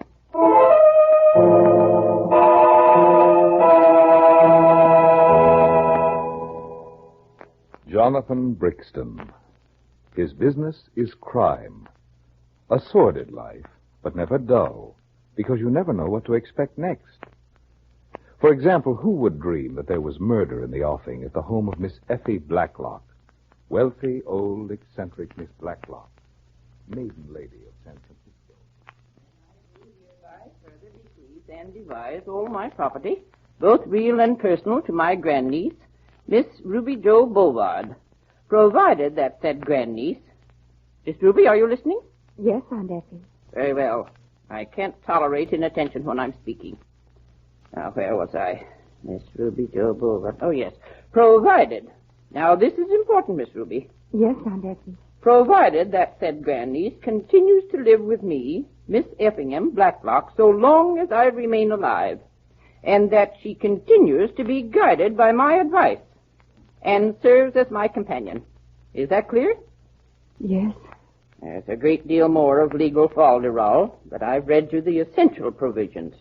I might add, however, that should you take it into your pretty head to forsake me in my old age, I have provided in the will that everything, mind you, will go to the university. Now, have you anything to say? No, Aunt Effie. You're thinking of that young man, aren't you? Of Roger. Well, He's not worthy of you. I've told you that repeatedly. No connections. Such an indifferent family. But then I shan't live forever. Oh, please don't say things like that, Aunt Effie. Well, we'll not go into it again tonight. It's past 9. Call Winters to help me to my room. All right. Winters?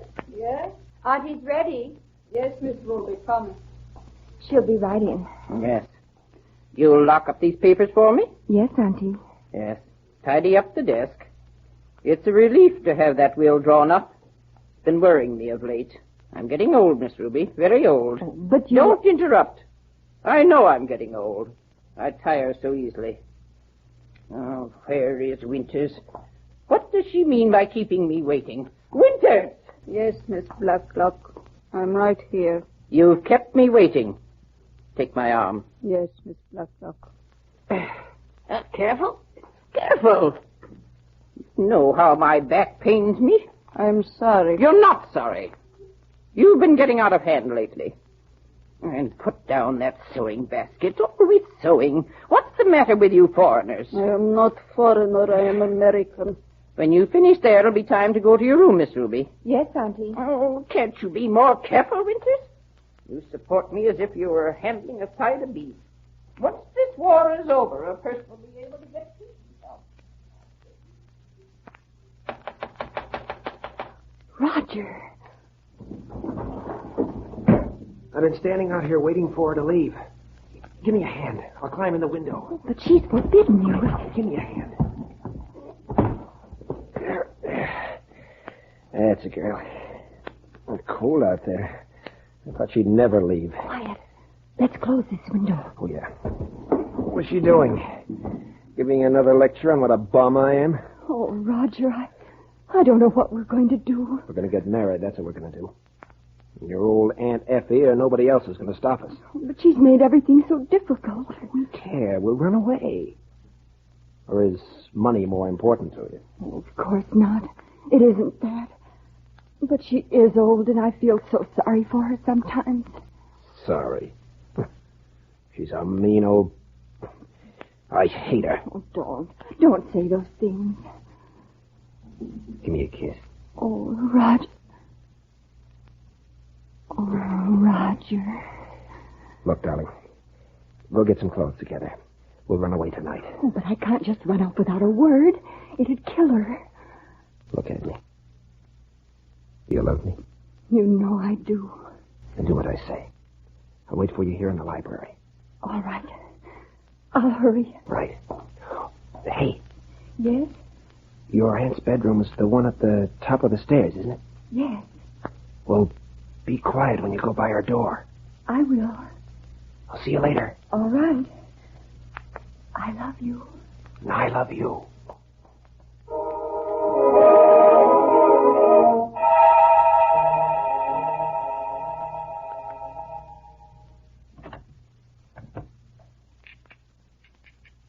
Who is it? Is that you, Winters?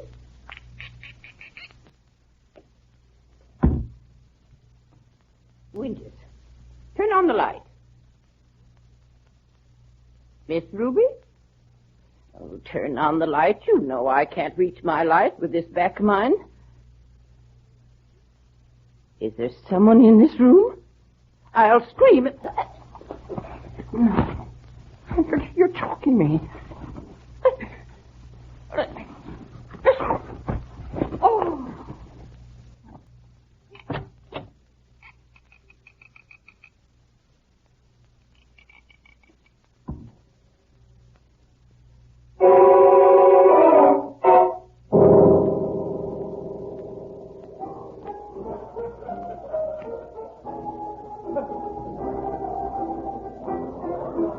Will you have a final one on the house, Mr. Brixton? Why, that's an intriguing proposition, Steve, but why final? Midnight in 2 minutes. 12 o'clock deadline for serving drinks. But why should I be telling you what the law is, eh? It's a good one, ain't it? A bartender telling Jonathan Brixton what the law is. I could have a worse tutor, Steve. Hey, ain't got much of that 20-year-old stuff left. Keep it for special customers. It ascends me to the brain, makes it quick, apprehensive. How's that? Huh? Oh, nothing. Falstaff. Oh. Hey, Stephen, how much do you think it would cost to induce that piano player to take a rest? Oh, you want him to stop? Why, sure, I'll tell him. Well, we don't want to hurt his feelings. I'm sure he's doing his best. Oh, you can't hurt Charlie's feelings. Well, he must have read our thoughts. Thank you. Okay, Mr. Brixton. Glad you like it. How nice and quiet. Paper. Morning paper. Rich old lady murdered. Paper, mister. No, thank you. I like my paper with my coffee. Not that I eat it. Don't misunderstand me. Rich old lady murdered. Read about the latest case. Always somebody getting killed. But makes business for you lawyers, don't it? Stephen, the human race is depraved. Sure is, yeah. Sure is. Hey, Bob, you with the paper. Come here. Yeah? Who was killed? Somebody here in San Francisco? Here you are. Picture of her on the front page. Okay, here's a dime. Now screw. Paper. Well, the maestro is now turned to the classics. Look at this, Mr. Brixton. Old Lady Blacklock killed. That rich old dame in the big house on Nob Hill. You know? Effie Blacklock? Yeah, strangled about 9 o'clock tonight. Got the guy, though. Young fella who was in love with her niece or something.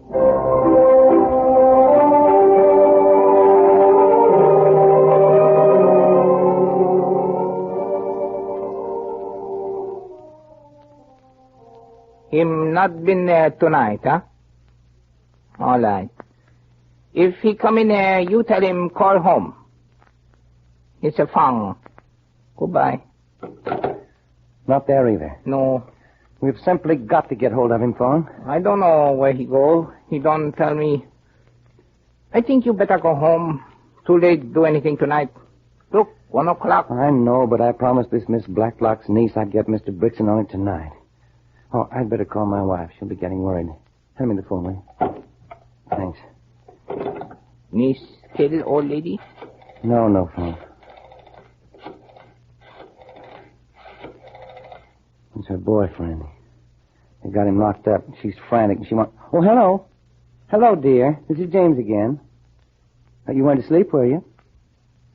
Well, I'm still at Mr. Brixton's house. No, we haven't located him yet. Yes, but, darling, as long as I'm working for him, I've got to do my job. Well, I know, but... Well, yes, dear. Well, just because he does those things, it doesn't mean I'm going to. You're all right. Yes, well, I think if you... Well, yeah, I will. Yes, I will. Yeah. Goodbye, dear. Your wife, she don't like him, Mr. Brixton. She think he bad. She lied. Well, she's upset. You can't think of any other place he might be, huh? Let's see. No. Oh, him come now.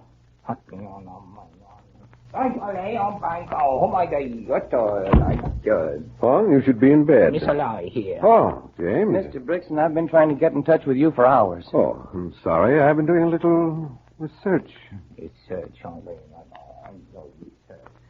the Blacklock case. You knew she was killed early this evening. Yes, I did hear something about it. Well, the niece is frantic. See, the boy she's in love with is involved, and she tried to get hold of you right away. Seems she called here several times, and Fong finally told her to call me. Uh-huh. You told her we'd take the case? Well, no, not exactly. I told you were kind of funny about taking cases, but I'd talk to you. Yeah. Where is she now? Home. She's waiting to hear from you. The body at the morgue? I don't know. You see, I haven't really done anything much except look for you. Yeah. I'm hardly in the mood for work. She seems quite young and very desperate. I felt sorry for her. What about the boy? His name is Roger Murray. They've locked him up. Seems he's confessed to the murder. Confessed? Then our work is cut out for us, James. Let's go.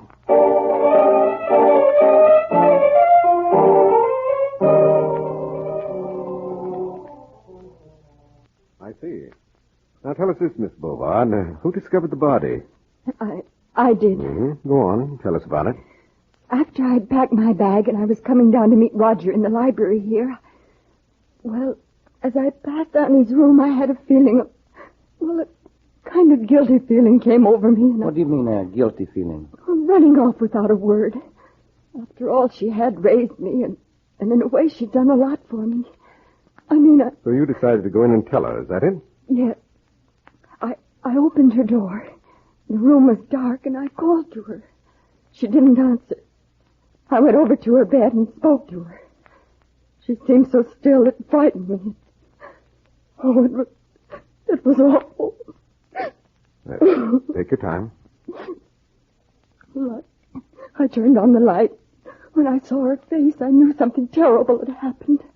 I ran to the head of the stairs and called Roger. He came up, and Winters rushed in from her room. Yes, about this Winters. She the only servant in the house? The only one that lives in the house, yes. The cook and the chauffeur have quarters over the garage. Uh-huh. And Winters is a sort of personal maid for your aunt? Yes, she acts as housekeeper and is Auntie's maid. Sort of like a nurse in a way, too. You see, Auntie hasn't been awfully well lately. Well, that's one reason why I hated running off without... Yes? Well, where is Winters now? She's in the sewing room right across the hall here. Poor thing, she's frightened to death. She said she was going to sew to try to get her mind off things. She's a foreigner, and they take death awfully hard. What nationality is she? I don't know, but she has some funny name that Auntie couldn't pronounce, so she decided to call her Winters. We ought to have a talk with her, don't you think, Mr. Brixton? Yes, James. Now, what did Roger say when he saw your aunt? We all rushed into the room. We were all so... Well, I don't really know what happened. Somebody called the doctor and... Your own doctor? Yes, Dr. Jackson. Oh, yes. He came right over. But of course it was too late to do anything. When he said she'd been strangled, well, then Roger said yes, she had been. And that he had done it. Oh, he'd gone into her room while you were in your room packing, is that it? Yes. And then the doctor called the police. Yes, this is a terrible ordeal for you, I know. Now, suppose you take us in to see this Winters for a moment, and then we'll let you get to bed.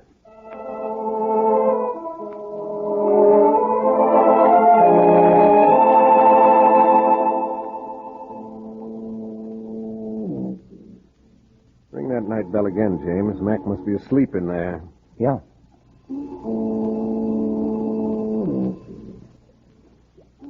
The morgue always depresses me. And that weird light up there. Seems like they try to make it just as ghoulish as they can. Yeah? Hello, Mac. Huh?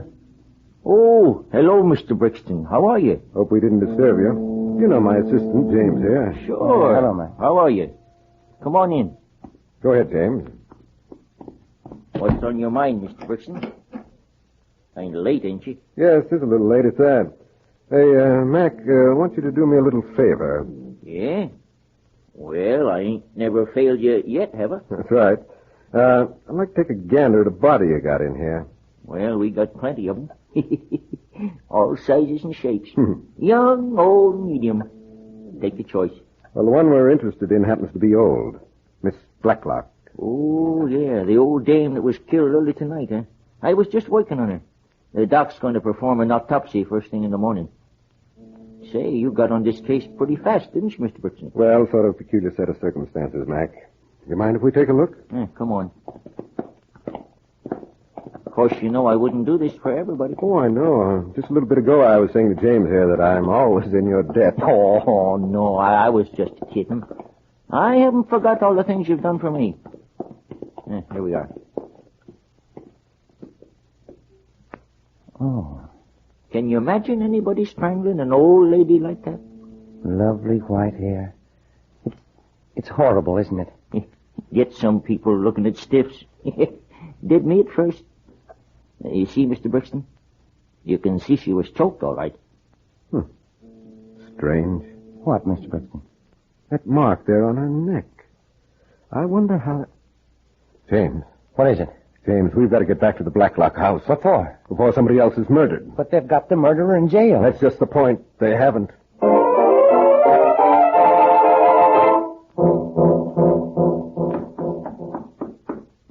Yes? It's Winters, Miss Ruby. Oh, yes, Winters, come in. What is it, Winters? I was just going to bed. I'm sorry I bother you. I'm so scared. I'm afraid in my room alone. I know how you feel. Sit down. I brought my sewing basket. Let me stay here, please. Of course. I'm glad you came in. You go to bed. I'll be quiet. I just turn on this one little lamp over there so to see a little bit to sew. No, I can't go to sleep. We'll talk. All right. We talk. Yes, we'll... Oh, Winters, what are we going to do? Do not cry. No, I mustn't.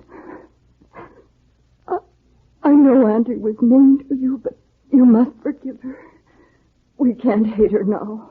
She's dead, yes. But I still hate her. Oh, no, don't. Don't say that. I hate her. She mean to me. I know. She was mean to me, too, but she was old and sick. Always she called me foreigner. I am not foreigner. I am American. Please, she knew that. It was just her way. I'm glad. I'm glad she's dead. Winters, don't look like that. You frighten me. Always she say, do this, do that, you clumsy foreigner. I try be good to her. But no. Do this, do that. The doorbell? Who come now? So late. I don't know. Police? But what could the police want now? They've been here. You'd better answer it, Winters. Police. Hurry, Winters. It must be important. Are they... Winters? What are you going to do? Oh, no. No, Winters!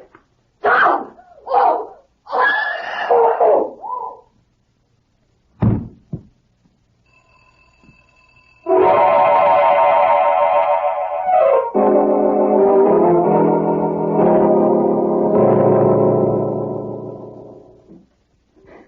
She seems to be getting weaker, Mr. Brixton. Yeah, she lost too much blood. I'm afraid there's no hope. Oh, poor Winters. I tried to stop her, but before I could get to her, she had those big scissors in both hands. Yes, right into her neck. She's a strong woman. She made a good job of it. How's she coming, Mr. Brixton? She's pretty weak. Did you get the doctor on the phone? Yes, he's coming right over. I called the police, too, while I was at it. Good. See if I can get her to make a statement. Winters. Winters, can you hear me? Yes. You killed Miss Blacklock? Yes. I killed her. Write down what she says, James. She's dying, isn't she? Yes, I'm afraid so. You better go away. No, I'll stay. Winters. Winters, why did you kill Miss Blacklock? I hate her. Where is Miss Ruby? I'm right here, Winters. What is it? Roger is good boy. He loves you. Yes, Winters. I know. He lied to police when he say he killed Miss Blacklock. Yes, Winters. He's only trying to protect Miss Ruby. He think she do it. I was going to tell them I do it, but I get scared. Why did you do it, Winters? I want to tell Miss Ruby something. Yes, I'm right here. I'm happy now because I go to find my boys. My 2 boys. What does she mean by that? I don't know. I didn't know she had any children. Come close. Hurry. She hasn't much more time. What is it, Winters? Yes? Oh, you poor, poor woman. What is it? She said she wasn't a foreigner. She said, how could she be a foreigner when she'd lost 2 boys at Corregidor?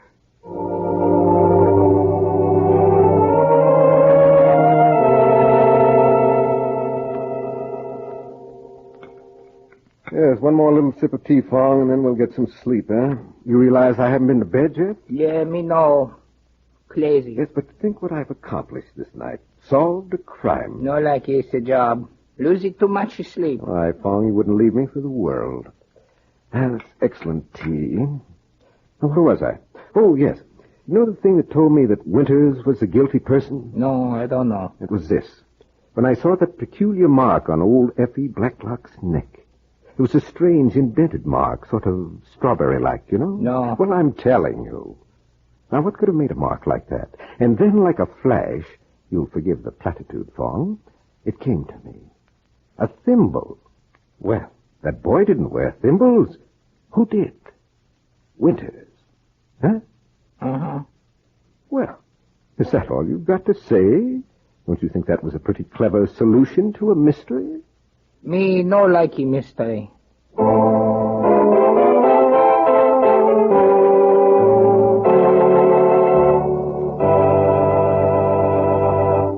That is your introduction to Jonathan Brixton, starring Michael Raffetto, with Barton Yarborough as James. We must confess that Brixton is not a model man. He doesn't lead a pretty life, and he's no knight in shining armor. No, if you're looking for a conventional hero, Jonathan Brixton is not your man. Wait a minute now. Mr. Brixton's done a lot of mighty fine things that people never hear about. Take the time he defended that fellow Bert Fielding. Why, even my wife said that he... James, let's not go into that, huh? The evidence is in. Let's rest our case.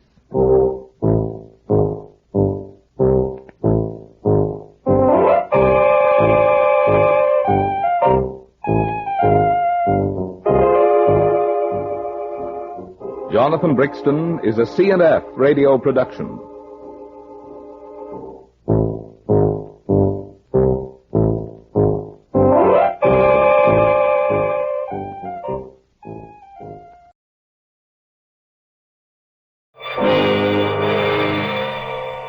Presenting Orson Welles as The Third Man, the lives of Harry Lime, the fabulous stories of the immortal character originally created in the motion picture The Third Man, with zither music by Anton Karas. Trey French, she could have been, and for a while I almost kidded myself she was, the great romance of my life.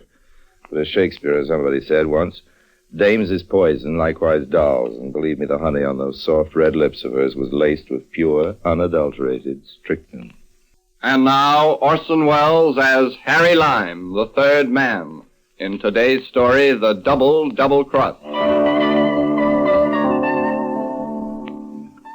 Monte Carlo, 1936. The sucker season was at its peak, and by an odd coincidence, my pockets were fuller than they'd been for a long time. Yes, life was looking pretty good. But even at that, not half so good as the liquorous-eyed brunette I found sitting next to me at the casino one night. Faites vos jeux, messieurs et mesdames. Faites vos jeux, s'il vous plaît. Rien ne va plus. 18, rouge. That was me. I drew in my winnings. Lady Luck was sure smiling on me, just as she was frowning on the girl beside me. This girl had backed half a dozen losers or more in a row, and now her last chips were gone. She was fumbling in her handbag. Here was chivalrous Harry's big chance. I asked politely if there was anything I could do to help. Thank you, monsieur. You are very kind, but I seem to have mislaid my checkbook. I'm afraid I shall have to give up for tonight. Oh, you can't quit when you're so much down. I have no choice. Nonsense. Here, take this stack of chips. Oh, but monsieur... Please, go on. No, monsieur, I would not blame you from a complete stranger. Just a loan. But if I lose again, I may not be able to repay you. Oh, thanks. That, please, take it. If you insist. I certainly do. Thank you, monsieur. Faites vos jeux, mesdames et messieurs. I'll put the lot on 21. The lot? Sure. But is that prudent? To a successful gambler, mademoiselle, the word prudent doesn't exist. When you got a hunch, play it. Play it hard. And you have a hunch about 21? Yeah, I have. Bien, I'm in your hands. I do as you say. There. Good. Faites vos jeux, s'il vous plaît. Rien ne va plus. Numéro 21. Rouge. I have one. What did I tell you? Oh, you must be very lucky, monsieur. I'm beginning to think I am. What should I choose this time? This time, let's see, 17. All right, 7.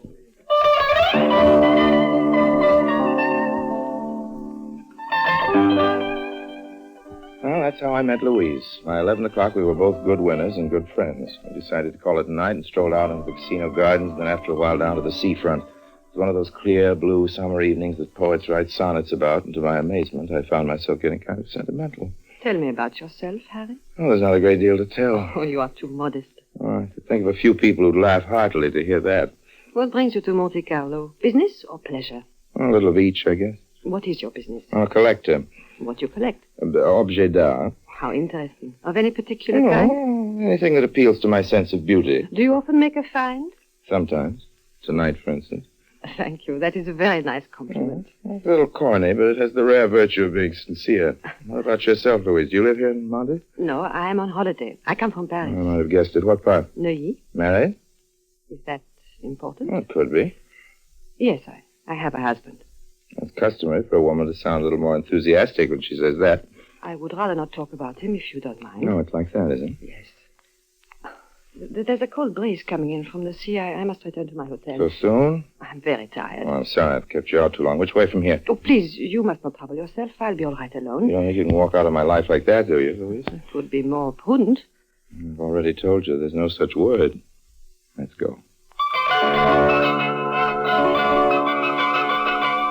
I'm not the sort of guy who won't take a chance, but usually if there's one thing I steer clear of, it's jealous husbands.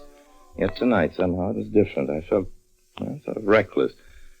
Maybe it was that perfume Louise wore. Maybe it was the moonlight. I don't know. Anyway, almost before I'd realized it, we were at the door to her suite, and she'd opened it. Would you like to come in for just one drink? Well, No, perhaps it would be better not. Good night, Harry. Well, when am I going to see you again?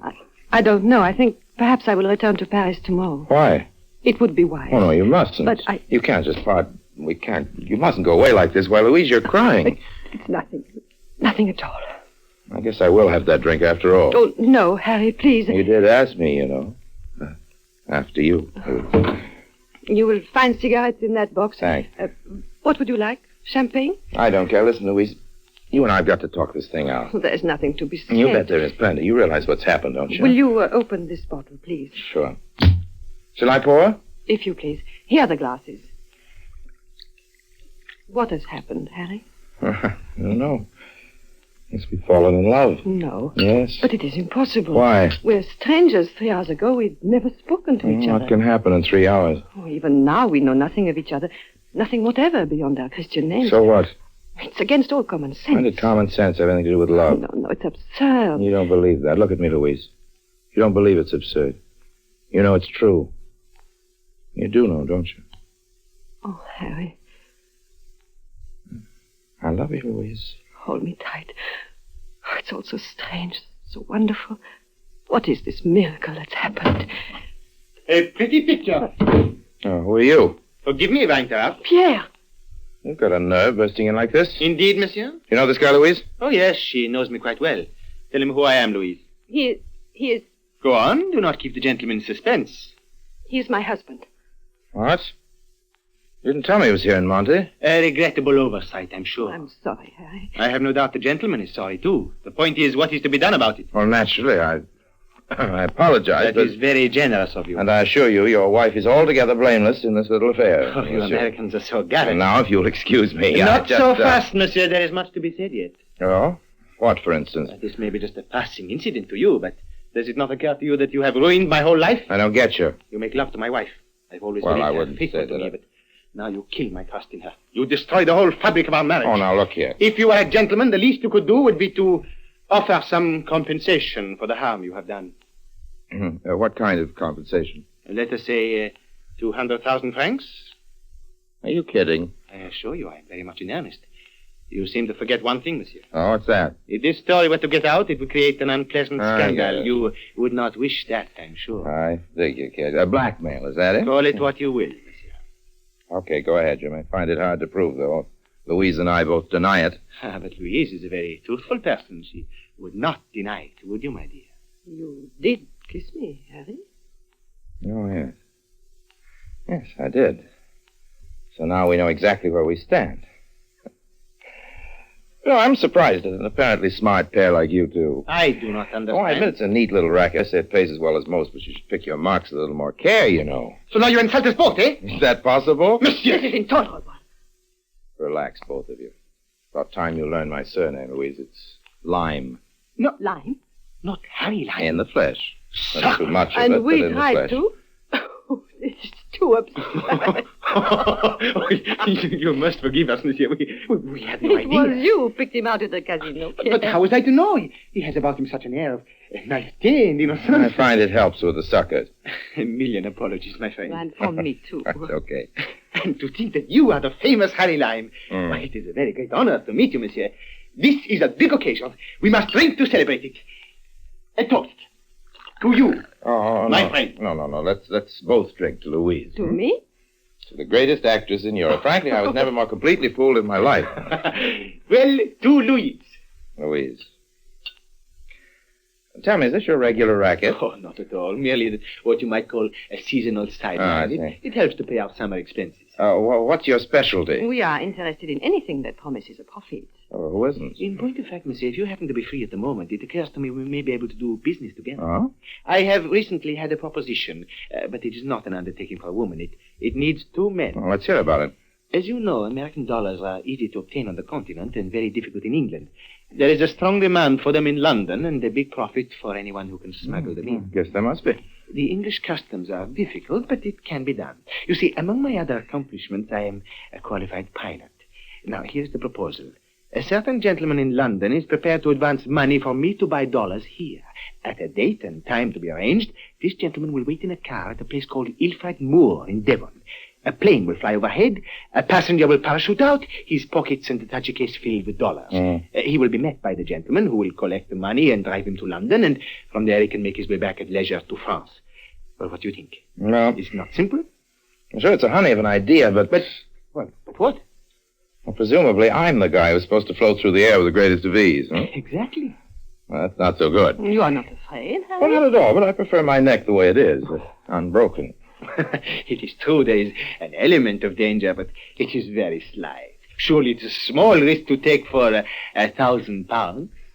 1,000 pounds? Uh-huh. You say there's that much? 1,000 pounds? Oh, but yes. And what is more, if the first venture succeeds, there will almost certainly be others. Oh, that's different. Then it is a bargain? Okay. When do we start? And now, Orson Welles as Harry Lime, the third man, continues in today's story, The Double Cross. Well, we all went to Paris next day, and Pierre got busy organizing his end of the business. About a week later, we drove to a little place outside Cherbourg where Pierre had a two-seater plane housed in a converted barn. And next morning, we took off. We crossed the English coast near Torquay. Pierre handed me a number of bundles, carefully wrapped, tied, and sealed, and I filled my pockets and stuffed the overflow into a small leather case. I'd just done checking my parachute when Pierre called to me. This is Ilford Moor now. Are you ready? I guess so. There's no need to be nervous. That's all right for you. I'm the guy who's going to make the jump. Think of the 1,000 pounds. I am. Hard. All you have to do is to count 5 and then pull the ripcord. It's quite simple. Oh, sure. Nothing to it. All right? Now! I took a deep breath and jumped. 1, 2, 3, 4, 5. The funny part is he was right. It was quite simple. It was kind of fun, floating around the sky, seeing the earth drift up gradually to meet you. As I landed and slipped off my harness, a couple of guys stepped forward from behind a clump of bushes. Are you from Pierre? That's right. I'm Robert Brad. This is my assistant, Jerry. I'm glad to know you both. You've got the stuff? You don't figure I made that jump for the fun of it, do you? Have you got the stuff? Sure. Come on, I you got can the pass it stuff. over and I'll take it in the car. Gather up this parachute, Jerry. We'll get going. Yes, sir? Didn't take me 2 minutes to find out this Brad was tough, the English gentleman type, but hard as iron. Pierre might have warned me. While his assistant drove us toward London, he and I sat in the back of the car, and I handed him each a packet, checked the seals, and then opened it, carefully counted every note. Took an hour or more, and we'd finished. Well, that's that. Everything in order, Mr. Brad? Yes? You're not exactly the trustful type, are you? No. I'm glad Pierre didn't try to shortchange you. So you should be, Mr. Lyme. How's that? I don't take kindly to that sort of thing. A courier who once delivered a package of diamonds to me was foolish enough to replace several of the best stones with paste imitations. Oh, what happened to him? No one seems to know. He just disappeared. Yeah. But surely if Pierre were to weigh in light, you couldn't very well hold me responsible. I could, and would and will, Mr. Lyme, if such a thing ever happened. I don't think it's kind of unreasonable, old man. So, but then I'm an unreasonable man. Stop at the next pub, Jerry. It's time we had lunch. Very good, sir.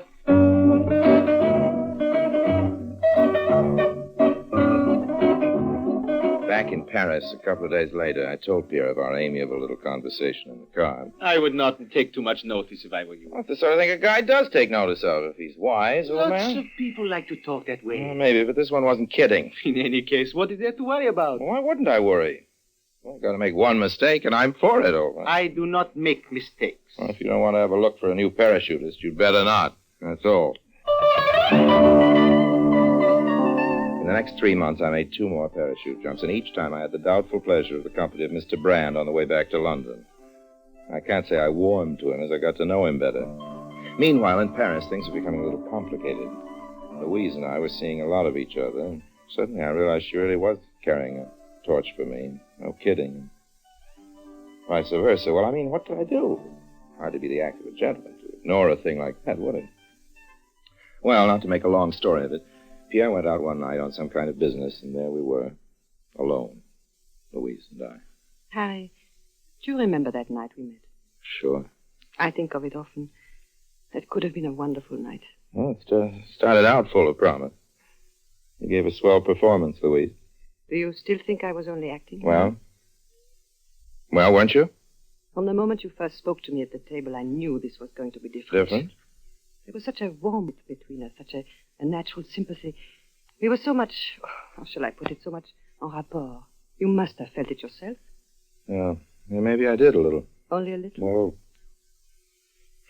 no, quite a lot. I knew what I had to do, and I hated myself for doing it. Even when we learned who you were, I hated having to pretend that what had happened between us meant nothing to me. I shall never forget that moment when you took me in your arms and we kissed. You know, Louise, if we're wise, we'll change this conversation. It's sweet. Do you want to be wise, Harry? No, not particularly, but... But what? What about Pierre? I care less than nothing for Pierre. He's your husband, It girl. is you I love. You alone.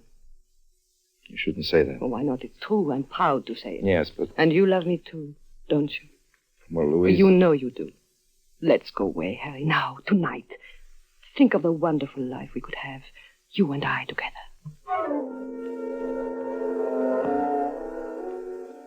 She was lovelier than ever, a half-light. Her black eyes were soft and tender, lips warm and red and inviting. If I'd been Superman, I couldn't have helped myself right then. I took her in my arms, and then from the corner of my eye, I saw a movement beyond the French doors. There was someone out on the balcony listening and watching. I'm not a suspicious guy. But something told me it was Pierre. I could almost see him reaching for his knife. I had to think and act quick. I let Louise go and turned away from her. Harry, what is it? Louise, we just can't do this, Louise. But... It wouldn't be fair to Pierre. Fair to Pierre? Pierre is my friend. Pierre's a good guy, and after all, there's such a thing, Louise, as common decency. And also there is such a thing as love. That's just it, Louise. If ever I've given you the wrong impression, I apologize. I do not understand. I like you, of course, I always have, Louise, but as for anything more than that... Are you trying to tell me I'm that... trying to tell you as nicely as possible that I don't love you. I don't love you. I see. I'm sorry, but there it is. And so you should be sorry, leading me on the way you have. Now, be fair, Louise. I've never said one word. One word? What do words matter? You've told me 1,000 times in the tone of your voice, in your looks, in your touch. That's not so. That's not so at all, Louise. You misrepresented my manners, What Louise. a fool I've been. What a fool. I believed you, and all the time you were just amusing When yourself. I assure you... You will be sorry for this, Harry. I do not forget. One day you will regret ever having met me. Louise!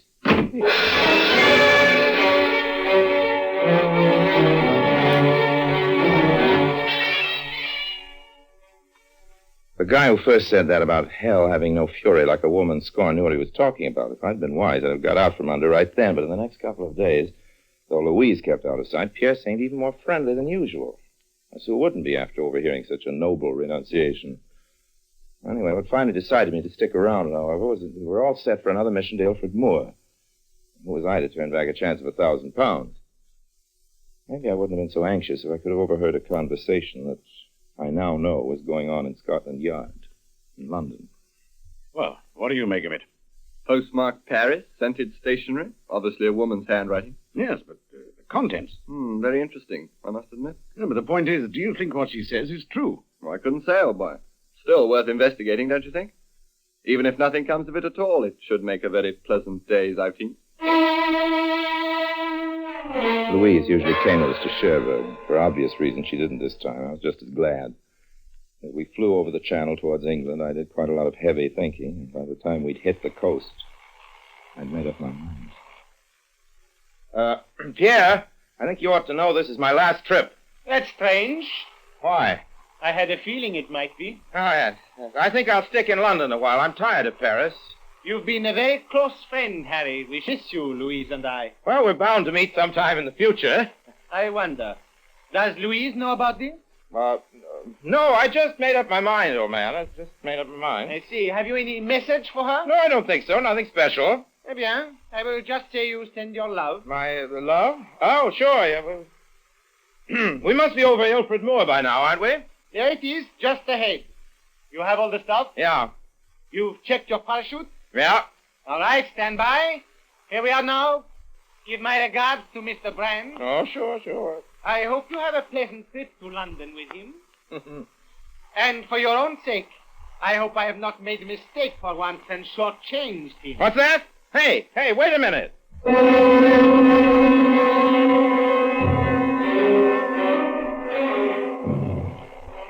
It was too late.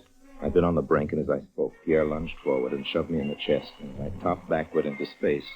I could see that he was smiling, and it wasn't a friendly smile. It seemed hours while I floated down. And why should I have any special reason for wanting to land? I knew by now exactly what would be waiting for me. My feet touched earth at last. It was a bad landing. I skidded and rolled over, and by the time I'd freed myself, there were two guys standing over me. This is it, I said to myself. I looked up. They weren't Brand and his assistant at all. But two fellows I'd never seen. Mr. Harry Lime? Yes? We're from Scotland Yard. Oh, well, how do you do? You're kind of off your beat, aren't you? We were advised that you might choose this rather unconventional way of visiting England. Advised?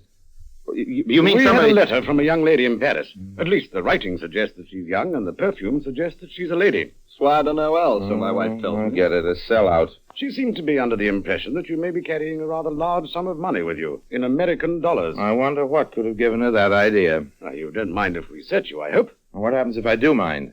I'm afraid we shall have to insist. Okay, go ahead. I'll take the briefcase. You attend to Mr. Lime's pockets. Certainly, old man. Well, I must say you have a few packages here, and all so neatly tied and sealed. Seems almost a pity. Oh, what's the matter?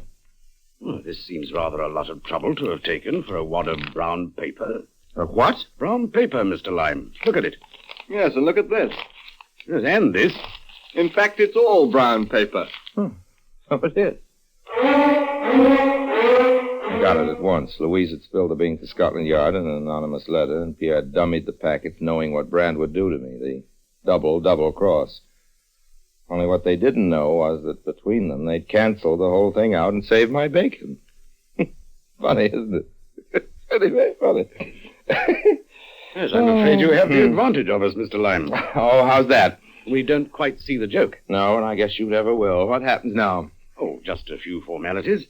Could I see your passport? Certainly, old man, certainly. I'm too glad to oblige. Yes. Well, it seems to be in order. That's fine. You gentlemen happen to be driving back to London? Yes. Then maybe you'll give me a lift. Oh, with pleasure. Well, come along. Let's go, shall we? And now, Harry Lime. You know, I still find myself thinking sometimes of Louise. The dark black eyes, the kissable mouth. I wonder if I'll ever see her again. If I do, I'll run a mile. I'll be with you again soon to tell you another of my adventures. Meanwhile, don't forget the old saying. All's fair in love and war, but war is a lot less dangerous.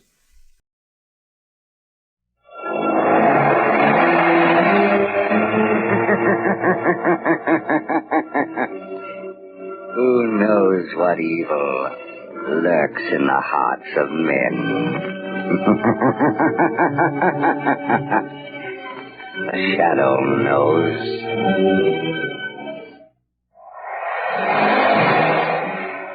Blue Coal presents The Shadow, the mystery man who strikes terror in the very hearts of shopsters, lawbreakers, and criminals.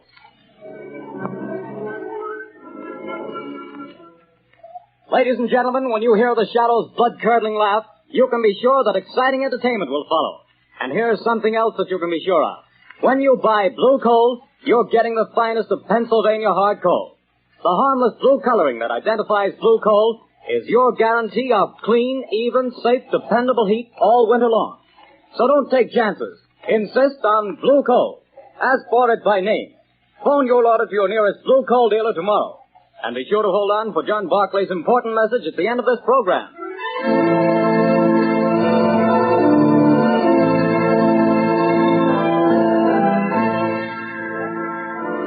The plot murder announced for today has been postponed. Today, the Circle of Death.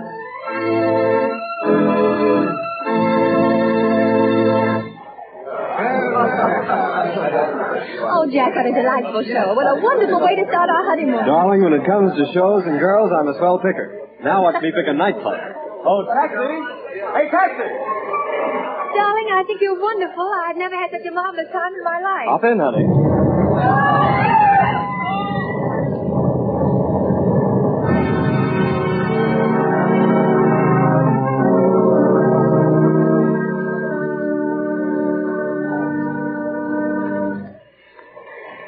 Well, things are pretty quiet around the theater district tonight, Bill. Yeah, pretty thin crowd.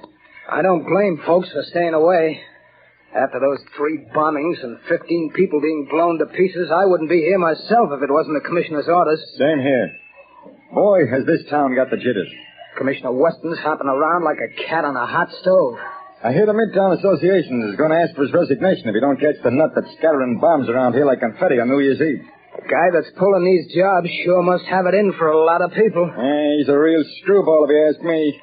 Look at the way he's always sending warnings to the newspapers before he blows another batch of pedestrians to Hades. Yeah, and have you noticed? He always ends his notes by saying, I hate crowds. Yeah. Well, this is the time that crazy group warned he'd set off another blast. Maybe his watch is slow. Things are going to pop if he pulls another job and kills any more people. Well, maybe all the cops have him scared off. Maybe. Maybe not. Bill, look at that car. Blown to smithereens.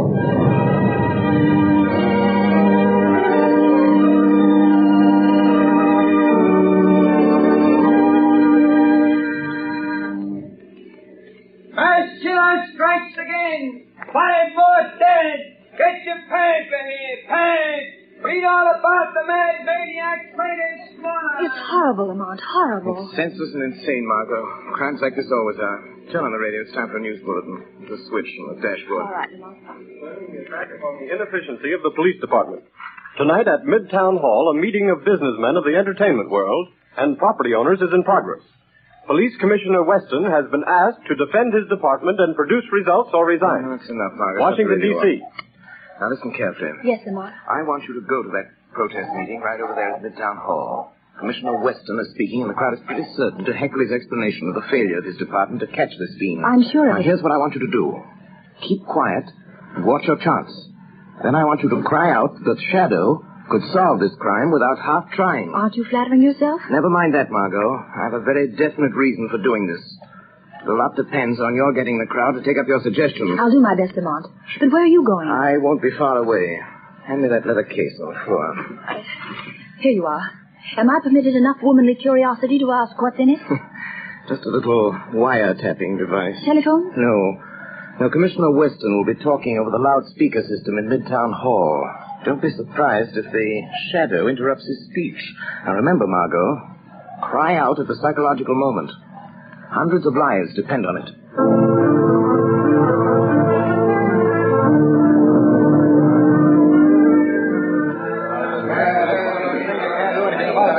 Read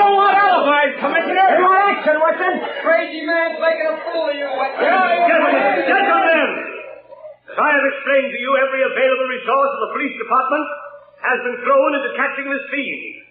Our bomb squads have combed the city. Every known criminal with psychopathic tendencies has been rounded up and questioned. Not one fragment of a bomb has been found. No buildings have been damaged. No one person has been singled out for death. This is not an ordinary crime. We are not dealing with an ordinary criminal. Alibis! Alibis! We've had enough. 15 people dead. 50 injured. You talk! Business is at a standstill. We're being ruined. The whole city's in a panic. Get this pillow or resign, Weston. Get out. Let the mayor appoint somebody with brains enough to catch this maniac before he strikes again. Yes. The shadow could solve this crime without half trying. Here's an idea. The shadow. Yes, the shadow would get him. He's cracked cases for you before, Weston. Why don't you call him in? He wouldn't have to do much to do a better job of it than the police have. Get the shadow, Weston. What about it, Commissioner? You've done nothing in 2 weeks. You're late. Wait a minute. Hold on. What makes you think this man who calls himself the Shadow is interested in law and order? He's helped to crack plenty of criminals, hasn't he? Yes, he's tipped us off occasionally, but it may have been to get rid of rivals. We have no assurance he isn't a criminal himself. What of it? A thief can catch a thief. I don't run my department that way. You're not running it at all. That's a matter of opinion. You're not running it. I was asked here to tell you what we've been doing. You seem to think my department works with the Shadow. We don't. We never have.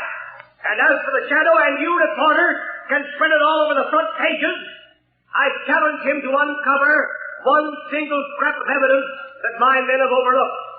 I challenge the Shadow to find this maniac. I am the Shadow.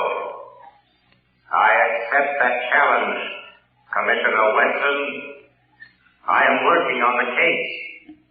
Gentlemen of the press, it will not be necessary for you to print the Commissioner's challenge, but you can print this challenge to the arch fiend behind this reign of terror. Print this, gentlemen. The Shadow will track the mass killer if he dares walk through the Central Arcade during the rush hour between 5 and 6 tomorrow night. Remember, the Central Arcade between 5 and 6 tomorrow night. I dare him to come to walk through the Central Arcade.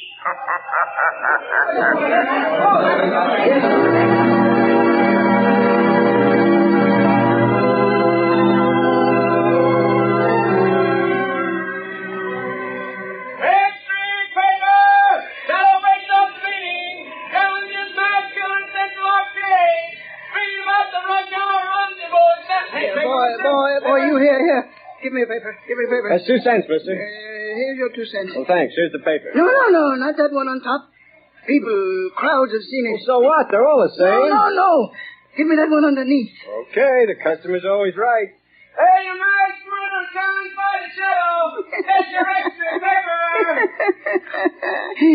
The Central Arcade tomorrow.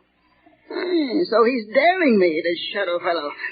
He knows I hate crowds, people pushing and getting in my way, voices talking and shouting. I hate them. And I'll show them. I'll show the Shadow fella, too. I'll fool all of them. I'll accept his challenge. I'll be there at the Central Arcade. And the Shadow fella will know I was there. The whole world will know. After I've gone.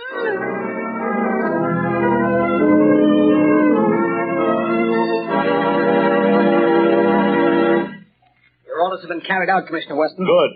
There'd better not be any slip-ups. 200 patrolmen are stationed in the neighborhood of the Central Arcade.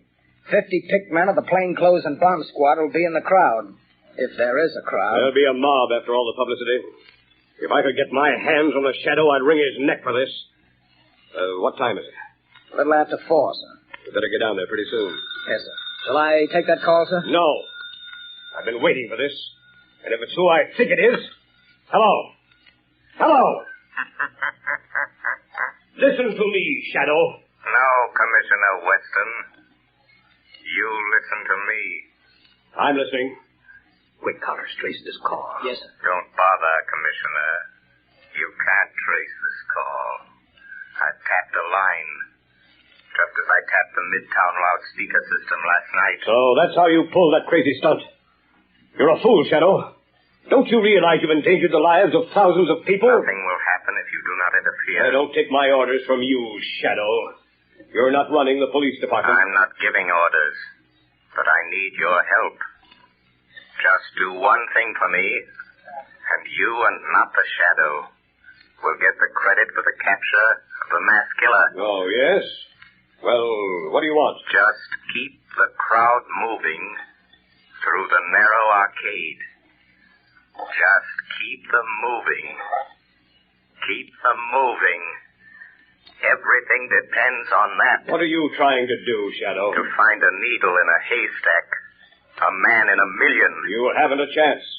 The maniac won't come. You overlook the fact that a dare is a powerful psychological magnet that no egotistical, crazed mind can resist. Just keep that crowd moving, Commissioner. Keep them moving.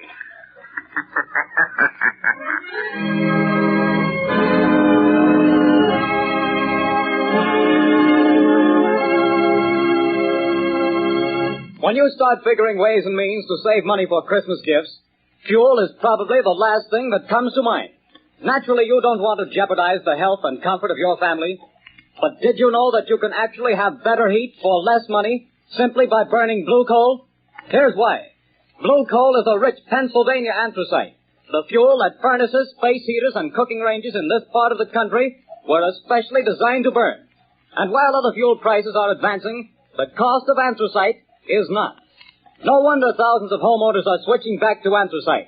No wonder anthracite is the fuel that is used for cooking purposes on the nation's crack passenger trains. They've tested all kinds of fuel and found that anthracite is far more economical because it burns long, steadily, evenly, with minimum drafts and less attention. Now, the cream of all Pennsylvania anthracite is blue coal. It comes from the mines of the famous Glen Alden Coal Company. It's tested and retested for purity and uniform sizing. Blue coal is prepared especially for home use, and it comes in all domestic sizes: egg, stove, chestnut, and beef. So if you want clean, even, dependable heat at lowest cost, always order blue coal.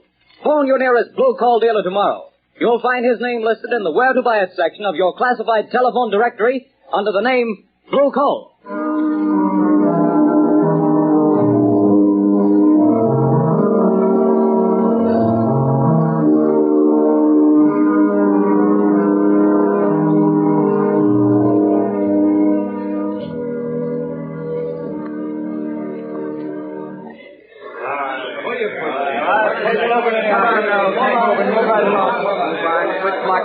Keep moving. Well, the time's almost up, Commissioner Weston. Yes. 2 minutes to 6. Oh, this is the longest hour I've ever spent in my life. Can you beat it the way people have flocked here on the chance of seeing somebody else blown to bits by this maniac? Looks like the Shadow is right.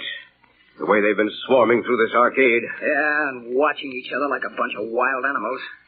Did you see what happened to that poor guy with the Christmas box? They nearly killed him before we got him out.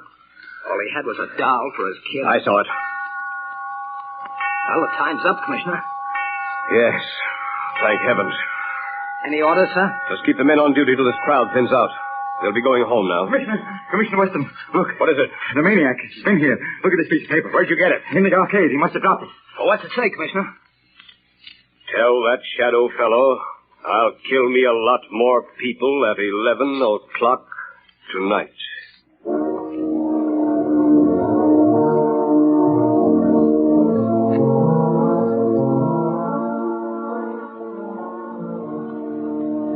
Lamont, I was afraid something had happened Something to you. has. I found the maniac. Thank heavens. Have you notified the police? Margot, this man is a fiend. If I notified the police and they bungle things, he might kill hundreds of people. This is a job that the Shadow must handle alone. But Lamont, he's dangerous. You might fail. He might kill you. The Shadow won't fail, Margot. But if he should, it's far better that one died than hundreds. Oh, Lamont, please. There must be a safer way. Perhaps, Margot, but this is the only sure way to end the career of this mass killer. Goodbye, my dear. Lamont. Oh, Lamont.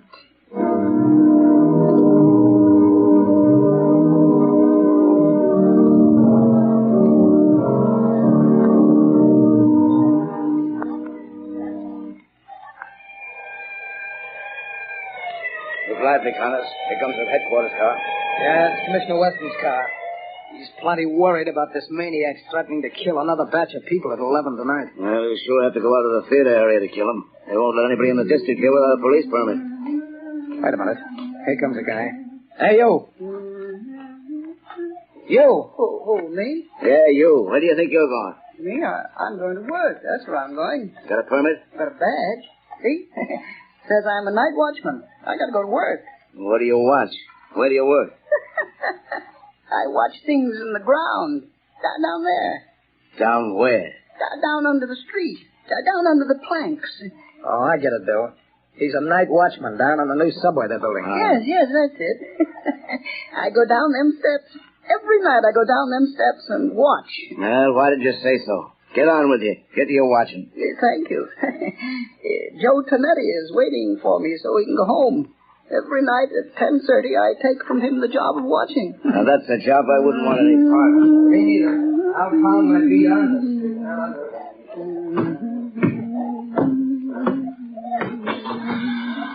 Oh, Joey Tonetti. Joey, you can go home now. I'm here to watch. Hey, what's the matter? You're half a big speakerback fella. You're 5 minutes late. I want to go home. Here's the keys to everything now. You watch out. You don't go to sleep. The police don't want to let me come to work. But I show them the badge. You can go home now, Joey. I'll watch everything. Okay. See you in the morning. Goodbye. Goodbye.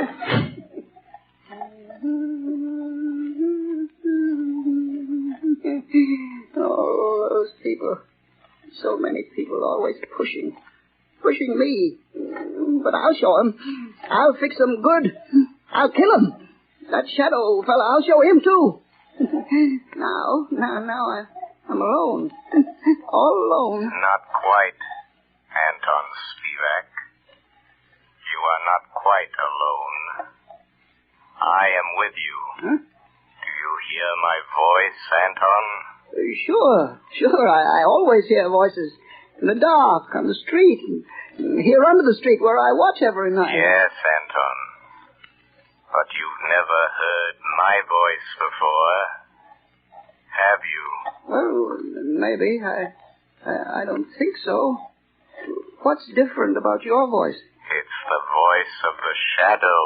Oh, you're a pretty smart voice. How'd you find me? Hey, where's that shadow fella the newspapers talk about? I am more than just a voice, Anton Spivak. I am the shadow.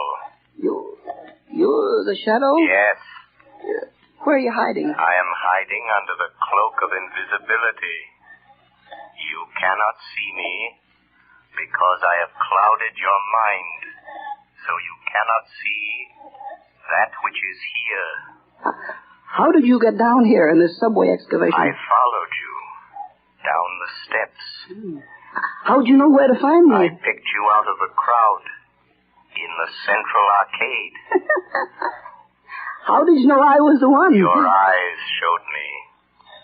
I knew then how much you hate crowds. My eyes show you? Yes.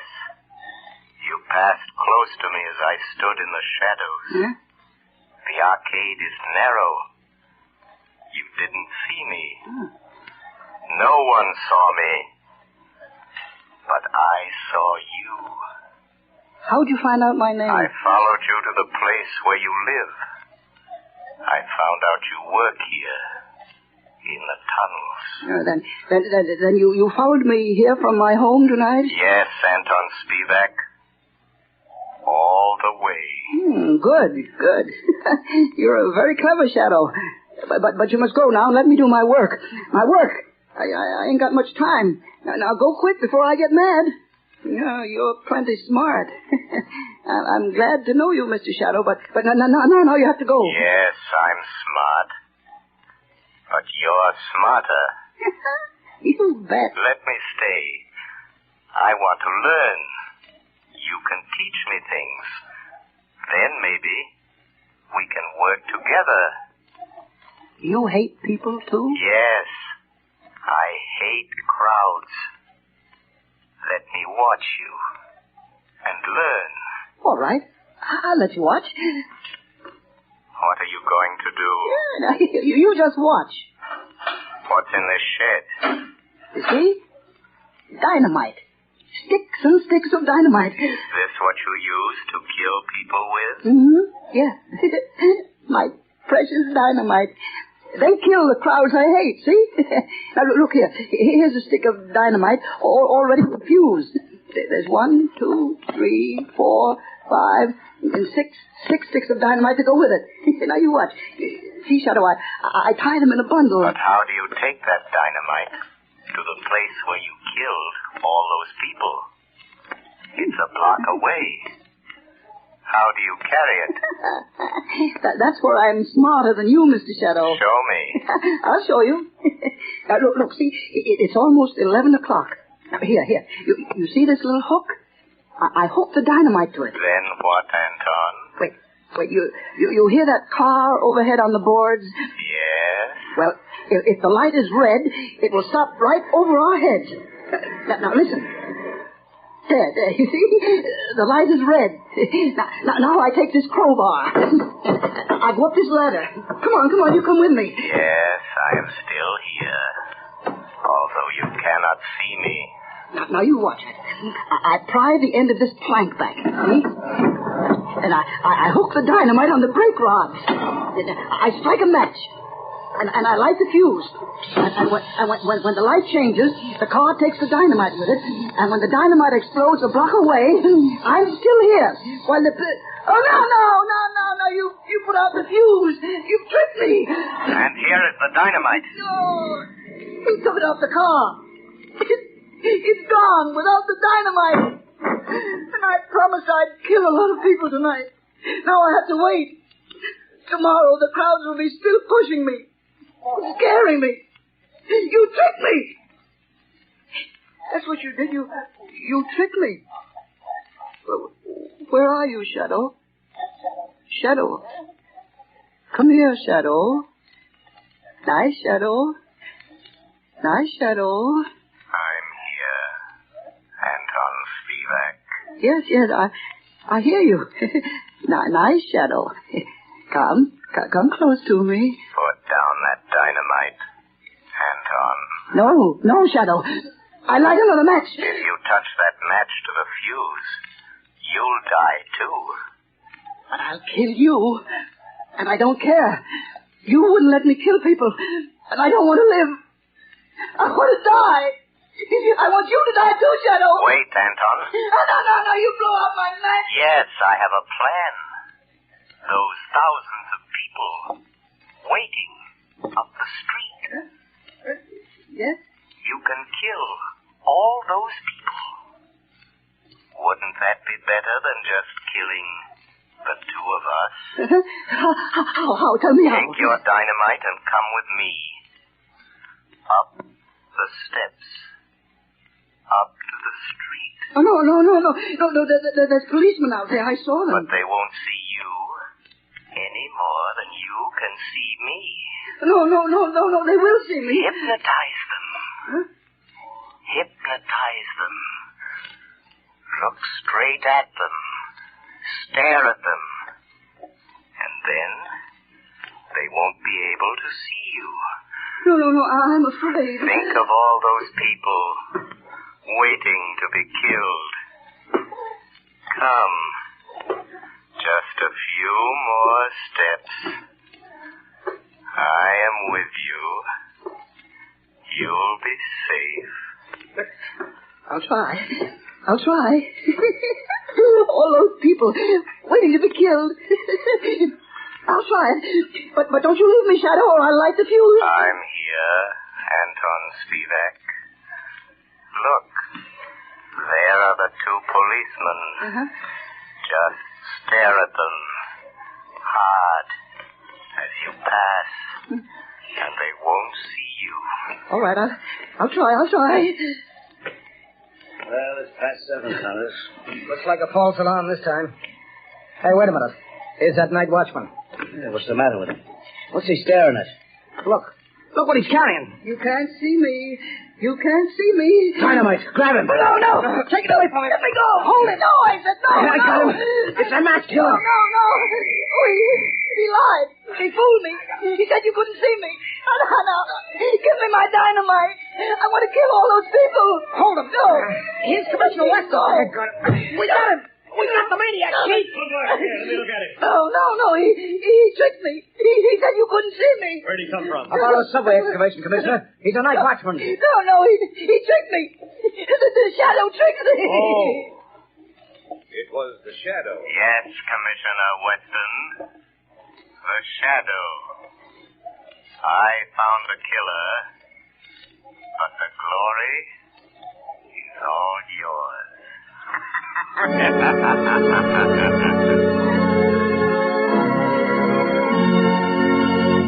Before we tell you of the Shadow's next exciting adventure, here's John Barclay, Blue Coal's famous heating expert, with that important message I promised you.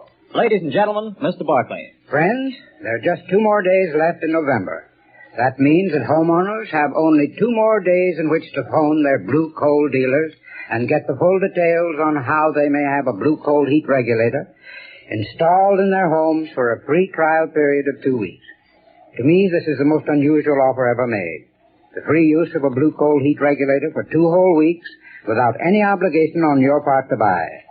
Believe me, friends, until you've used one of these marvelous thermostats, you don't know what real comfort is.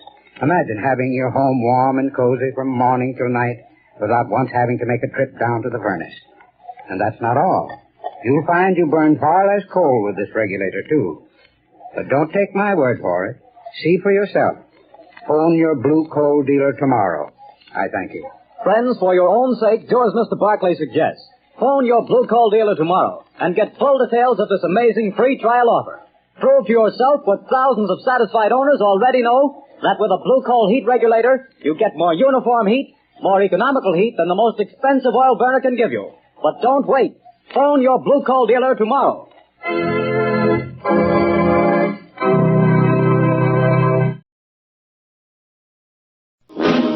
Presented in the public interest, this is the program that brings you for the first time on the air a nationwide manhunt in action. This is the program that has led to the capture of 3 dangerous criminals. From the record, hear the on-the-spot reports of the people involved. Real names are used, nothing is withheld, no one is protected. Here are the dramatic eyewitness accounts of a man wanted for armed robbery. And now, Wanted's on-the-spot investigator, Walter McGraw. Good evening. Once again, you and I are going on a manhunt for a criminal who is now at large in this country. I'm going to take you into homes, factories, farms, into gang hideouts and penitentiaries where you will meet the actual people, not actors, who are involved in this fugitive's activities. They'll talk directly to you, telling their own stories in their own way. Remember, each and every one of these people are putting themselves on the spot to give you first-hand information about a man who is wanted. Tonight, we're turning Wanted's spotlight on the newest addition to the ranks of the FBI's top 10. This time, you will hear the fantastic career of a tattooed criminal with a double identity. So listen. These are the facts. The date, August 11, 1924. The location, Jersey City, New Jersey. The voices you hear next are the voices of the actual people who, through no fault of their own, are involved in the case of FBI number 1884791. This is Chief Jim McNamara of the Jersey City Police Department. Jersey City was plagued with a series of early morning holdups in the downtown part of the city. My partner and I observed a couple of suspects walking along. They didn't look too good. They looked like as though they may be out to do a job. We proceeded to apprehend them, which we did. After searching these suspects, we found several pieces of jewelry, some watches and cufflinks. They identified themselves as John Butkus and Tommy Kling, both of Bayonne. And after questioning Tommy Kling for several minutes, he refused to give us any information. But his partner, who was more of the softer type, he did admit that they committed a lush job in Bayonne. What I mean by a lush job is where they roll a drunk and take his valuables, and where he needs a little clout to keep him from hollering copper, they give it to him. And we proceed to fingerprint Tommy Kling. As we started to print Kling, I observed a snake coming down his sleeve, which was not a live snake, but a tattoo mark. As we proceeded to roll up the sleeve, more tattoo marks appeared right up to the shoulder. We then rolled up the other sleeve on the left arm. Tattoo marks appeared right up to the top of his left shoulder. He had the rose of no man's land, to mother, bleeding heart, hands across the sea. On his chest he had spread eagle, a ship. He was the most tattooed man I ever did see outside of a freak in a circus. The non-talkative 18-year-old Tom Kling and his partner were charged with larceny from persons. He was tried, found guilty, and placed on probation. Kling, his feelings hurt because he had been picked up as a suspect in a plague of robberies, when in truth he had committed only one, felt Jersey owed him some lush jobs.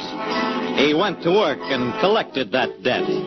In the 10 years that followed, Kling was implicated in over 30 petty thefts. The Jersey police finally got him and sent him away. 3 to 5 years in Rahway Reformatory.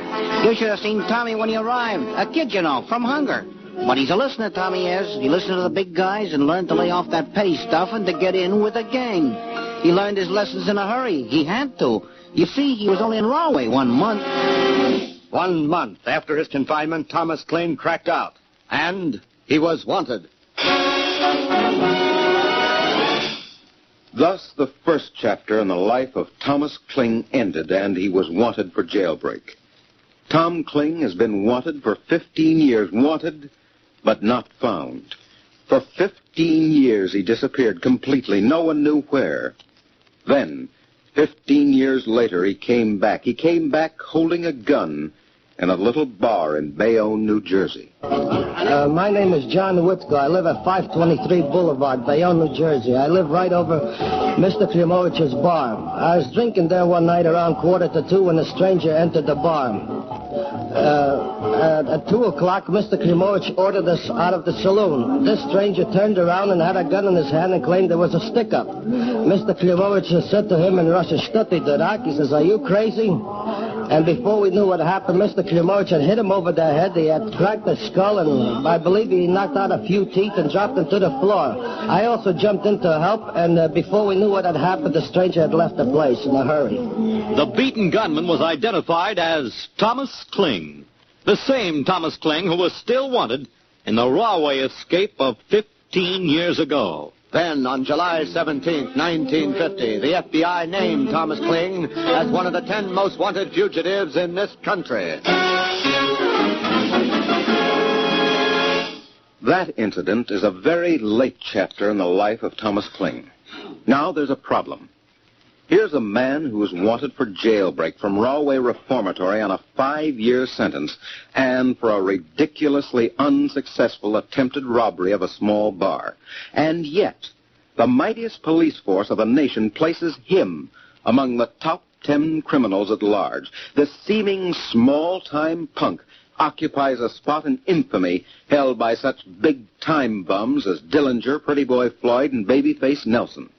Why? Well, the clue lies in the 15 years during which Thomas Kling vanished from the face of the earth. The date, September 6, 1939, 4 months after Kling cracked out of Rahway.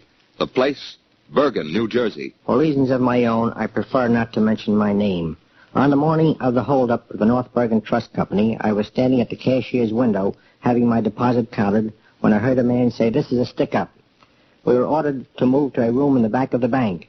After we got into the room, a gunman told us to keep quiet and no one would get hurt. Naturally, everybody was very nervous and tense, and nobody did say anything. After a short while, these men walked out of the bank with the money, and I understand they got somewhere in the neighborhood of $20,000. They escaped in a 1933 DeSoto blue sedan. My name is Vincent DeWitt. On the morning of the holdup, I had left my home, and as I reached the corner of 31st Street and Brakeline Avenue, I attempted to turn east on 31st Street. As I did, a car caroomed across the street at a terrific rate of speed, causing me to drag rubber. He gave me a nasty rip. He come across that street so blasted fast that he slammed the curb on the opposite side and come to a dead stop. As he come to a stop, I hopped out of my car, run up to his car, with the idea of asking him just what the idea was. As I approached this car, a hand come out of the back window. Some fellow in the back there reached out and slapped me across the mouth, and he really did slap me. In fact, he slapped me hard enough to knock me out flat on my back. This car started up, and I hopped in my car and proceeded after him. About halfway down the block, a fellow stepped out of the running board of this car and started firing at me with a gat. I didn't realize at that time he was firing at me. In fact, not till about 150 or 200 feet further on, when the back window of their car started to disappear. Little holes began to appear in it. It seemed funny to me just to see them holes appear there. And at the same time, it seemed funny, too, when my windshield started to get little holes in it. One of my tires went flat, and I come to a complete stop. I'm glad I did. And I did not realize that these were the hold-up men that had held up the bank. In fact, I didn't realize it for the next 10 or 15 minutes until the cops come down and wanted to know what I was doing there. I didn't know myself. If I'd have known the bank was held up, I would have liked to have been about 100 miles away from that spot that morning. As the bandits sped out of town with a hail of bullets, a crowd gathered back at the bank. My name is Frank Linehan. I saw a lot of people down the street. I asked my brother what was wrong. And he said, the North Bergen Bank was just held up. So I walked down the street, and in front of the bank there was a lot of people, and I heard them talking about the getaway car that traveled at a high rate of speed. And I told my brother, I said, if that car traveled at a high rate of speed, I can find that car. Being sort of a speed maniac myself, I'd always left traction marks in the road. I'd look in the mirror behind me and see them. So I got in my car, and I picked up the traction marks of the getaway car. And I followed the traction marks through the streets, through the turns, right up to where the car was abandoned. And I rode back to the bank and reported what I found to Sergeant Keck. This is Sergeant Edward Keek, North Bergen Police. Went to examine the car. Noticed there was a 1933 blue DeSoto four-door sedan. License number I-7473. Knew that this car was involved in the bank robbery. Ordered the car taken to police headquarters, where we dusted it for fingerprints and found 2 prints. That first print belonged to a hoodlum known as Dableman. That second print was positively identified as belonging to a Georgie Moore. Dableman and Moore were both well-known New York gang mobsters. Those 2 names were the tip-off that the Bergen job had been pulled by an organized gang. Half the police in the eastern area were on the lookout for this pair when news flashed out of Hawley, Pennsylvania. A second bank job. My name is Thomas J. Oldfield, cashier of the Hawley Bank, Hawley, Pennsylvania. A man came in the bank and stopped at the desk. He kind of fussed around, looked a little bit suspicious, but we didn't think much of it. After which another man came in, went over to the window to Mr. Houck, asked for some change. While he was getting it, I went around to the other side. I was going to get a card put up for the Federal Deposit Insurance. And I happened to look up, and I see this man standing there at the window, but didn't think anything of it. In the meantime, the other man had came over from the other window and stopped at the window. I went up to wait on him, and I was looking in a 45.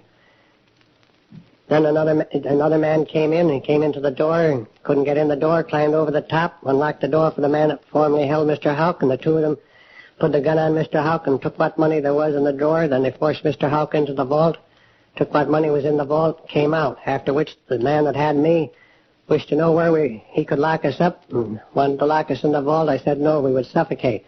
So they decided to put us in the cellar, after which they left with $40,000 in cold cash, and away they went. I'm Myron Skyer. I arrived at the Hawley Bank just as the bandits were speeding down the street in their car. As I went into the bank, the employees who were locked in the cellar informed me that the bank was stuck up.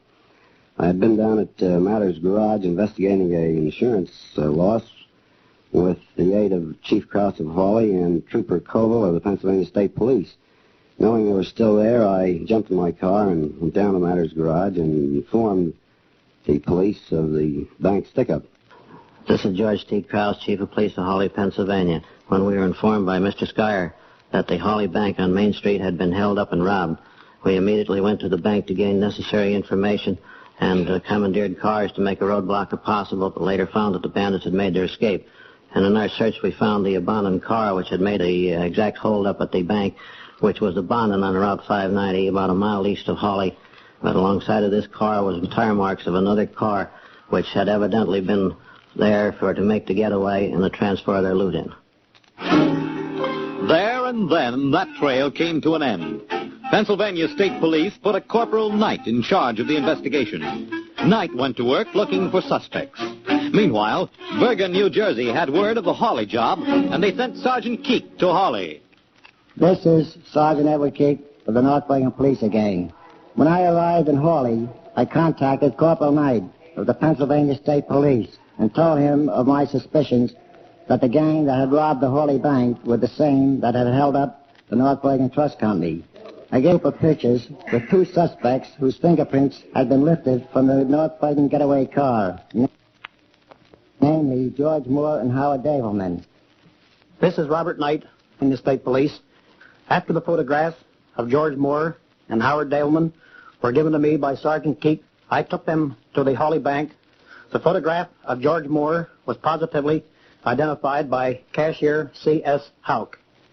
In view of the fact that there were 5 or 6 others who participated in this holdup, our investigation was continued in an effort to establish the identity of the other members of the gang.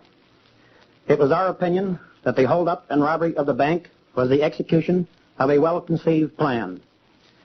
The actual holdup in the bank was committed with timing and precision, and the flight of the gang from the scene of the crime indicated to us that they had a thorough knowledge of the roads and terrain in that district. From all this, we concluded that the gang must have had some local contact. Our job is to find that man. Now, on the local level, Pennsylvania's Trooper Knight went to work, and he found a lead. Using New Jersey's pictures, he started asking every single man and woman in and around Hawley if they knew any of the faces they saw in the pictures. One person who, for his own protection, must remain nameless, picked out the picture of George Moore, and in all innocence said, "Don't tell me he's in jail."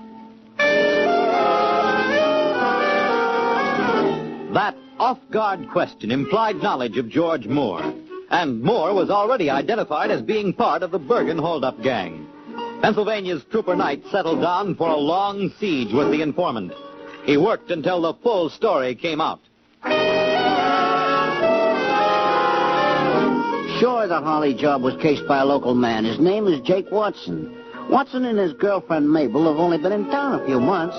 He came up here to get a job as a stone crusher on our highways. He wasn't so interested in crushing stone as he was in the Hawley banks.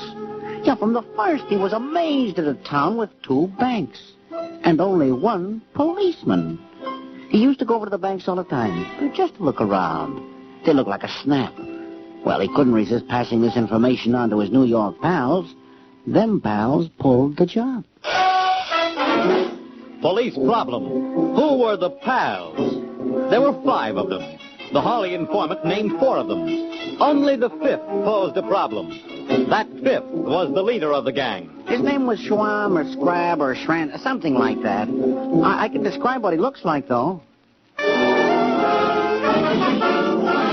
Pennsylvania police came to New York, and with that as a lead, they went to work in the Rogues Gallery, looking at pictures, looking for a man whose name was something like Schwam or Scrandon or Scrab, a man who fit the description given by the Hawley informant. They found him. His name was Schlechter, Eddie Schlechter, known to be a smart cookie. He fit the description perfectly. His picture was taken back to the informant, and once again... Sure, that's him. That's the leader. I am William S. Secor, former member of the Police Department, City, New York, and the 18th Squad detectives. Now that we had the names of all the members of this mob, we decided to go out and round them up. Prior to going out on this particular roundup, we received good information that one of the mob was eliminated. As we received a phone call from the Polyclinic Hospital stating that a man was thrown from a speeding automobile, riddled with bullets, and thrown into the street. And before the doctors at this hospital could do anything for this body or man, he died. And later on, through fingerprints, it was ascertained that this particular body was one Thomas Redmean, one of the mob. After learning and finding out this particular information, we decided then to go out and round up the whole mob before they entirely eliminated themselves. New York police worked fast. First on the list, boss man Eddie Schlechter was picked up. Schlechter confessed and turned state's evidence. He gave the police the entire story. He was sort of proud of himself. You see, Schlechter was the key man in a gang which was operating bank holdups like a big business, an organized business, with a lot of departments. The car theft department, the bank casing department, the shooting department, the fingerman department, and the treasury department. Yeah, they even had a special department which manufactured bulletproof vests. Eddie Schlechter explained the murder of Meehan. He said an organization such as his had personnel problems. They had to hire gun punks. Gun punks are irresponsible. Sometimes they shoot a guy. He admitted among the gun punks he'd hired was a guy named Arthur Walsh. Arthur Walsh. Walsh was a new name to the police. They looked for his record and found he had none. No record, no past, no address, no nothing. Walsh was the only member of the entire operation who had no record. As a matter of fact, as far as the police could figure, Arthur Walsh didn't have a past. Once again, the police started a stalling action. Now, before they picked up the other members of the gang, they needed a lead to Walsh. They got it. This is Detective James Sheehy, formerly of the West 47th Street Precinct, New York. Schlechter was the boss of the mob. He fingered one Herbie Miller. Miller was what we knew as the treasurer of Bank Robbers Incorporated. And believe me, they had plenty of money. We could have picked up Miller at that time, but decided instead to tap his wire. We heard many interesting conversations. Among them, we heard a telegram read from one Arthur Walsh in Miami, Florida, who was trying to get some money. That was our tip. We knew then that the mob was in Miami. A tenuous lead to the mysterious Walsh. He was in Miami with 3 other members of the gang. Miami was alerted to be on the lookout. Miami moved fast and found them. Police picked them up in a ritzy hotel in Miami Beach. They said they were down there for their health, and they were. It seems one of the members of the gang had caught bullet fever at the same time someone had knocked off Thomas Red Meehan. They took the boys in and held them for New York. Now, New York police closed in on the remaining members of the gang, George Moore and Howard Gableman, whose fingerprints were found in the North Bergen getaway car. Then, New York police went to Hawley and arrested the stone-crushing case artist, Jake Watson, not to mention the treasurer of the gang, the unfortunate Herbie Miller of the tapped wires. This is Detective James Sheehy, formerly of the West 47th Street Precinct in New York.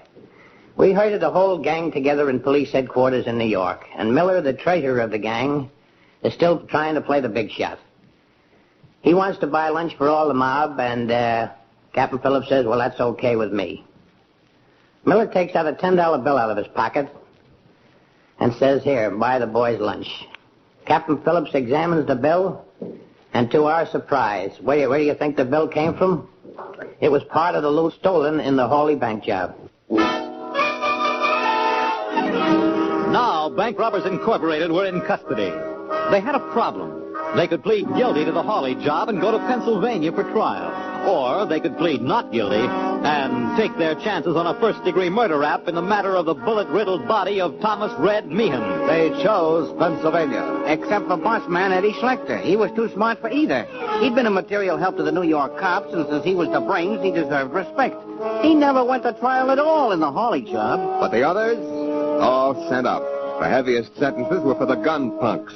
Guys like Arthur Walsh, 10 to 20 years in Eastern State Pen.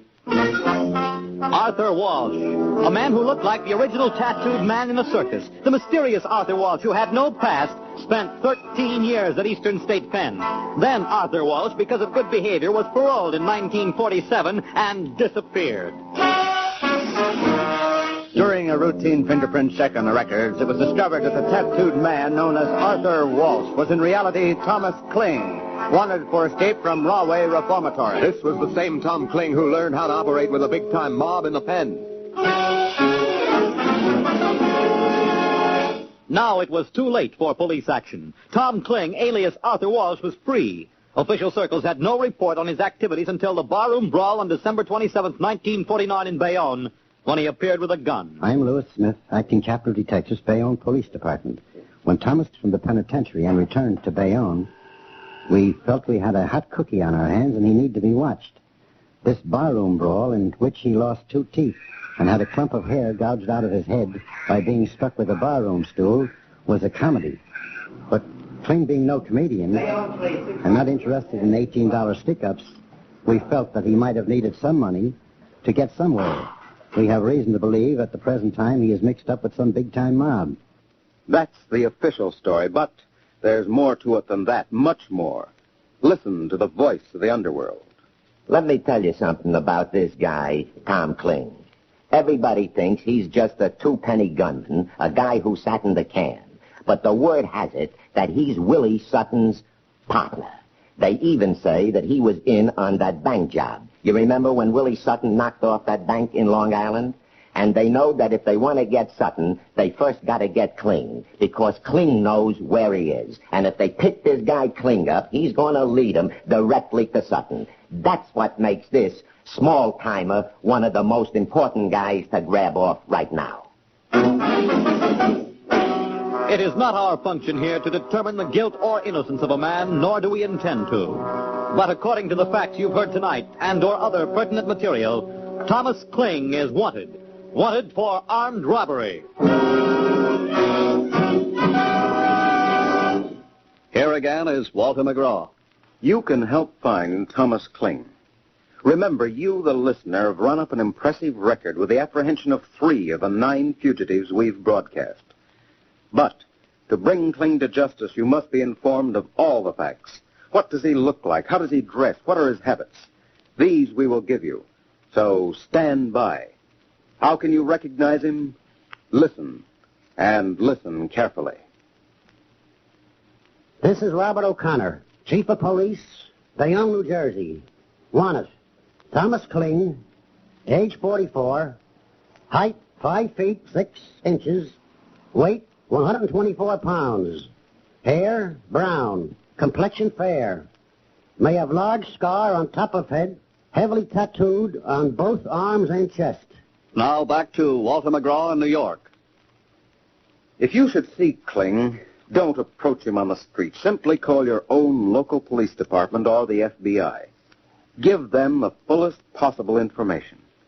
If you have no other way of seeing a picture of Thomas Kling, go to your local post office. A poster with his picture is on the wall. Study that face. Thomas Kling is a short man, 5 feet 5.5 inches tall. He weighs 124 pounds. He has brown hair, blue eyes, fair complexion. Outside of the circus, he is one of the most tattooed men in the country. He's a wise guy, politely defiant, a criminal by choice. Tonight you've heard the details on a man who's a criminal by choice, an accomplice of today's #1 public enemy, Willie Sutton. As long as this pair is free, they will participate in various crimes around this country. According to information I've recently received, Kling may be hanging around the eastern waterfront. He may be working a racket down there, so longshoremen, merchant seamen, stevedores, this is your case. You can spot Thomas Kling and bring him to justice. You've brought in 3 fugitives, so let's do it again. Now, this is Walter McGraw saying, there's no time like now to wipe out crime.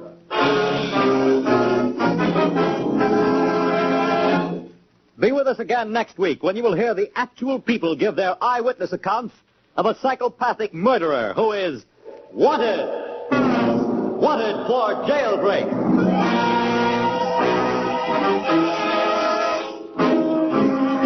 All material heard tonight was factual, from the record. Real names were used. No one was protected. Tonight's report was written by P.L. Mayer. Music was directed by Morris Namorsky. The narrator was Fred Collins. Wanted was supervised for NBC by Joel Hamill and produced and directed by Walter McGraw. Sunday, hear Charlie Wilde, Private Eye, and The Falcon on NBC. Up for Parole was a unique radio true crime show based on actual authentic parole cases, heard by real parole boards, and it aired in 1950. Some of the cases were actually quite shocking.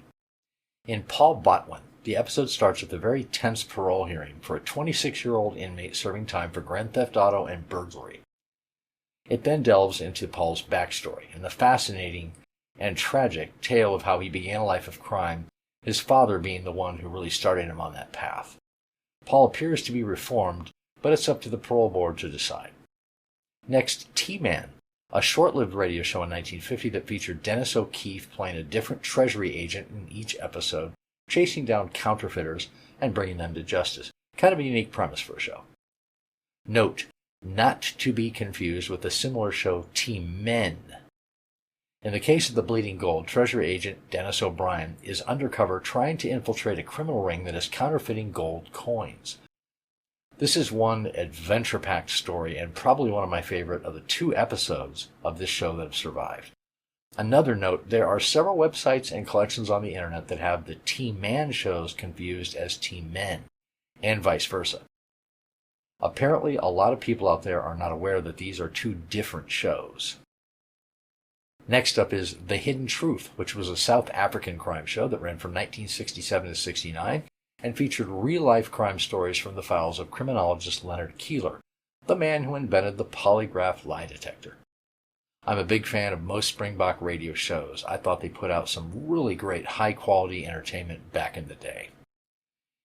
In A Message in Scarlet, in the Wasteworks Company in Detroit, Michigan, which is an industrial washing company, the general manager and his father, the CEO, have been left a shop towel with a message on it written in blood that reads, $10,000 to anyone who will get me out of here.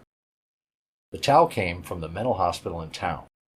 The story progresses to reveal a deranged mental patient who is plotting his escape from the hospital.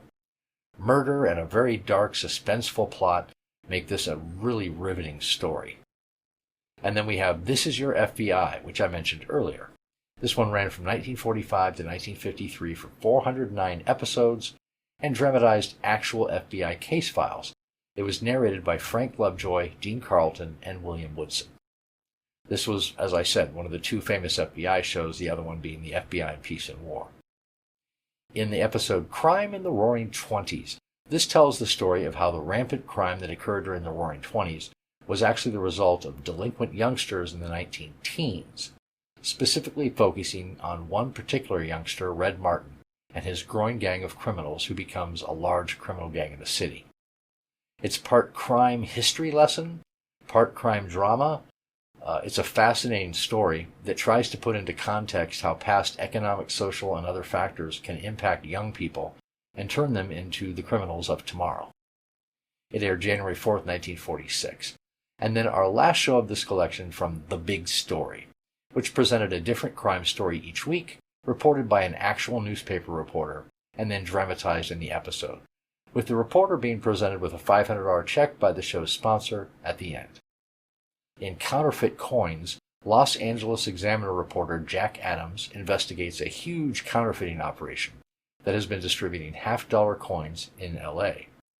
The story of how he uncovered the operation and ultimately brought the criminals to justice is an excellent, fascinating story, and it makes for almost an action-adventure story as well as a crime drama. And it's true. It aired on October 1st, 1947. I want to give a big thank you to all of you who watch, like, comment, subscribe, and another thank you to all of you who have been so generous as to donate to me by super thanks, super chat, super stickers, buy me a coffee, PayPal, or purchasing merchandise from my merch store. An extra special thank you to all of you. I'm Greg, and I will see you on the next one.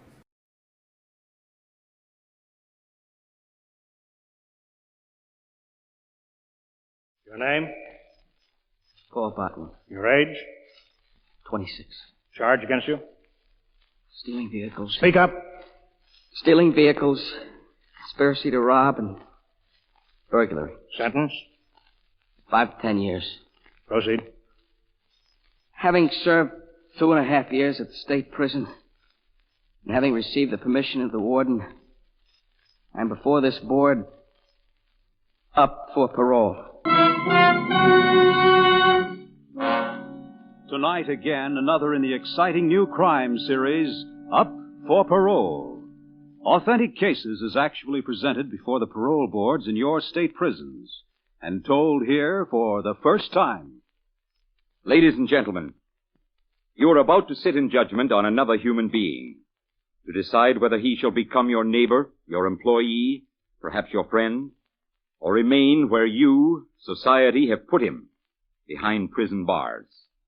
For that human being is a social offender, a criminal, now up for parole. Remember, at the close of tonight's broadcast, you can compare your own judgment with the official decision of an actual state parole board. I ask you, therefore, to listen and consider seriously the story you are about to hear, told from the official records of Paul Botwin, prison number 824-371, now pleading before the parole board and before you for his freedom. One of those things, gentlemen of the board, the way things happen. I didn't think at the time I did it, when I stole the car and the rest, that this was a crime not only against society, but against myself, too. But, gentlemen of the board, since I got in a stir, I had a lot of time to think. I followed all the regulations and stayed away from influences. I think, therefore, gentlemen, I am eligible for your kind consideration. Well, that's about it. Who wrote that speech for you, Botwin? Sir? You can pick up one like that from any jailhouse lawyer for $1. Is that what they told you that we wanted to hear? Nobody coached me. Nobody told me to say Hold it, anything. I was... Skip it. That's all beside the point. First, I think we better start from the beginning. Yes, sir. Now, the warden's report here says that you refused to see visitors, especially refused to see your mother. Oh, look, you gotta bring her And in a letter to the warden, your mother writes... What difference does it make what she writes? She says you used to stand in front of a picture of your father, your dead father. A picture in the living room, and talk to him... Cut it out, will you? As if he were alive. Okay. Okay, it was her and him, my mother and my old man, my girl, too, and her old man, all of them. They made me like this. They wanted me to be like this. They wanted a liar and a crook, and they got it. They made me do it. I can tell you the way they made me do it. They got just exactly what they asked for. Is that what you wanted to know? Is that what you wanted me to say? Okay. I said it. Well, if you said your piece, Botwin, you can leave now, and the board will make its decision. Or, if you want to, you can tell us what that outburst is all about. What it means standing in front of your father's picture. Okay. I'll tell you. I'll tell you the whole thing. 6 years ago, I was the good kid in my neighborhood. People used to say to their own kids, there goes Paul Botwin. Why can't you be like him? I was 19, going on 20, going to mechanics school at the time. I got the good news about 5 o'clock, so I came home and surprised Ma. Who's that? Paul? That you, Paul? Why, what's that, you... Take off your apron, Ma. Oh, but Paul... No buts, no questions. Just take off the apron, Mom, and get on your new dress. And pin these on. A corsage. Why, Paul, what... You and me, we're going to paint the town, Ma. We're going out. Best Chinese restaurant there is. Anything you want on the menu. It happened. Mm-hmm. It happened and more. Remember I told you at the end of the term the specialists come down from that electronics company and so on? Uh-huh. Big shots to pick 3 men for jobs. Surefire jobs. Well, I got tapped. Number 2 man. Started $39.75 the first week. Oh, Paul. Paul, Oh, Mom, cut that out. It'll take you an extra half hour to fix up your face. Come on. Oh, Paul. Go ahead. Get your coat, Ma. I already ordered the table. Tell him, Paul. He was a man with standards. He'd be proud. If only he were alive now. All right, Ma. I'll tell him. You go ahead and get ready. I went into the living room where his picture hung. My father's picture. Right over the piano. Big photo, colored by an artist. And I stood there, like I did ever since he died when I was 4. Hiya, Pa. Ma thought you ought to know about me being picked out for the job and all that. It may not be much, but I'll work hard. I'll make you proud of me, Pa.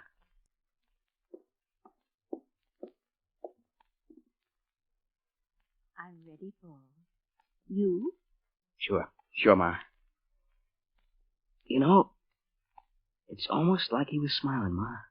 I know. So long, Pa. It was a lie. The whole thing was a dirty, lousy lie. Hold on now, Botwin. If you can control yourself, we'll listen to the rest of your story. All right, I'll try. It was just 1 month later, the day I graduated. I was to start to work the next day. I came home. Ma wasn't there. I was going out with Martha that night. She was my girl, and I started to get ready. Who's there? Yeah? Can I help you? What? Hey, look, Mac, this is my house. Who are you? Ain't changed. Hey, where do you think you're going? You got a drink in the house? Hey, wait a minute. I don't mind a guy walking in. Look, Mac, just who do you think you are? Blood. Take a good long look, boy. Maybe you can answer your question yourself.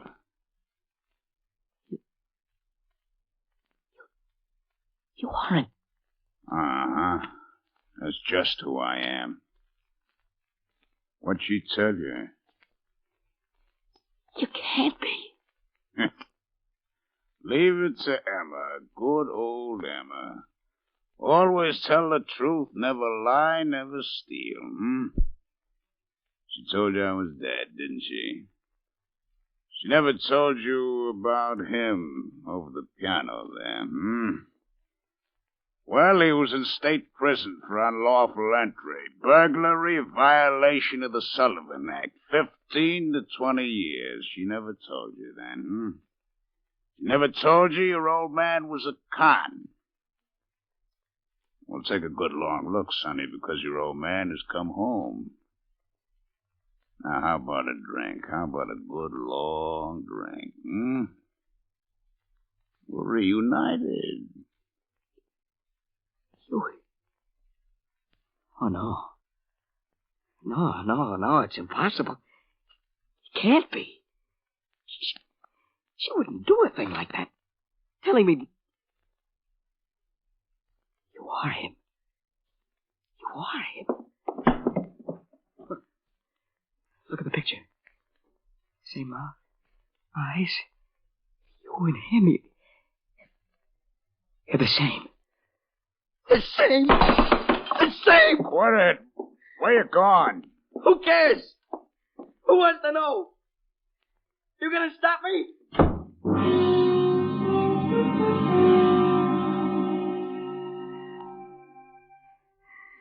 The next 24 hours, the whole world fell on top of me.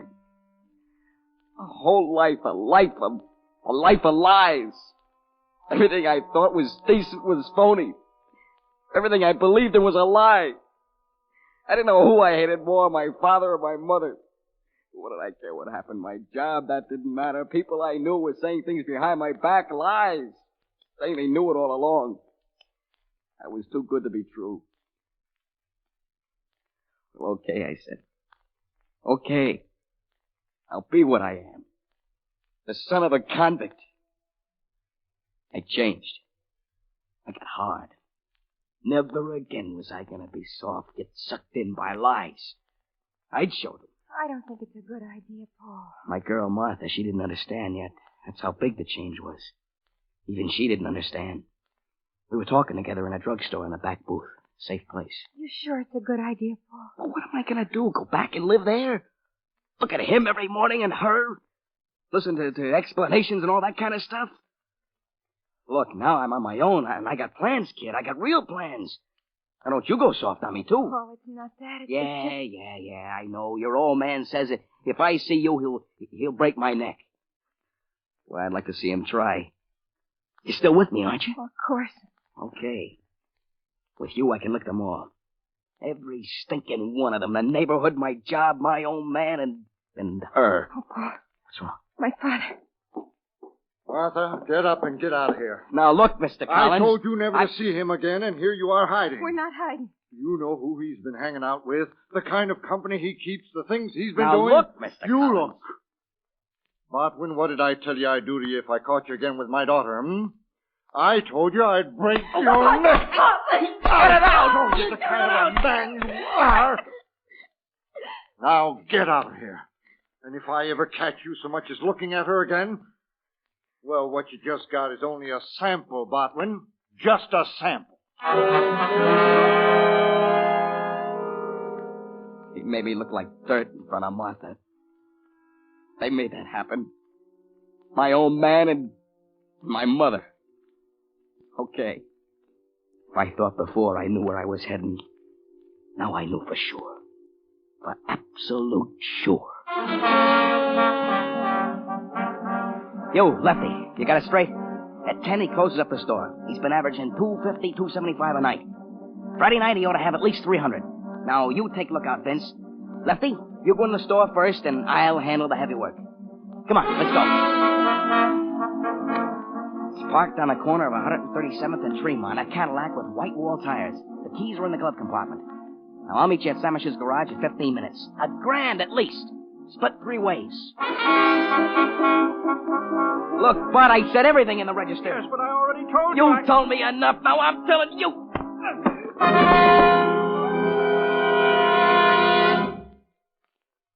And then came the best. The best of the whole bunch. I was watching my step, staying at a friend's place. And he found me.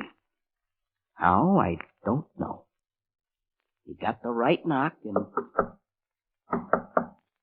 I opened the door. Oh. But, my old man. Well, how do you like that? Come on, get in. Shut the door. Were you followed? No, I was careful, Paul. I gotta talk to you. What do you got to say to me? Paul, I'm on parole, you know that. On good behavior. What you've been doing, it's been getting around. They're blaming me, boy. They say if I ain't a fit father, I ain't eligible anymore to be on parole. They're gonna send me back to the pen. It's 5 years. You don't know what that means, boy. I waited 16 years for this to get out and have a chance. You're lousing me up. Oh, brother, that's the best I ever heard. They're gonna send you back for being a bad father. Because your son is doing jobs in the neighborhood. Well, what are you going to do? Ma says it's... Shut up, and I'll tell you. Do I care about you going back to prison? Sure I care, Pa. I care so much that if I had any spit to waste, I'd spit right in your eye.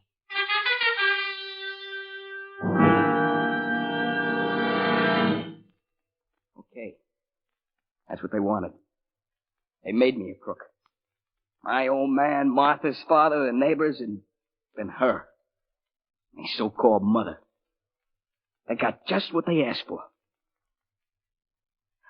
Is that what you wanted to know, gentlemen of the parole board?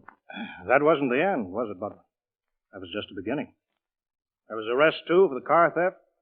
Sentenced to Pine Hill. It was the first prison term. And then there was more. Uh-huh. You want to hear that, too? All right. I'll tell you.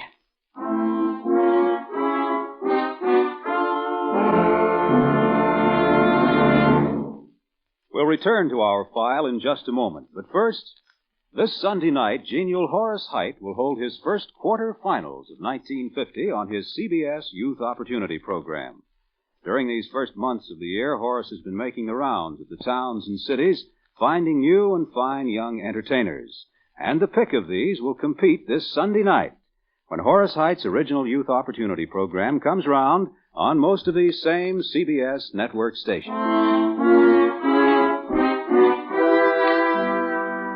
Now back to the true story of Paul Botwin, prison number 824-371, the man who is up for parole. Proceed, Botwin. I did my time as best I could at Pine Hill.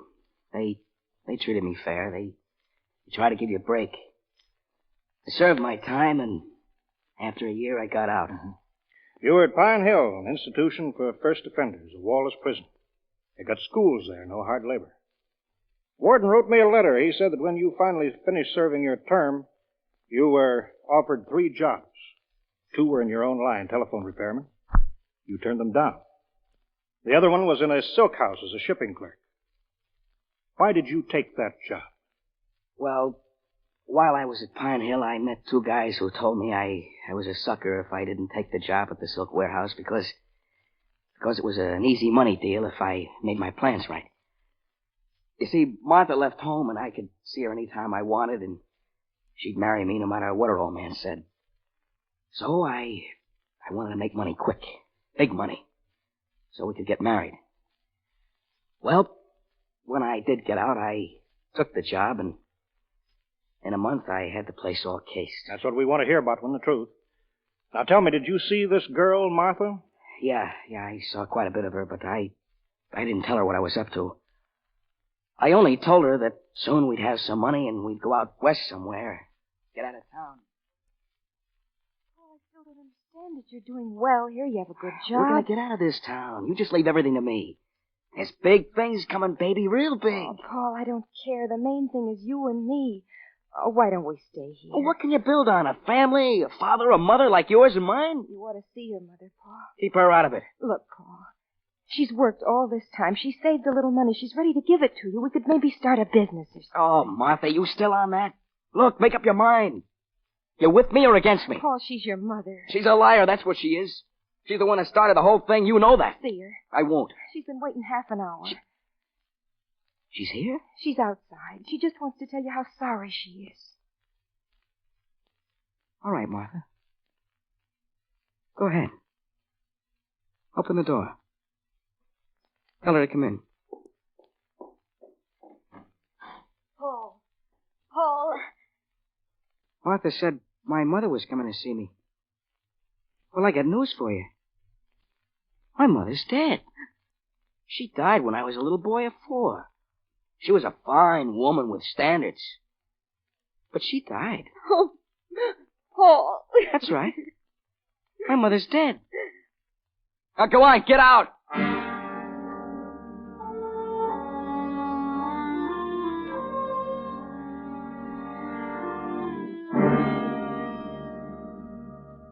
Botwin. Yes, Mr. Chairman? Board would like to know if that's still your attitude. Oh, I know she's alive, if that's what you mean. I also meant that during your stay in the state prison, you've consistently refused to see her, to open her letters, or to write to her. That's the way I feel. Right now? I just said it. Go ahead. So I went on with the plans I had. A heist job at the silk plant. Because that's what they wanted me to do. Okay? That's what I was going to do. First, I saw the fence. You got the truck tag, right? Right. You're doing delivery on the truck right in the back. Yeah, that's right. Okay. Truck's due at the plant in Coopersville. 47-minute run, timed to the second. She blows the tire and the turnout over near Fremont Road. While you're fixing it, our trucks drive up. Tom Zana, the company driver, you take care of. Our boys will slide the silk into the trucks. Mm-hmm. One heads for the Intercity Bridge. The other takes the North End Tunnel. You get $10,000 for the job. The rest goes to me.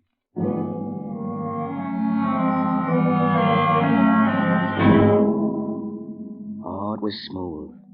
Flat tire, taking care of Zana, the company driver, transfer the goods to the fence's 2 trucks. Went smooth as silk. One filled up and headed for the Intercity Bridge. The other one for the tunnel. Me on it. Me and the fence's driver. 10,000 was a good start. And there'd be more. Plenty more. Well, we took the extension highway, turned north at River Street, and then I saw the lights in the tunnel. They were blinking on and off. On and off. What's the matter? What's the matter? They're blinking. I don't know. Well, is it for us? Maybe a traffic snarl. Well, get your foot on the gas. What do you think I'm doing? What? They're closing it up. It is us. It's no good. Stop that truck! Okay, out. No tricks.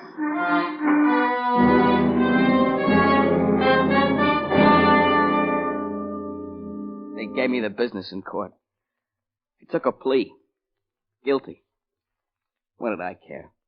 Because the first thing they told me when they got me in the station, the very first thing... We had a tip-off, fella. Good-looking kid, too. Name of Martha Collins.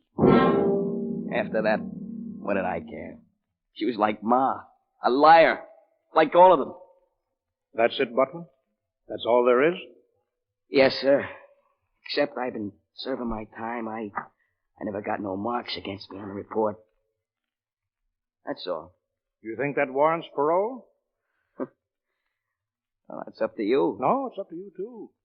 Because your records have a couple of other things on it, too. Like that course you started to take in lathe work and woodwork. Automotive repair course that you started. What's that got to do with anything? What's the matter? You ashamed? You ashamed that there's any decency left in you? Is that what you're ashamed of? Ashamed that maybe the world won't think that you're tough, hard Paul Botwin, number 824371? Is that what you're ashamed of? I got nothing to say. Just a second. Oh, yes, okay. Botwin, you've got two visitors. Principal Keeper wants to know whether you'll see them. No. Don't you want to know who they are? I know who they are. Board's going to pass judgment on your case within the next hour. We're sending you out now, Botwin, because we have to hear another case. That'll take about a half an hour. Then we'll decide yours. We'll send for you. You can go now.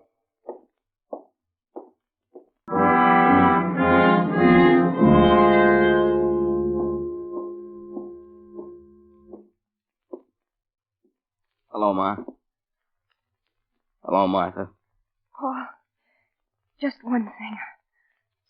I never tipped off the police. They just said I did it so you'd tell about the rest of the gang. I thought you ought to know.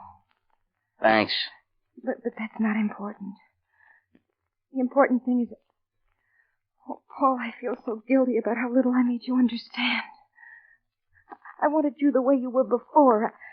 I didn't want you and me against the whole world. I wanted to be part of the world with you. But that's all I ever wanted. Can you understand that? Yeah. Paul, can I say something? In my own stupid way, I thought, I'll save him. I'll save my boy by keeping the truth from him. But you can't build a life on a lie like that. And, well, now the only thing I care about is... Well, I hope you don't hate me too much and you won't hate me forever. Oh, Ma. And one thing, too, you ought to know, Paul. Your pa, Paul, he died. He died because he had nothing. Not you, not me, nothing. And, well, I was the cause of that, too. That's all. Martha, we better go. He died because he had nothing and... Oh, what's the use of talking? What's there to say? Goodbye. I'm glad you came. Botwin. Yeah? Board's ready. Let's go. Is there anything else before we decide, Botwin? No, sir. No, that's all. Botwin, all along you've showed two sides of yourself. The decent side and the self-pitying side. The side of you that says, I got shoved, hit, okay, I'll shove back. But there's another you, Botwin. There's a young man there who wants to belong, to embrace his mother, to get married, and all that implies. Oh, what's the sense? Come on, get it over with. You had something to say? Yeah. Yeah, I got something to say. My old man's dead. know why. Because me, his son, I spit in his face. I told him, go ahead and die. Who cares? I didn't care what happened to him, to them, to me, to anyone. I killed him. That's what I wanted to say. That's all? Yeah. That's all. All right, Botwin. Board will make its decision. Step outside with the guard.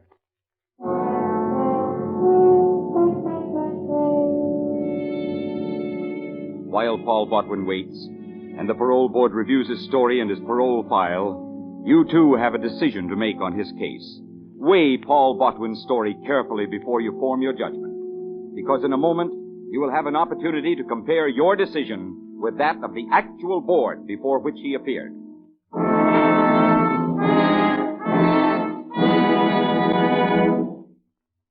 The cream of the fun and songs on Arthur Godfrey's daytime shows are now brought to you in a half-hour special Godfrey Digest every Saturday night on CBS. So if you want a fast half-hour of humor and songs by Jeanette Davis, Bill Lawrence, and the Mariners, listen in every Saturday night to the Godfrey Digest on most of these same CBS stations. And now back to the case of Paul Botwin, who is up for parole. Paul Botwin? Yes, sir. When a prisoner has learned a lesson after his harsh years of incarceration, when a man begins to learn a bitter lesson, this board will always be sympathetic. When a man stops blaming society for his shortcomings and begins to place the blame where it belongs, upon himself, he's learned the basic truth. Paul Botwin, this board believes that you have begun to learn that basic truth. And therefore, parole granted. And today, Paul Botwin, paroled prisoner, is a telephone linesman in an eastern city, a useful citizen, a married man with a son of his own. Paul Botwin has justified the faith you and your parole board placed in him when he was up for parole. You've been listening to Up for Parole with Michael O'Day, written by Arnold Pearl and directed by Mitchell Grayson, researched by Wally Gould, music conducted by Harry Salter. Listen again at this same time next week when CBS will bring you the actual story of Case 33750B. Up for Parole. This is CBS, where you thrill to gangbusters every Saturday night, the Columbia Broadcasting System.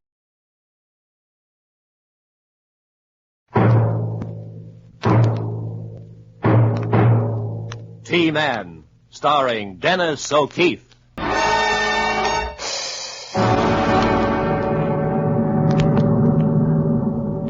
There's a guy out in Los Angeles wanted by Uncle Sam, and they told me to go get him. I don't know if this guy's short or tall, fat or thin. I don't know his habits or his pals, don't even know his name. But I'll bet you my badge I pick him up, because that's the way Uncle wants it. With Dennis O'Keefe, starred as Agent Dan O'Brien, we bring you another story of the relentless war against crime, fought by the agents of the Treasury Department. A war in the public interest, fought by T-Men. Tonight, the case of the bleeding gold.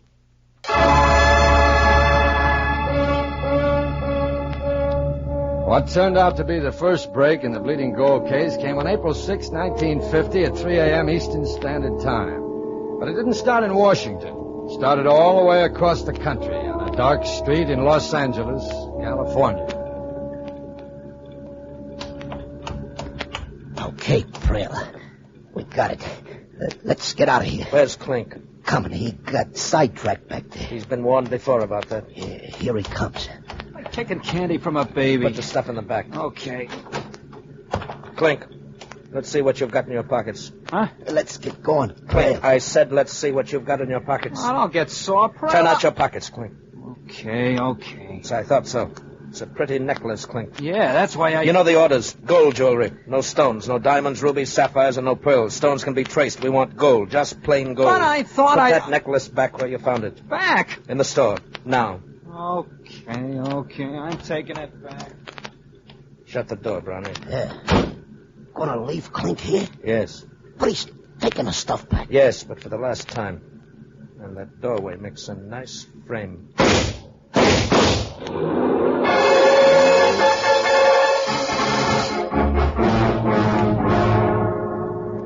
A murdered hoodlum in a robbed jewelry store in Los Angeles shouldn't concern the Treasury Department. But the boys in California thought different. They sent the local police report through on the teletype, and the first thing in the morning, the chief had me in his office. What do you make of it, Dan? $20 gold piece. I haven't seen one in a long time. It's not bad either. Things all right. Feels all right. And what about the engraving? Yeah, it's a little fuzzy in the background, but it's a darn good counterfeit. Here's the weird thing about it. There's more gold in that coin than in a genuine $20 issue. More gold? Where'd you get it? It was found on Kling Spencer. Oh, yeah. Fellow they picked up dead in front of the jewelry store? That's right. Gold jewelry. Counterfeit gold piece. But why?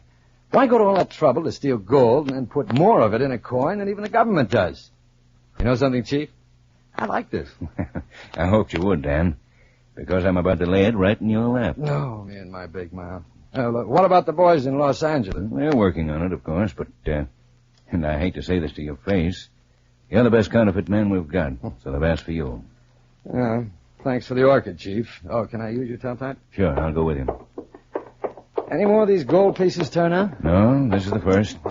We haven't got much to go on. When did we ever have much to go on? Oh, good morning, Mr. O'Brien. Hiya. Is that Los Angeles you're talking to, Mildred? Yes, Chief. Tell him to hold on. Yes, sir. Better address it to Greg, Dan. He's the local man on the case. Know him? Not yet. They're waiting, Chief. Go ahead, Dan. Okay. Greg from O'Brien, read gold jewelry, thieves, and or counterfeiters. Am flying to L.A. end of week. Meet unsavory characters. That'll be me, O'Brien. Pershing Square, make it Saturday noon. Saturday noon? Yeah. First bench on left as you enter from 6th Street. You will be reading the New York News. Oh, Little Abner is the cue. I guess that ought to do it. Yes, Thanks, Mildred. Oh, Chief, I'll be with you in a minute. All right, Dan. I'll be in my office. Millie, about Saturday, I know, Dan. You don't have to explain. Gee, I hate to break the day. Just be careful, huh? Sure. And you, too. So long, kid. Chief, I'll need a cover. Could you get, say, Detroit Police to send out Los Angeles office a flyer on a guy named Make It Harrigan, wanted for robbery? You mean you're going to try for an inside job? How else can I find out who's running things? And use a good picture of me for a change, will you? You'll know what you're asking for if you play it that way. Yes, I know. But I've got a hunch the only way to break this case is to get inside the mob. Okay, Dan. I'll get out a flyer. Good. And send me another counterfeit gold piece. Oh, I know they don't grow on trees, but get me one somehow. The one they found on the body's too dangerous. Okay, I'll send it to Greg. Well, I'm off to see the wizard. Be seeing you, Chief. Okay, mister, here's Pershing Square, the 6th Street side. I thought Los Angeles was supposed to be the city of sunshine. Mister, ain't you never heard of the smog? Yeah, thanks. Oh, thank you.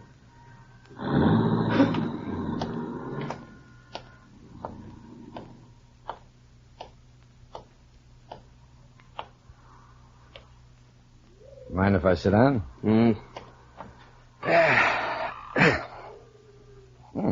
See, you're reading the New York News. Good paper, isn't it? How's little Abner doing today? He's in trouble. How are things, O'Brien? Name's Harrigan now. Hood from Detroit. Right. What's the plan? Try to get inside of this thing. Maybe a one-way street. I know, Greg. But I've got to find out who's at the other end. What can you give me? Nothing that we haven't already sent to Washington. Nothing new? No. Where are you staying? I checked in the same hotel the dead hoodlum lived in, the Riverside. Good spot. Might pick up something there. Anything for me to know? Detroit police is sending out a flyer with my face on it. When it comes, you might have the local boys drop a few around here and there. One at the hotel might help. Right. How do I reach you, Greg? Hold on a minute. We'll try it anyway. Potter's drugstore, Alvarado in Maine. Fountain clerks are our men, narcotics detail. How are you going to contact the gang? I don't know. I was counting on some information from you. You kid? Nothing, huh? This is a tight, tough gang. They must have used some of our methods before they opened up, surveillance and so on. They're convinced they got us all spotted. They run for the barn when they see us coming. Oh, you've been a real big help. Pick up the paper when I leave. The new gold coin the chief sent you's in it. Thanks. I have to go now. Stay put and watch your pigeons till I get clear. Happy landing.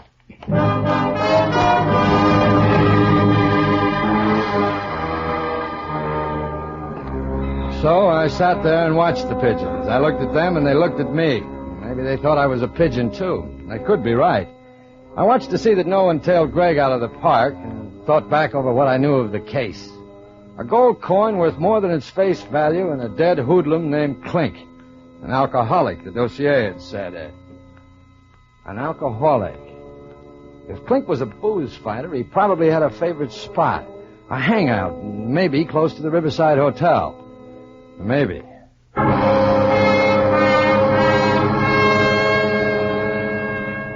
I canvassed an area 4 blocks square around the riverside and found exactly 17 assorted places where a man could get fractured. A real thirsty town. I bought a 4-ounce bottle of olive oil, which I downed in a gulp. I figured I needed a base for my operation. And by the time I hit Mac's Bar and Grill, I had flashed the coin enough times to wear it out and could sing Mule Train backwards. And so far, nothing. I couldn't see any grill in Mac, so I went up to the bar and into my act again. That'll be 20 cents. Here you are. Phew. Hot day. It's only April. Yeah, well, I guess my blood's too thick. I just blew in from Detroit. You don't say. Will you stop playing with that thing? It makes me nervous. Yeah, come on. Have a drink on me. I don't like beer. I'll make it scotch then. But hey, I'll take my gold coin. Your what? My coin, see? Yeah. Gold? Finest minute. It's my lucky piece. Mm-hmm. Well, thanks for the drink. He went away and stayed away. I flashed the coin a few more times, then left. I pulled my routine in the 2 remaining bars in the block with the same results. Mellow. I'd done everything but roll that coin on the floor. If I didn't get up to bed, I'd be doing just that, with it still in my pocket. As I fought my way up the creaky stairs to my room, I thought of the taxpayers and how I never could convince them that this was what they paid me for.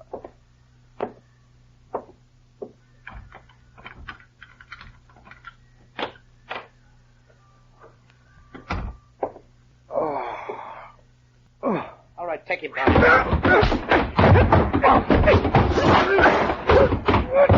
All right, Browning. That's enough. That's enough. You don't have to kill him. Dump him on the bed. Yeah, okay. That's fine. Well, there's nothing in the room. There's a suitcase here. Clothes. A very snappy dresser. Detroit labels. He must be a Detroit boy. Don't beat your brains out, Browning. Now let's help him off with his coat. Yeah. Yes, there's a Detroit label in it, too. Taylor's name and his name. His name's Horgan or Hagen. Harrigan. But Don't you know how to read? hold him, Browning, before he gets ideas. Hey, let go. Just rest easily, my friend. Stop it! What do you guys want? Where did you get this coin? My grandmother left it to me in a will. I don't care for that answer. Where did you get it? My grandmother. Why were you flashing that coin around? Okay, I'll make conversation. The reason I showed the coin was maybe because I'm anxious to get in touch with a guy who knows how to make them. Anxious, huh? Why? The engraving on that one stinks. So? I'm peddling a die. Yeah? That Treasury itself couldn't spot it as a phony. The die you've got is that good? Why are you looking for company? I've got to get the gold. Trail. Yes. This could be a T-man trick, a stakeout. I got a patent on stakeouts. I have doubts about you, mister. Let's not take no chances on this guy, Trail. Do I look like a Treasury rat to you? I lived with a guy once for 3 months, and then he puts the arm on me. All the time he was a T-man. You could be right, Brownie, but... Get behind the door, Brownie.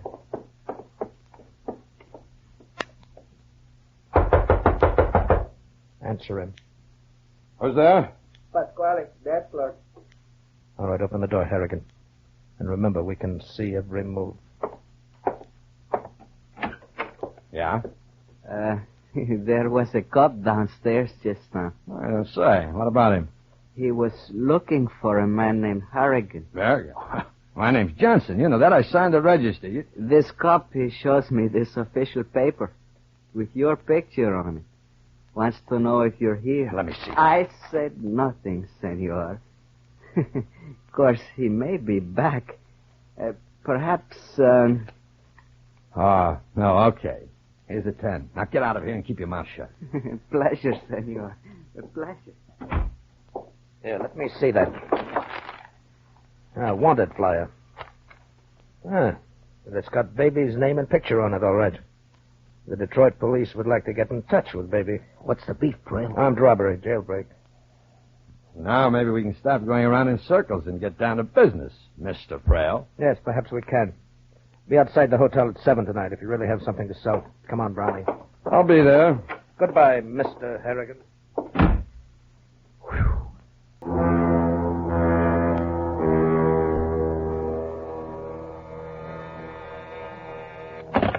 Yes? Los Angeles calling, Chief. Mr. Gregg. Okay. Go ahead, Greg. O'Brien contacted me through the drugstore, Chief. Needs a set of dyes, good ones. Guys, what for? I don't know, he's got some idea or other, wants them fast. $20 gold? Yes, sir. Also a counterfeit coin made from those dyes. The best set we've got are those made by Anton Bauman. Bauman's been in jail for 10 years. Should be safe enough. You'll get him to O'Brien? Right, but rush him, Chief. You'll have him in the morning. What's the setup? He's made contact with a couple of hoods named Parole and Brownie. Mm-hmm. Claimed he's got a perfect set of dyes, so they're taking him to meet the higher-ups tonight. I see. He'll have to stall him till he gets the dyes. Where he goes from there's anybody's guess.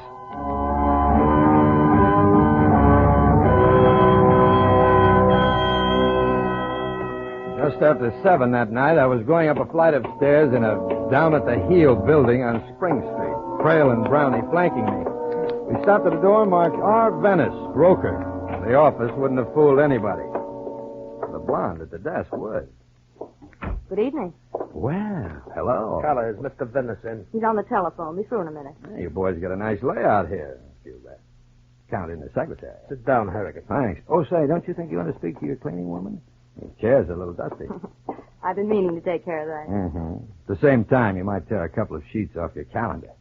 It's April, sweetheart, not February. Some clown. Think it'll be 2 more months before you use this office again? I'll tell Mr. Venice you're here. You talk a lot, Harrigan. Mr. Venice, Mr. Harrigan's here with Mr. Prale and Mr. Brown. Thank you, Carla. Come in, boys. Well, you can stay too, Carla. Oh, after you, Mr. Prale. And, Mr. Brown. Some clown. Sit down, boys. Make yourselves comfortable. All right. Well, now, we don't have to stand on any ceremony, do we, Harrigan? Let's have a look at that gold piece, Prale. Thank you. Mm-hmm. Not one of ours, but lovely. Fine piece of work. Oh, that gold piece is just experimental. I got a set of dyes that'll beat that one 4 ways from Sunday. Well, now, Harrigan, are we just supposed to take your word that your dyes are good? The Treasury Department itself couldn't spot them. If they're that good, why not use them yourself? He's got a point, Harrigan. Well, why do you want to sell? A set of dyes is one thing. Getting the gold to put into them is something else again. And when do we see the set of dyes? When I see the gold. What happens if when we see them, we don't like them? Well, I'll have to look someplace else for the gold. Paul Miller will have to okay them first. Miller? Our technician. He's a hard man to please. Okay. Where do I find this Miller? Mr. Prale will attend to that. However, for your own sake, Harrigan, I trust those dyes of yours are as good as you say they are. There's only one thing wrong with them, Mr. Venice. Oh? They're hungry. For gold. And speaking of hunger, I've got a date for dinner. Huh? Goodbye, everybody. I'll see you out, Mr. Harrigan. Thanks. Look, Venice, I don't see... Now, that date I have for dinner with myself. Oh, I could get a reservation for one more. I work here, remember?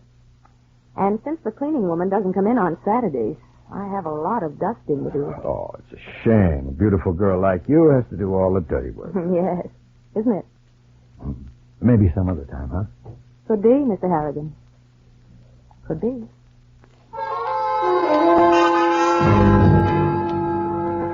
I had to shake my head to clear Carla out of my mind. This was no time to mouse around with a beautiful blonde. I caught a taxi and cruised around the block a couple of times to make sure I wasn't followed. Then had him drop me at the Potter drugstore.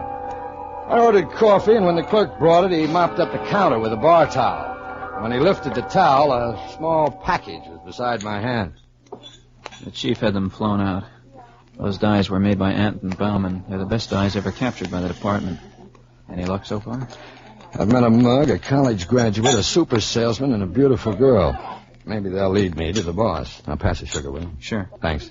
Oh, by the way, they've got a fake office at 72 Spring Street. 72 Spring Street. Got it. And tell Greg to get me all he can on a Paul Miller. He's an engraver. Paul Miller? Yeah, I'm seeing him today. These dyes have to meet with his approval, whatever that means. Greg would like you to report here once a day, if you can. So would I. But if I don't, you better order a new boy and flowers.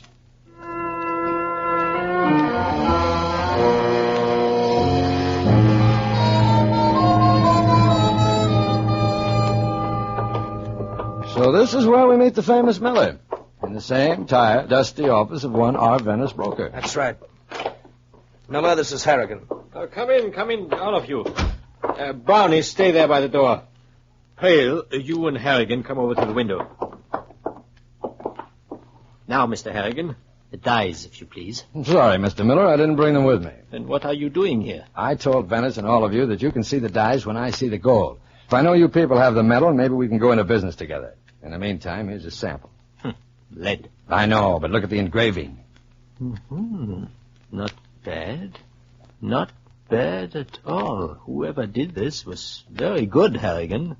But don't you know that the Secret Service has a file on every engraver in the United States? That's what makes this so good. The man who did this isn't in the files. He's a refugee, a Hungarian named Harthy, in this country illegally. How did you get to him? Well, I was overseas 3 years ago. Met him then. So you were abroad? Why did you tell me this, Parole? He didn't tell me he was overseas. What does it matter to you if I was in Europe? Never mind. I'm satisfied with this engraving, Harrigan. But I'll have to see the dyes before the boss will come to any term. Brownie, you stay here and wait for Mr. Venice and Carla. And Parole, you stick with Harrigan and make sure he delivers the dyes to us on the yacht tonight. Okay, Miller. Come on, Harrigan. Real smart boy, Miller. Yes. Now, let me see. I bring the dyes to a boat somewhere? We bring the dyes. Oh. Parole. Yes. How am I going to get the dyes with you hanging on to me all the time? What? Answer, I can't. So?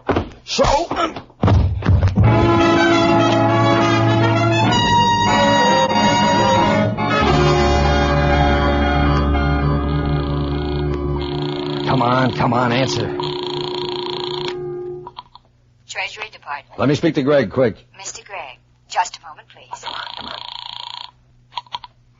Greg, this is O'Brien. I haven't got much time. you shouldn't be taking a chance like this using the telephone. I know. Now get this fast. I'm in the lobby of the Riverside Hotel, and I've got one of the dyes in my pocket. Yeah? The other face is upstairs in my room, taped to the bottom of the washbowl. Get it? Right. I'm on my way back now to that Spring Street office. I walked out on them, so the reception's liable to be hot. Uh-huh. If I can work it, we'll all be heading for the waterfront, a yacht somewhere or other, within an hour. Okay. I haven't got a gun, but I'll try and draw a shot if I can flush the boss. And you have the harbor patrol cover every yacht basin. On the shot, they move in. You're an idiot, Parole. Look, Mr. Venice, everybody had a look at him, passed on him. How was I going to know he was planning to hang one on me? He must be a T-man. We're in trouble. Even if he is a T-man, he's got nothing on us. Why worry? He got close. Can't Parole take care of that? Yes. Parole, find this Harrigan. You won't have far to look. Huh? Harrigan.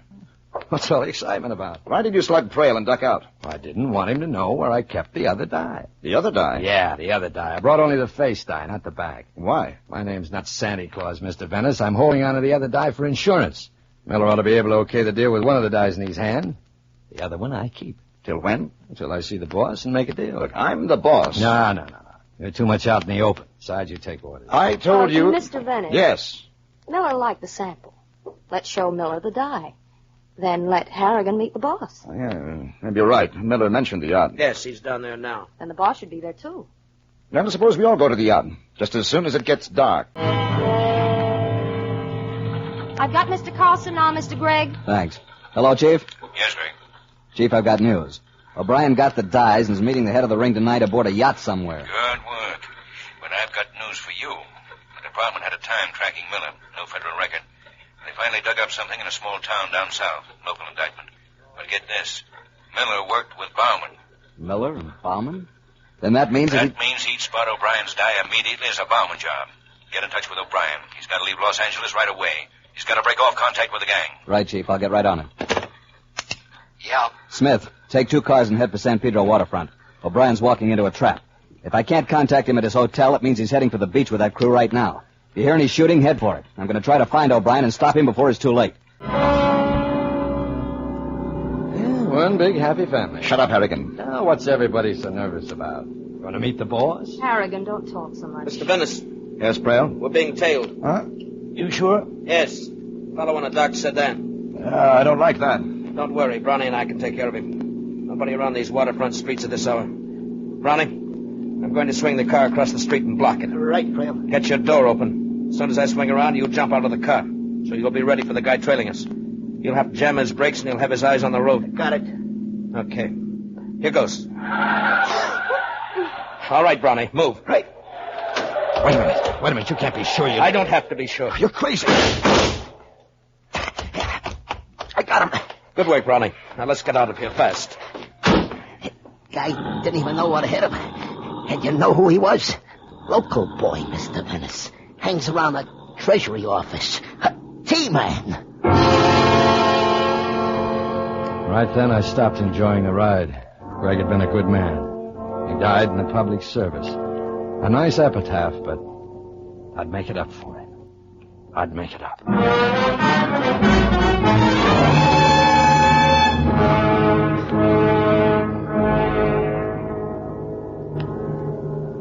Braille, you and Brownie stay here at the end of the pier and keep a sharp lookout. Harrigan and I are going aboard. Come on, Carlo. Right.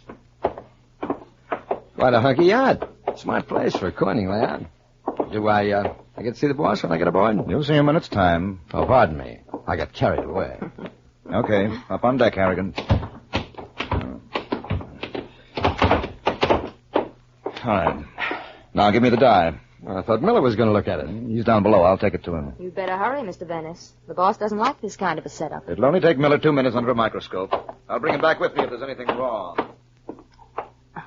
You know, Harrigan, if those dies are good, we might talk some more about that dinner date. I was beginning to get it. It was a neat setup. A yacht they could move around while they worked. Gold coins. Against the law here, but not overseas. Say, in Europe. The black market, maybe. Sure, that was it. They'd pay 12 times the face value to get their hands on gold coins issued by the United States.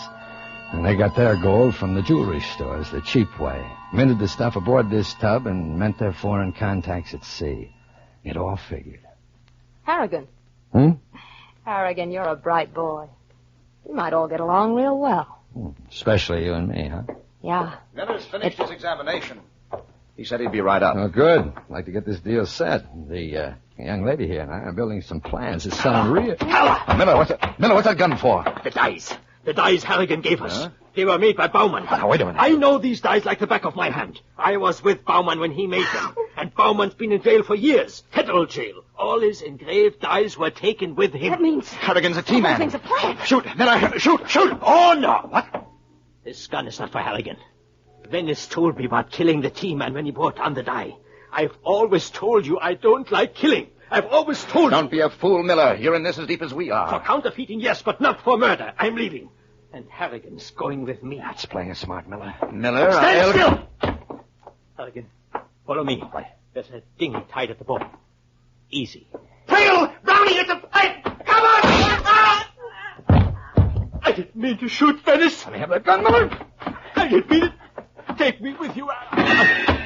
It's Braille. Brownie. Come on, behind the bridge. Here. Now, keep down. Harrigan! We know you're there. Come on out, and we'll talk. You want me, come and get me. Trail, look, it's the cops. Harrigan, you double-crossing rat! Trail, let's get out of here. It's too late, Braille. Throw your gun overboard and give up. I'll get you first, Harrigan! All right. This one's for Greg, Braille.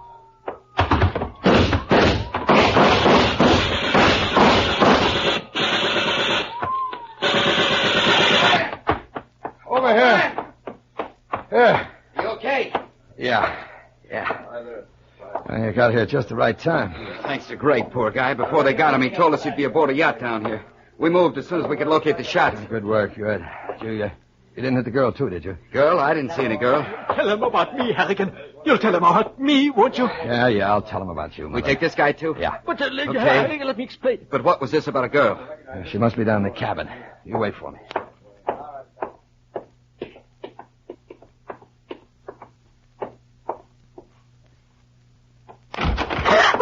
Hello, Carla. You all right? Oh, Mr. Harrigan, I was so scared. All that shooting and all. You can cut the act now, Carla. What do you mean? Oh, I've had a hunch about you all along. No one made a move till you gave the nod. And then when Miller called your name when he spotted that dive, I cinched it. Look, Harrigan. Oh, I have to hand it to you, Carla. You're smart. You ran that mob with a glove of velvet, boss.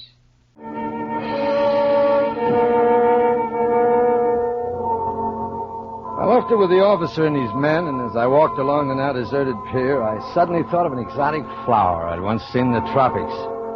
A parasitic flower that thrived on death and decay. Beautiful, but rotten clear through.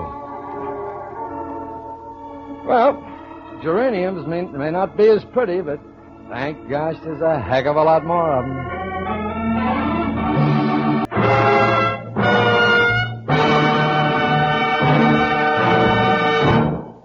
T-Man, starring Dennis O'Keefe, is produced and directed by Norman MacDonald, with special music composed and conducted by Richard Orant. This is CBS, the Columbia Broadcasting System. Our drama of the lie detector starts this evening in the city of Detroit. More specifically, it starts in the main office of the Detroit Waste Works Incorporated, an old established firm that specializes in the weaving and washing of shop towels and wiping cloths for the many industries in and about Michigan's big industrial centers. The general manager of the Detroit Waste Works is young Ronald E. Gallagher, son of the firm's president, Norman Gallagher. We first meet this father and son business team as they're seated at young Ronald's desk. They're looking in amazement at a soiled shop towel spread on the desk between them. There's a message written on that towel, a message in vivid scarlet that looks suspiciously like human blood. What about it, Dad? Do you think it's some kind of a gag? I'll pay $10,000 to anyone who'll get me out of here. Well, Ronnie, if that stuff's actually blood, it's a pretty serious gag. There's some kind of a signature there, but I can't make it out. Can you? Oh, it's smeared quite a bit. I can make out the initial G, and the rest is smudged. Ronnie, where'd this towel come from? I can't be sure. Truck number 12 brought it in, but that driver made about 15 stops today. If this towel hadn't been on the top of a bundle when he was unloading, he might never have seen it. Yeah, well, gag or no gag, I think we better turn this over to the... Say, wait a minute, Ronnie. Yes, Dad? Truck number 12. Isn't the mental hospital on his route? Hey, I think it is. Then let me check his route. Well, the way that message reads, I'll pay $10,000 to anyone who'll get me out of here. You're right, Dad. Number 12 does cover the mental hospital. Maybe we'd better run out there, Ronnie. One of their patients smeared up a towel with this message. The hospital officials will want to know about it. Yeah. Besides, if this stuff is blood, it took a lot of it to write this message. Somebody might be in need of medical attention.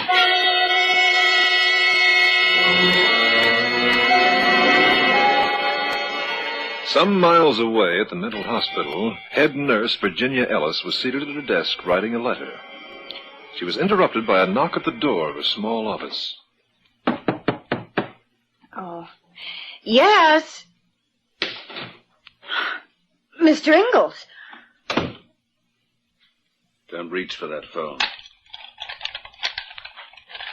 Well, I can't imagine what you're doing down here on the main floor, Mr. Ingalls. If you reach for that phone, I'll kill you. Bandage my hand, Miss Ellis. Bandage your... Yeah, come on. Good heavens. Your hand is badly cut, isn't it? Cut it on a razor. A razor? You're not supposed to have a razor. I borrowed it from a janitor while he was out. See, I still have it, Miss Ellis. Don't come near me with that, please. I'll hold it in my left hand while you bandage my right hand. You see, I don't want you to telephone or scream or do anything that'll let them know where I am, Miss Ellis. But they'll find you, Mr. Ingalls. They'll discover that you're not in your room. I locked the doors to the main corridor. Oh. You see, I don't think anyone will come. Does your hand hurt much? No, just 2 fingers, but I can't let them go on bleeding like this. No, of course you can't. I have some antiseptic bandage right here in my desk. Don't take anything else out of that drawer. Don't try any hypodermic needles.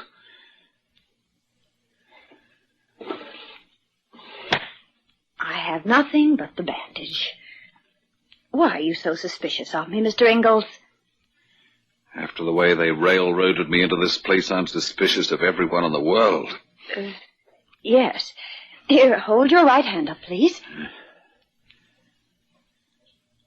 Miss Ellis, would you like to make $10,000?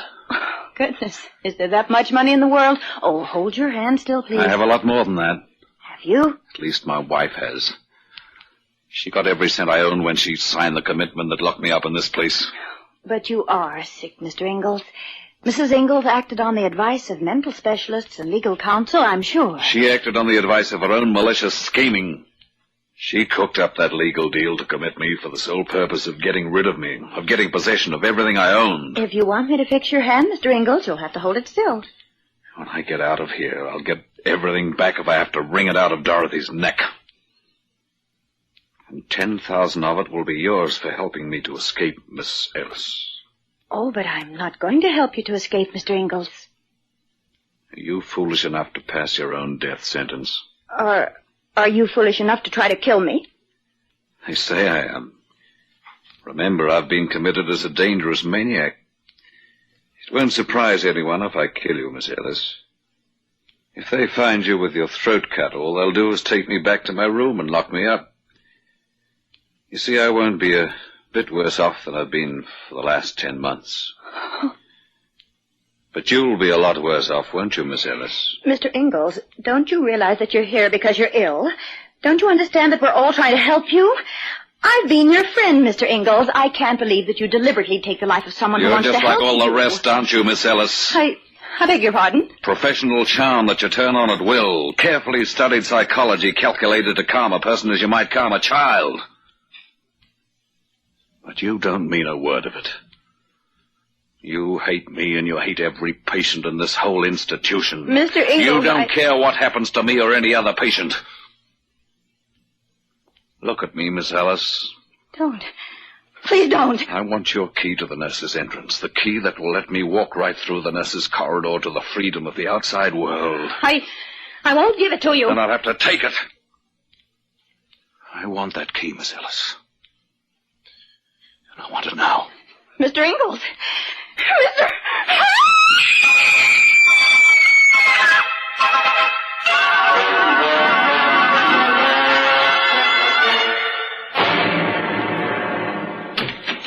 Miss Ellis! Good Lord. Miss Ellis! In here, bring the stretcher in here and hurry it up!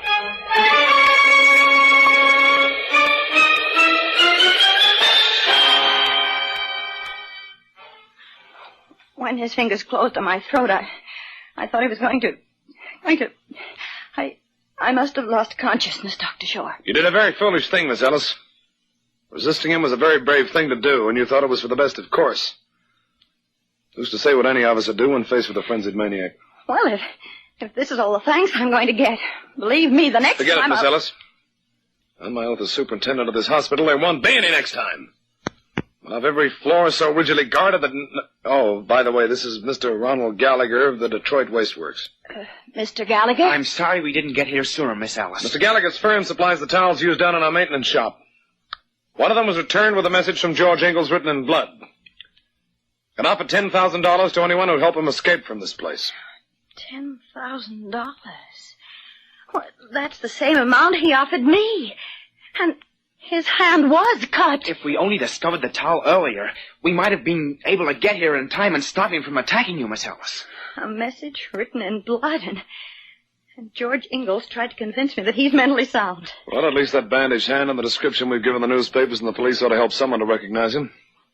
I don't think he'll be at liberty very long. Now that he's gotten out of here, just how dangerous do you think he'll be, Dr. Shore? It's hard to say. I don't believe an authority lives who can predict with any degree of certainty just which direction a sick mind might take. To be very frank with you, I've never been able to place George Ingalls' illness in any of the common clinical categories, such as epileptic psychosis, dementia praecox, or feeble-mindedness. Do you mean there's some question in your mind as to whether or not the man is sane? Well, at times he has shown definite reactions that verge on insanity. Haven't we all? Other times he's been as rational as you and I. However, we don't pretend to make diagnoses here. That legality is attended to before a patient is committed. Do you ever recommend release? On occasion, yes. But in most instances, that too is handled legally by the same board that arranged the commitment. In other words, if that board was susceptible to politics and graft, a perfectly normal person might be committed here and salted away for quite some time. Mr. Gallagher, what are you suggesting? Nothing. It just happens that I remember reading about the George Ingalls case. His wife engaged Alan Overmeyer, didn't she? Overmeyer? I believe that was the attorney's name, yes. Well, my firm has had some dealings with Overmeyer. He's a pretty sharp political shyster. Mr. Gallagher, I'm in no position to question the integrity of the board which committed George Ingalls. No, I'm not either. I was just thinking out loud, that's all. But it seems altogether too easy to pronounce someone insane, it seems to me. Now, you admit that George Ingalls might be considered a borderline case, don't you? Well, yes, he might be referred to in that manner. He showed all... Well, personally, I don't think any specialist in the country can diagnose the human mind accurately enough to know the boundaries of that very thin line between sanity and insanity. You know, you surprise me, sir. I wouldn't expect a businessman to have such perception. As a businessman, I hire my employees. If I hired nothing but normal human beings, my business would probably go along on an even day-to-day keel. But it's the screwballs I've hired that come up with all the ideas that meet competition and keep the business booming all the time. Well, that's a very interesting observation, one that I shall take up at the next meeting of the... I beg your pardon, Dr. Shaw. Oh, yes, Lawson, come in. That fellow just came back from the lab. Yes? That message wasn't written in human blood at all. What? But his hand was cut. His hand might have been cut, but that message was written in some kind of red ink. And there's something else screwy, too, Dr. Shaw. Well, what next? We checked his handwriting out at the registration desk, and we're all agreed that George Ingalls never wrote the message on that towel. But good Lord, man, then who would write it? Who would... Say, what's going on here anyway? Alan Overmeyer. I presume you've heard about George Ingalls. Sure I've heard, but no thanks to you or the police. I had to learn it from the newspapers. Well, it didn't occur to me that you'd be concerned over it, Alan. Concerned over it? Mrs. Ingalls is my client, isn't she? Yes, but you got your commitment. This escape is a matter for the authorities. Spare your brains, man. Mrs. Ingalls' life is in danger every second. That maniac husband of hers is on the loose. Acting on the ominous warning of Attorney Overmeyer, a heavy police guard was set up around the suburban home of Mrs. George Ingalls. At her attorney's insistence, Mrs. Ingalls was not notified of her husband's escape from the mental hospital, nor was she informed of the guard outside. All precautions were taken to spare her any unnecessary anxiety. Perhaps such precautions were a mistake, because she was absorbed in a book when the door opened behind her. Had she been alerted, she might have run for help and still be alive today. The blunt instrument which crushed her skull fell completely without warning.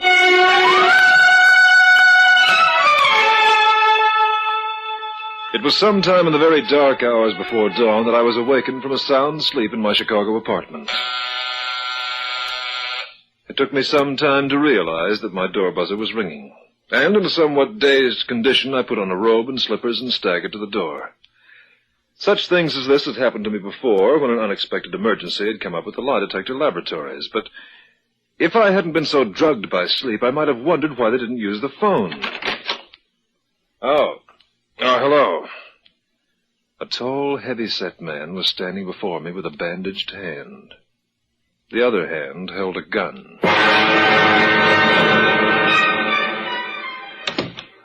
You have no idea how glad I am to find you at home, Mr. Keeler. Well, your chances were pretty good. I'm not usually running around town at this hour. I hope it won't be necessary for me to use this gun. Now, that's strange. You're echoing my thoughts to a letter. Suppose you wonder why I'm here at this hour. Yes, some such question did occur to me for a fact. As a matter of fact, I'm wondering who you are and why you're here at all. My name is George Ingalls. My plane just got into Chicago from Detroit. Ingalls. Haven't I heard that name? I suppose so. It was in all the papers about 6 months ago. George Ingalls. Yes. It was in last night's papers, too, I believe. Didn't you escape from a mental institution in the last day or two? Yesterday noon. Well, the authorities will be glad to know you've decided to give yourself up in my custody. You're trying to be funny, don't. I don't like that kind of humor. But I can't imagine any other reason why you'd come here. And you haven't very much imagination, Mr. Keeler. I remember reading about your commitment to the hospital. At the time, I wondered if you were, as you claimed, the victim of a legal plot, but now I'm not so sure. Anyone who murders is very apt to be insane, at the time of the murder, anyway. Are you suggesting that I'm a murderer? The paper says you are. Here it is, right here. They say you killed your wife last night. What?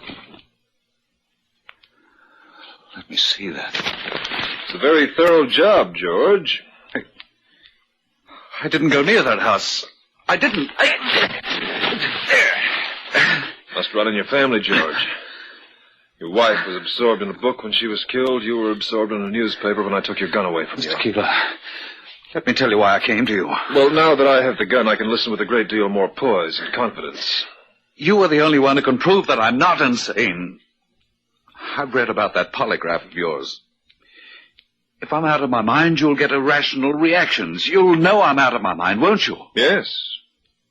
If I were to test you on the polygraph, I'd know. At the time of the test, anyway, whether your mental reactions are normal or otherwise. But I must warn you, I'd also know whether or not you killed your wife. Mr. Keeler, before you turn me over to the authorities, will you gamble with me to the extent of a lie detector test? It's no gamble as far as the polygraph is concerned. The odds are all in favor of science, you know. What about it? You're pretty sure of yourself, aren't you? Absolutely sure. Well, I'll tell you what I'll do, George. I'll phone the authorities and tell them I have you here. No. Now, if they get their hands on me... me... Now, just wait a minute. I'll get their permission to test you on the polygraph. If you run a clean test with me, I'll fight your case at my own expense. I'll engage my own attorney to defend you. You have that much confidence in the lie detector? I have. If you have just as much confidence in your sanity and innocence of any crime, you have nothing to worry about. I have nothing to worry about. Absolutely nothing, Mr. Keeler. All right, George. Just hand me that telephone, please. It's right behind you.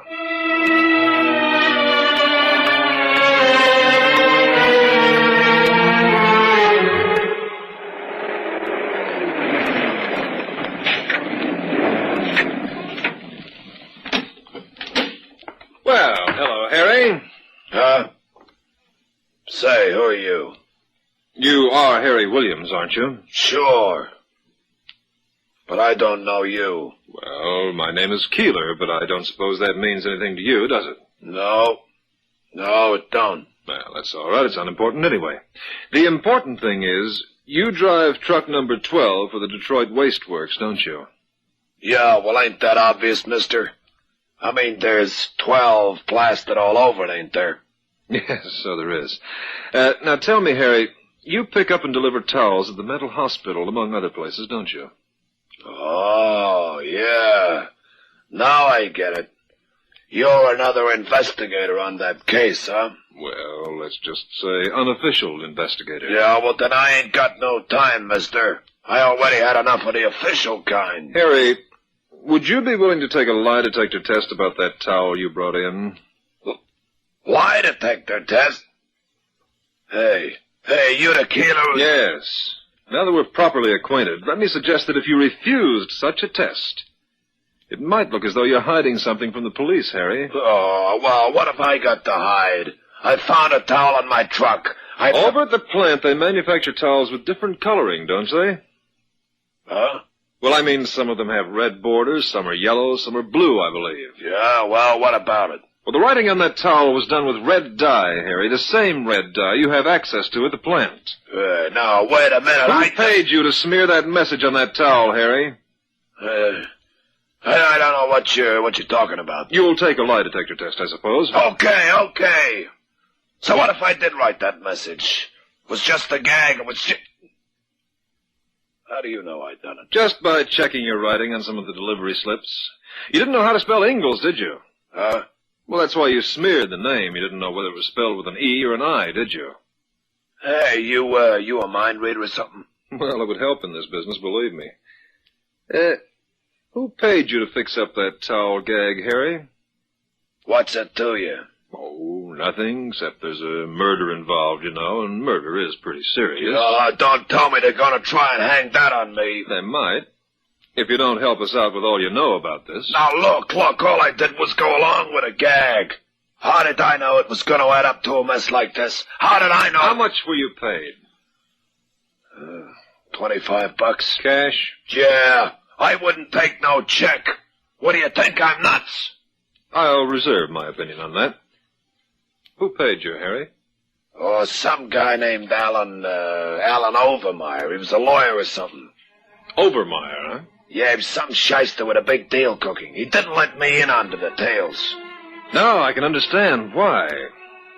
Well, thank you, Harry. It's been very pleasant chatting with you. Hey, tell me, what's with you guys from Chicago? Do you all talk like that? Do you all come from Harvard or something?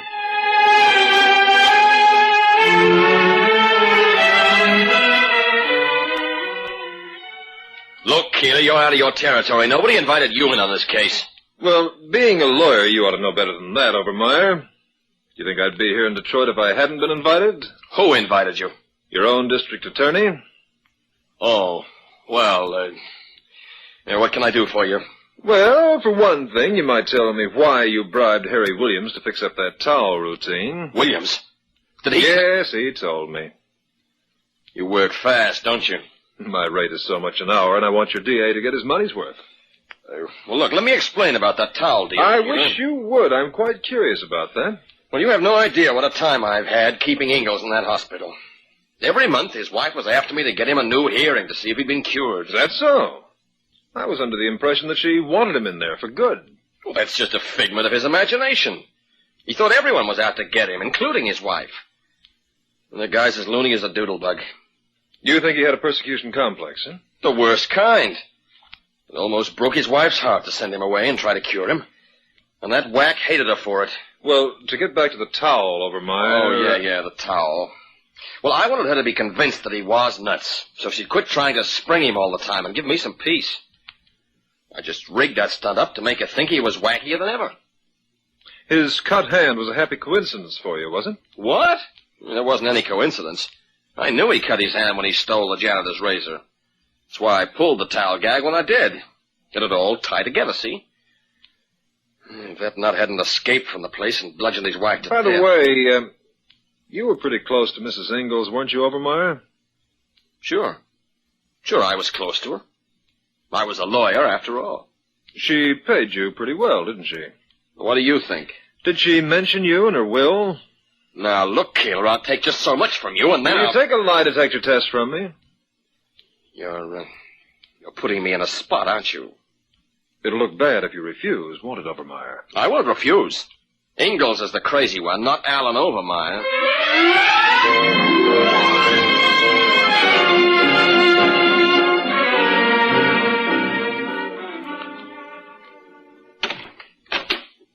Oh, good afternoon, Miss Ellis. Oh, Mr. Keeler, come in.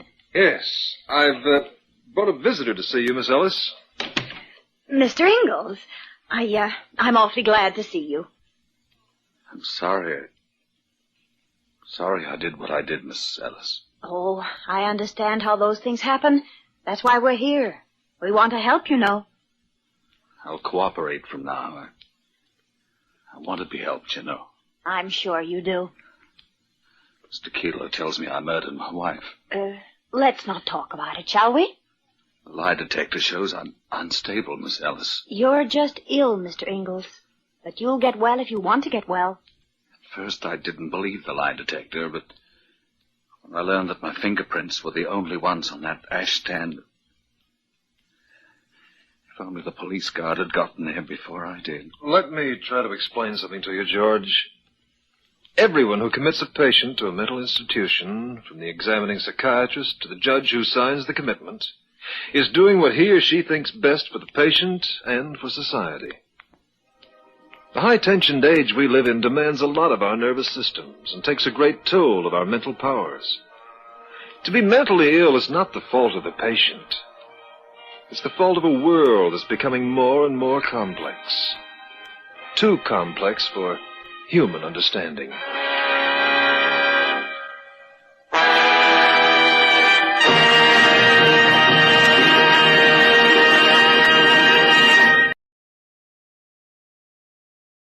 The Equitable Society presents This Is Your FBI. This is Your FBI, an official broadcast from the files of the Federal Bureau of Investigation, presented as a public service by the Equitable Life Assurance Society of the United States and the Equitable Society's representative in your community. Before opening tonight's file, this first broadcast of 1946, this first week in January, is a good time to look forward into the future and back at the past. We of the Equitable Life Assurance Society of the United States are happy to report that the end of World War II finds our society in a stronger position than ever before. Our membership, our assets, and the amount of life insurance owned by our members increased during the war years. So the Equitable Society has weathered this war as successfully as it did 3 previous wars and 7 major depressions. We wish to report also that in the future, as in the past, the premium dollars of Equitable Society members will be invested in ways that benefit the entire country.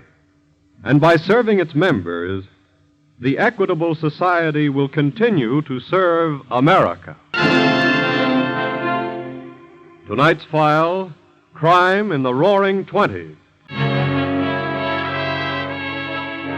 This week, as America begins the first year of another post-war era, she faces here at home, just as she did some 25 years ago, those many grave problems which grow out of war. But of them all, none is a greater menace to the right of American citizens to life, liberty, and the pursuit of happiness than that problem which is splashing more and more black ink across the front pages of our newspapers every day: crime.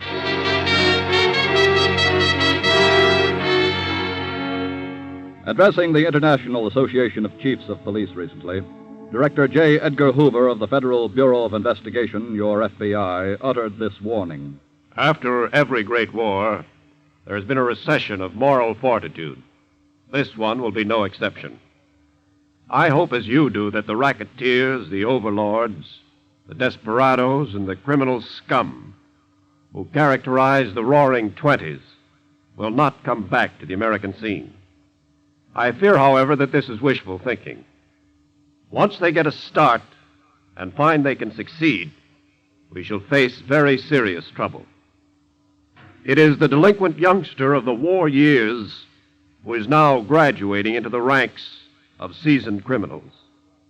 They are now becoming the postgraduates of crime and are committing the more despicable offenses.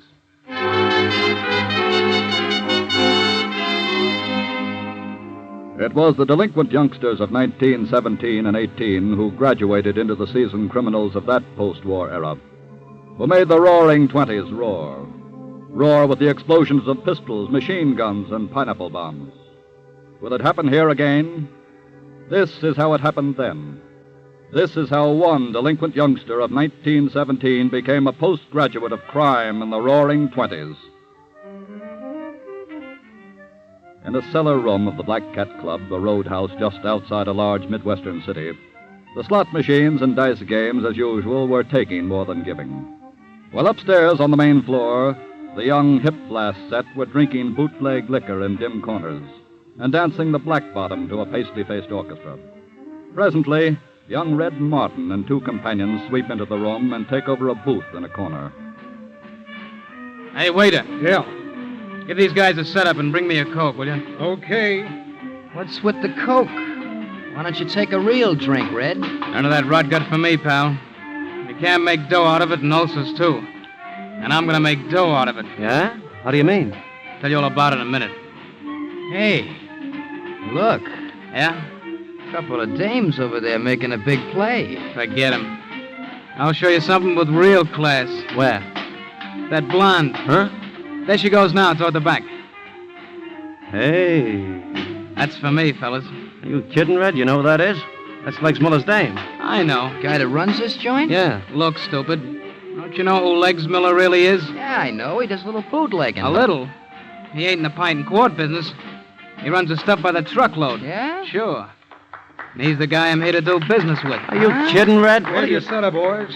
Your Coke, Red. Okay, say, tell Casey I want to see him. Sure. Now, before this Casey gets here, I want to tell you guys something. Okay. Up to now, we've just been playing a nickel and dime rackets. It's time we graduated. How? We'll hook up with a gang like Legs Miller's, make some real dough, and if we're smart, we'll have our own business before you know it, okay? Well, gee, Red, What's the matter, you yellow? No, of course not. You want to see me, Red? Yeah. What about? You know what about, Casey? Yeah, but Legs ain't... Don't give me that, he's here. I saw his dame go back a minute ago. Look, Red, the guy is busy. I want to see him, now. Okay, kid. Come on. Stick right here, boys. I'll be back with a deal.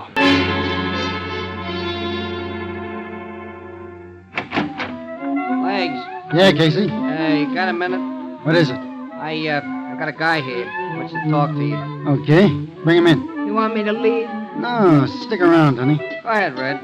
Okay. This here is Red Martin. Hiya. Hi, Legs. What do you want, kid? I want to talk business. I'm not a kid. He means now he's shaving, honey. But where did he get those big shoulders? You like him, sweetheart? What do you mean by that, crack kid? Darling, he means do I like him? And I do. Look, Legs. Do you want to talk business or don't you? Okay, Mr. Martin. What kind of business? Did Casey tell you anything about me? Yeah. What's on your mind? Well, I got a proposition for you. Yeah? You've been doing pretty good for yourself, but you could be doing a whole lot better. No kidding. Yeah. Here's my deal. This'll really put you on top. I got some guys, you got some guys. I bring my guys in and join up with you and work on a commission. Before you know it, everybody in the whiskey business is working for us. That's your proposition? Yeah. How's it sound to you? Casey. Huh? Bounce this bum. Wait a minute. I said bounce him. Keep away from me. I'll walk out of here under my own power. But I want you to remember something, Legs. Next time you and me get together, it'll be you that gets the bounce. What? And your dame here will get to stick around and try out these big shoulders. Boy, you... What happened, Red? Let's make a deal? No. But I made a promise. So let's get started on it. What are we going to do? First, we're going to get lots of power on wheels somewhere. Come on.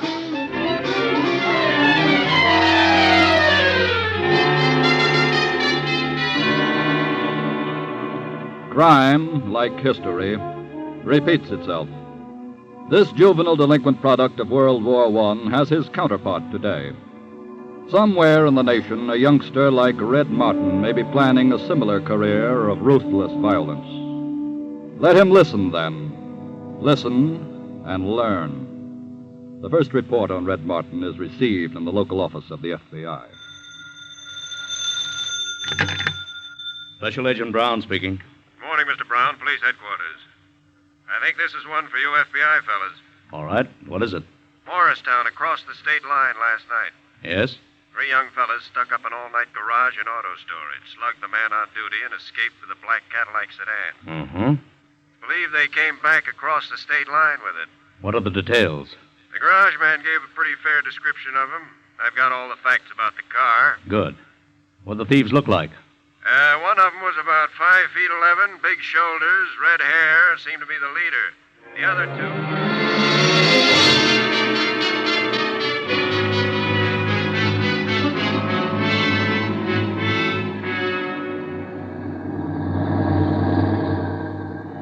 Give me a light, will you, Casey? You better wait. We gotta stop for this railroad crossing, you know.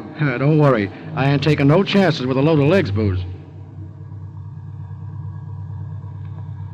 Well, looks clear to me. Give me that light before Okay, we put your hands up and get out of that... What is it? Hey, what's the idea? Shut up and get out of there quick. They ain't fooling, Casey. We better haul out. Yeah. Go ahead, kid. Right. This is for not moving when I told you. Drag him over to the ditch, Al, quick. Okay. You know where to drive the truck, Joe. Get at it. Sure. Casey, I guess we better rough you up a little, too, so everything will look on the up and up for you when your pal comes out of it. Okay. And you better not ride the next load we knock off. Legs might start wondering. Just tip me off about it. Right. Hey, you know something? What? Knocking off this truck makes me and Legs partners after all.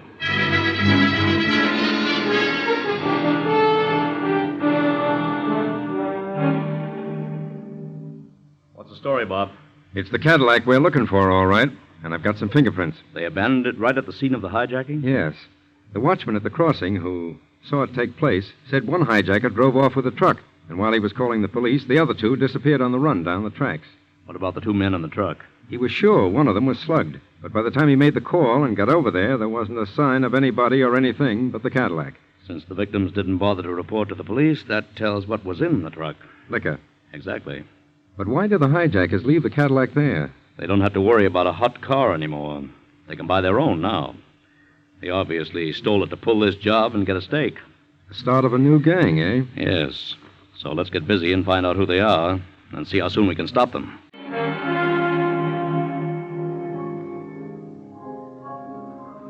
Hiya, Red. Oh, hiya, Joe. I've been looking all over for you. What's the matter? Huh? Nothing. I just thought we might get a couple of dames and go dancing. I'm a scratch. Why? I already got a date. Oh, yeah? With who? Legs Miller's dame. Huh? Yeah, I sent word to her. I told her I'd be here. Oh, you did, huh?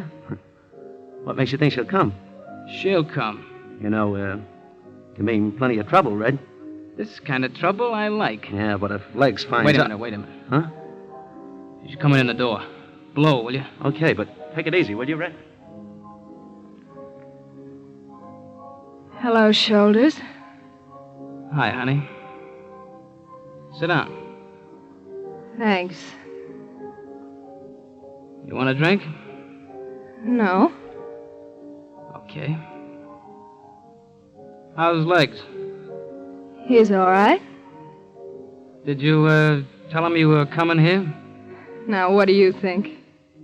Well, he's got to know sooner or later. What do you mean? About us. You're wonderful. That's right. What about us? We're in business, baby. Just like that, huh? Look, I had this figured months ago. And when I got ready for you, that's when I sent you the word. Really? Yeah. You see, there was a lot of things I had to do along the way. Get cars, which I got. Get dough, which I got. And now you. Which you ain't got. Don't be a sucker, baby. I'm your kind of guy. How do you figure that? You hear that music? Hear what the guy is playing? Yeah. That's my favorite song. That's why he's playing it. See the box there? Yes? It's loaded with them orchids. Your favorite flower. And I got an order in with the jeweler for a ruby ring. That's your favorite rock. How did you know all this? I done research on you, honey. Now you see what I mean? I'm your kind of guy. You're forgetting something, Red. What's that? Legs. What about him? He's gonna have something to say about this. I figured that too, honey. You know something? I'm gonna give him a chance to say it. Gotta pay a call on Mr. Legs Miller tomorrow night.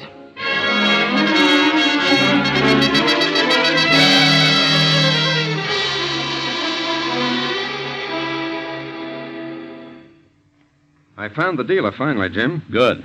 He sold them 2 second-hand Cadillacs. Here are the descriptions. Registered in what name? Jack Smith, obviously an alias. What did Jack Smith look like?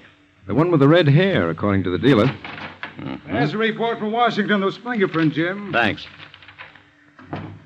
Did we get anything? On the redhead, yes. His name is George Red Martin. Served 6 months in a reformatory in 1917. Here's the full description, and photos on the way. Good. I think I'd better get over to police headquarters and see if they have anything on the private life and public habits of said George Red Martin.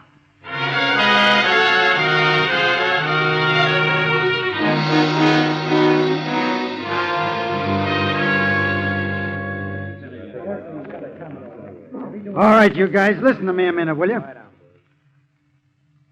Now, here's what I figure we do. Yeah?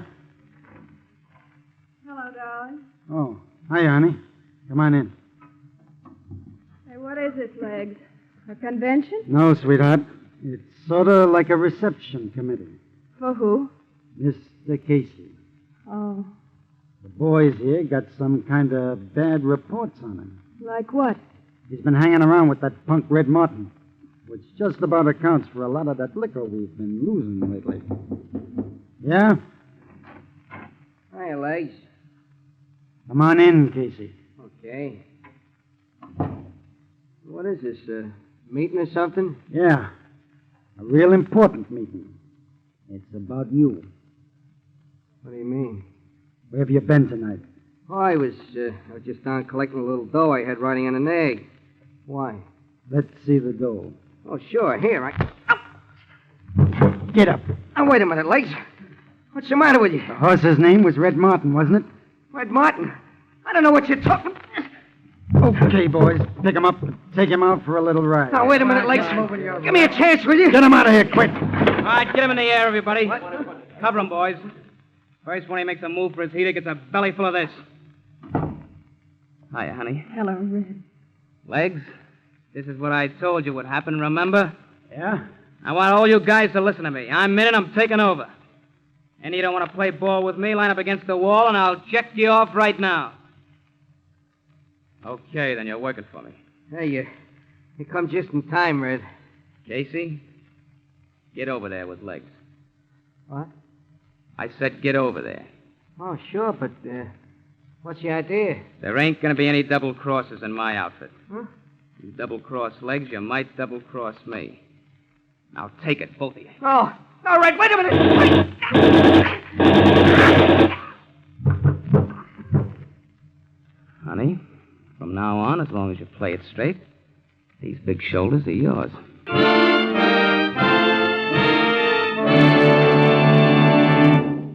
Now, for a moment, let's talk about another kind of youngster. The kind of clean-cut American boy in a typical American home who is going to be one of America's worthwhile citizens.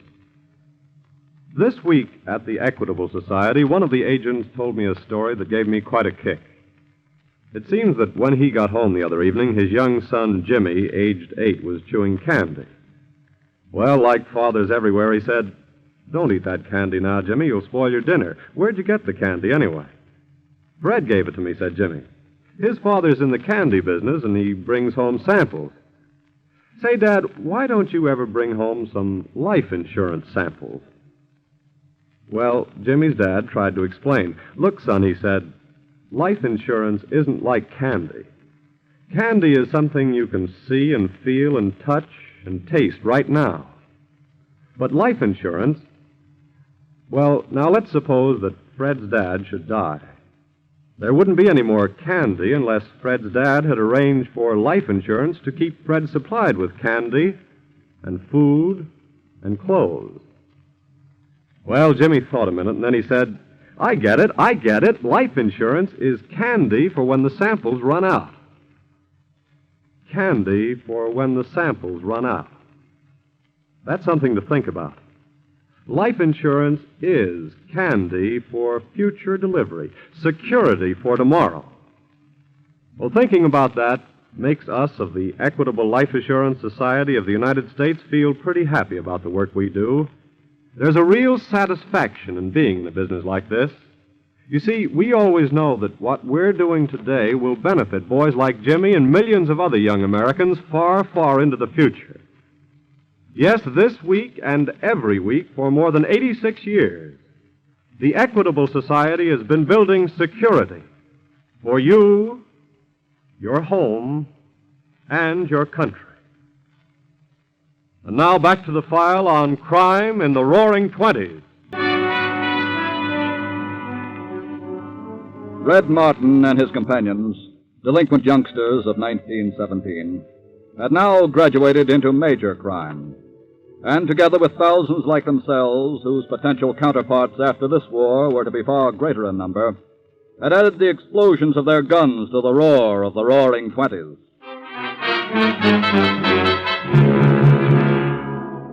It is now some 30 or 40 minutes after Red Martin's blazing Tommy gun put him on the little throne which had been occupied by the man called Legs Miller.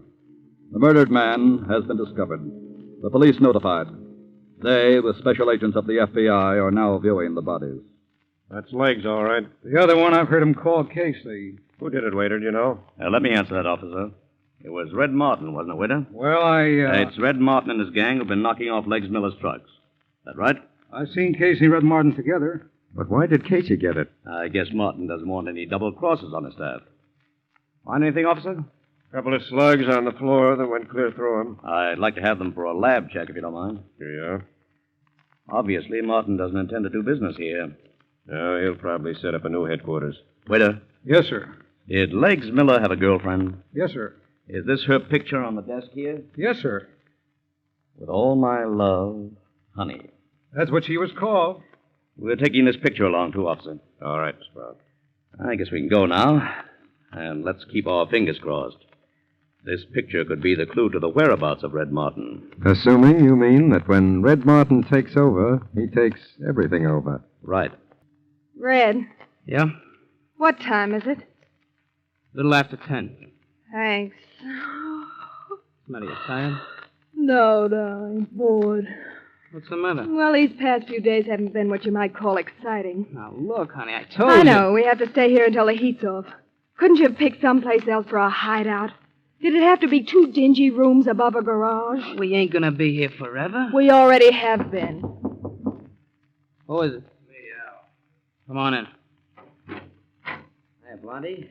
Hello, Junior. Want to see me, Red? Yeah. Tell the boys that tomorrow we start expanding. We do? How? We're gonna start taking over Mr. Cicero's customers. It's a big order. I'm a big guy. Tomorrow the boys start calling on Cicero's customers to tell them from now on they're buying from us, okay? It'll be okay until Cicero decides to pay us a visit. That's what I want. It'll be a quick way to take over. We'll be here waiting for him. Pass the word on, Al. All right. See you later. After Mr. Cicero, do we hide out again? Come here, baby. Well? Look, just play along with this for a few more days, will you? Oh, I wish you didn't have those big shoulders.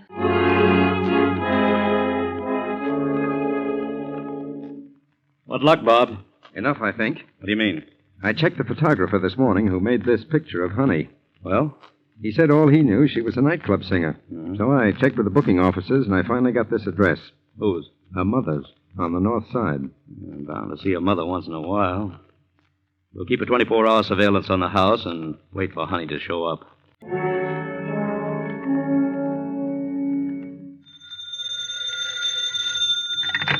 Brown speaking. Jim, the girl just came home to see her mother. Yes? Better get over here so we can follow her back and pick up Martin. You follow yourself, Bob, and then come on in. Why?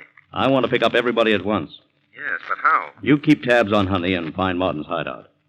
I think I've got a way for seeing that everybody is at home when we go calling.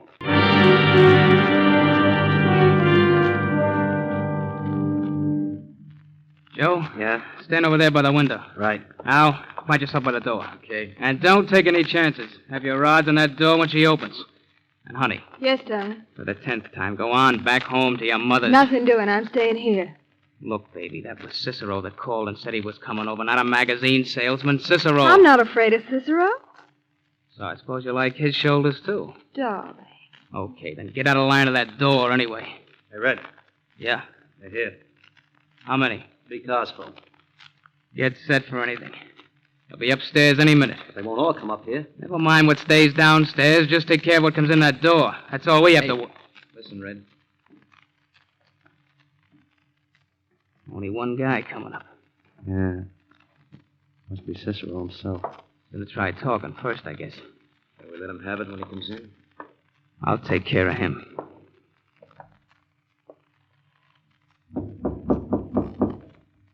Come in. Evening. That's not Cicero. Hey, who are you, pal? I'm Special Agent Brown of the FBI. What? You better get out of here. There might be a lot of shooting in a minute. There'll be an awful lot if any of you starts at Martin. Those are FBI agents down there, and they're ready to blast you to kingdom come. But Cicero I'm just... afraid I'm guilty of impersonating Cicero, Mr. Martin. What? We just wanted to show you how easily you boys can be taken over, that's all. Now, drop your guns and file quietly downstairs. We'll go to headquarters and arrange futures for one and all. Young Red Martin's short and unprofitable career of crime ended with his death in the electric chair. The members of his mob were sentenced to long terms in prison. That was a page out of the Roaring Twenties, part of the criminal aftermath in America of World War I. Already the criminal aftermath of World War II is splashing black ink across the front pages of our newspapers. It happened before. It can happen here again. The FBI and your local law enforcement officers will fight it day and night. But it must be fought by all the people if it is to be licked. What are you doing about it in your community? Before we tell you about next week's case from the files of the FBI, a word about a man worth knowing. To the FBI, America looks for national security. And to the Equitable Society, 3.25 million Americans look for the financial security of life insurance. These 3.25 million people are the sole owners of the Equitable Society. Because, you see, the moment they purchased life insurance through an Equitable Society agent, they became part owners of this great mutual organization. Yes, like your FBI, the Equitable Society representative in your community is constantly working for the security of you, your home, and your country. Next week, we will bring you another colorful story from the files of the Federal Bureau of Investigation. The Innocent Killer. The incidents used in tonight's Equitable Society's broadcast are taken from the files of the Federal Bureau of Investigation. The role of J. Edgar Hoover was impersonated, but all other names used are fictitious, and any similarity thereof to the names of persons living or dead is accidental. Tonight, the music was under the direction of Frederick Steiner, the author was Frank Ferries, and your narrator was Dean Carlton. This is Your FBI is a Jerry Devine production. And now this is Carl Frank speaking for the Equitable Life Assurance Society of the United States and the Equitable Society's representative in your community, and inviting you to tune in again next week at this same time for This is Your FBI. Pall Mall Famous Cigarettes present The Big Story. Hey, Bud. Yeah? Got a match? Sure. Here you are. Thanks. Here, your match is back. Much obliged. Don't mention it.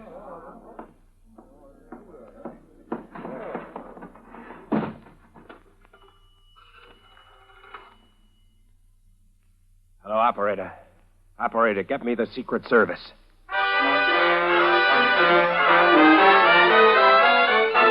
The Big Story. Another in a thrilling series based on true experiences of newspaper reporters. Tonight, to Jack Adams of the Los Angeles Examiner, goes the Pall Mall Award for The Big Story.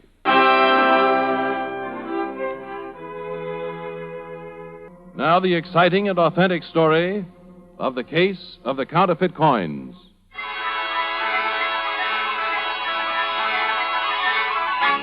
You are Jack Adams of the Los Angeles Examiner.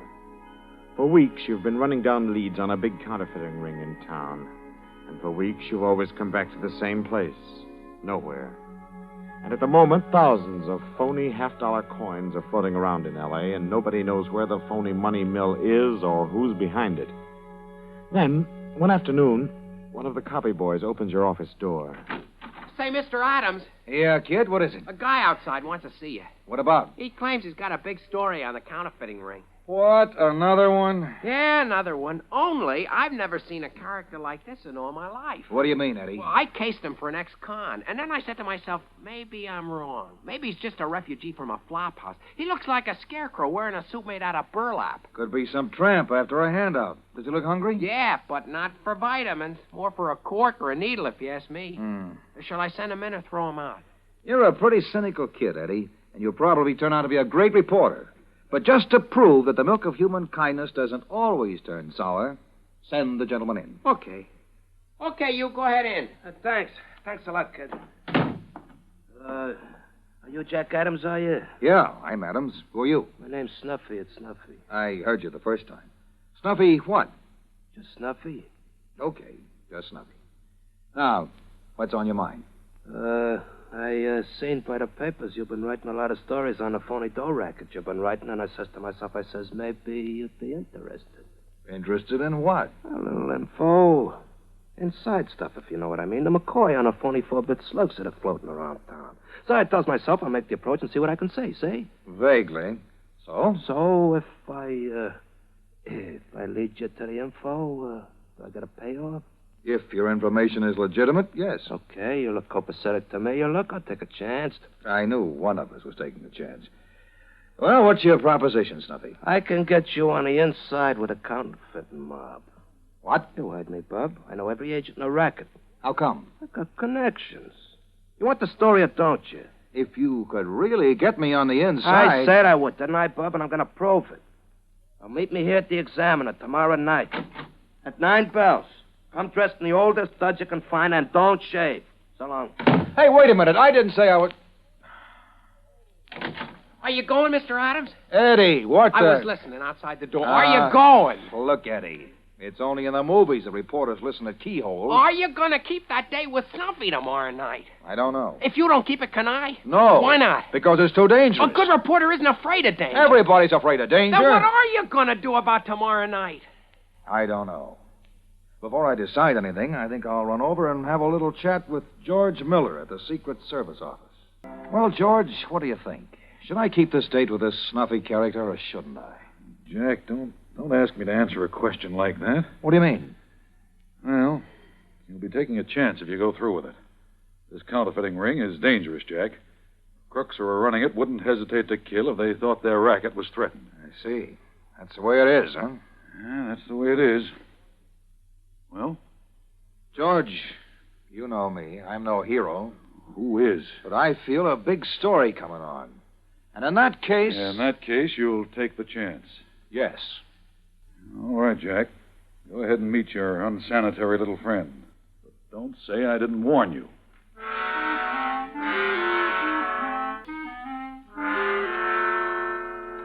Hiya, pal. I'm here. Hello, Snuffy. How do I look? Well, you look okay, pal, but, can you talk, can you? I don't get you. Well, old duds ain't enough. You gotta make with the lingo. See, like I do. Get me, otherwise they'll take you for a phony. They'll take you. Oh, thanks, Snuffy. Not thanks like you say it, pal. Thanks. See? Lay off the English accent. Speak American. See what I mean? Okay, Bub, let's scram. Is that better? Perfect, yeah, perfect. Did you bring any dough with you, did you? $100. $100. Yeah. It ain't much, but it'll have to do. What's the angle? Got a case? Perfect, I got a case. You're a buyer. Buyer? Sure. You got the real lettuce, the kind Uncle Sammy puts out. And with it, you buy the phony 4-bit pieces. $5 for a legit buck. See what I mean? 5 halves for 1. That's the deal. Copacetic. I see what you mean. Okay. Then let's beat it and contact some of my pals. Let's contact. Sure, but before we go, one question, Snuffy. What? You're going to double-cross your pals, right? You got the answer. I don't owe 'em nothing, not a thing. So what? So how do I know you won't double-cross me? Double-cross you? How can you say a thing like that, pal? What kind of a stool pigeon do you take me for? Now, come on, I got some pals waiting for me in the bar.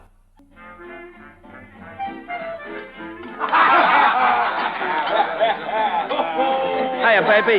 Don't baby me, you ratty squirt. Who's your pal? The name's Jack, the name is. He's the right guy. Pal, this is baby. Pleased to meet you, baby. Same to you, handsome. But ain't sure Knuckles is going to be so happy about this, Snuffy. We were supposed to meet you here alone. Take it easy, baby. This guy's a right G. Now, He better be right, Dream Boy, 'cause here comes Knuckles now. Hiya, Knuckles. Hi. Knuckles. Who's the guy? The name's Jack. Jack, eh? That's right. He's a friend of Snuffy. Shut up. Snuffy, you lame-brained dope. I ought to beat your brains in. Now, listen, Knuckles, I What'd didn't... you bring him here, stupid? Come on, make us some Oh, talk. now, listen, Knuckles, Jack here's the right guy. He's an old pal of mine. See what I mean? Pal of yours, huh? Not a bad-looking one, huh, Knuckles? Baby, shut your fat mouth. Snuffy, where'd you meet this mug? Now, gee, Knuckles, don't go off your rocker. He used to shill for me when I was running that carnival game in San Diego. No kidding. Well, what's your racket now, honey? He's a buyer. That's right. I might be interested in a little merchandise. No kidding. Knuckles, why don't you take handsome Baby, to... why don't you shut up? Who said we had anything to sell, mister? You haven't? Say so. I got other contacts. You stay here, bub. I'll be back in a minute.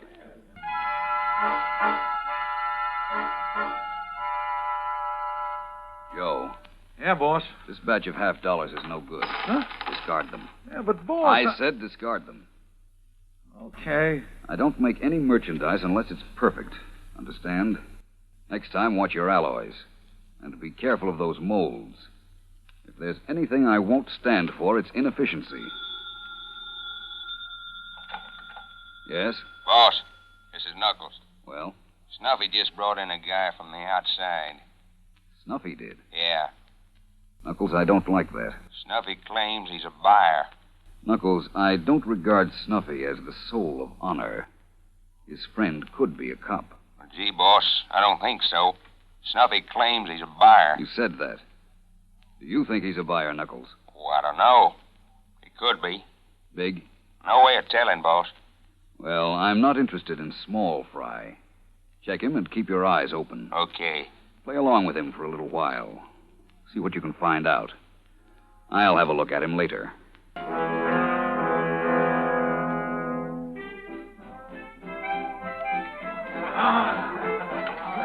Hiya, Knuckles. Back so soon? Yeah, I'm back. Gee, that's too bad. I was just having a very interesting chat with Handsome here. I'll do the chatting, baby. But, Knuckles, I just... You heard me. What do you want to talk about, Knuckles? You. That's just what we were talking about. Baby, I'm sorry. we like to find out a few things about our customers. Where are you from, Jack? Well, I was born in a small town just 6 miles Never mind the obituary. Where do you operate? all over. Like where all over? Oh, Chicago, New York, Detroit. Detroit, eh? Sure, why not? You know a guy from Detroit called Joe Stavisky? Joe Stavisky? Yeah, I think so. What do you mean? You think so? Isn't he the guy they call Speckles? No. Oh. Detroit, eh? Yeah, Detroit. Funny you never heard of Joe Stavisky. Everybody that ever worked Detroit knows Joe. Not me. So I see. Lay off the guy, Knuckles. He's a level-ass baby. I warned you, keep out of this, Blue Eyes. You see, I always work solo. That's why I never knew too many of the mob. Safer that way. No one to squeal on me. Didn't have to worry about no stoolie, eh? That's right. That's a good idea. How about that, Snuffy? Don't you think that's a good idea? Huh? Oh, sure. Good idea. Yeah, that's a good idea, that is, sure. Never have to worry if some little squirt's gonna turn stool pigeon on you. Stupid. How about another beer, huh, Knuckles? Another beer, huh? Shut up. Yeah, you got a good idea there, Jack. Oh, he's a slick one, this Jack fella. Full of ideas, ain't you, honey? Baby, will you dry up? Now, wait a minute, Knuckles. You ain't the only one. Shut up, I said. Come on, we're getting out of here. Oh, Knuckles, I didn't... Come on. See you later, Jack. And Snuffy. Yeah. I'll be keeping an eye on you. Yeah. Goodbye, Knuckles. Goodbye.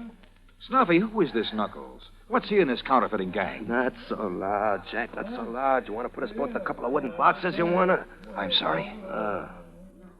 For your info, pal, and strictly from the horse's mouth, Knuckles is the boss's strong-arm man. And who's the boss? I don't know. What do you mean? I never seen him. Boss is a big operator. Once you get by Knuckles, maybe you'll meet him. Hey, but come on, Jack. It's getting late. I want to... Wait a minute. That guy over there, sitting alone at that corner table. You know him? Oh, the guy with his hat pulled over his eyes? Yeah. Never seen him before. I have. He followed us here. What? He was in a car that followed us here from the Examiner. Now, pal, you're getting the jitters you're getting. Nobody's following us. Are they? That guy is. Now, let's get out of here. Well, where we go? I'll get some shut-eye at my hotel. Your hotel? Yeah, that's right, pal. I got a suite at the Superba.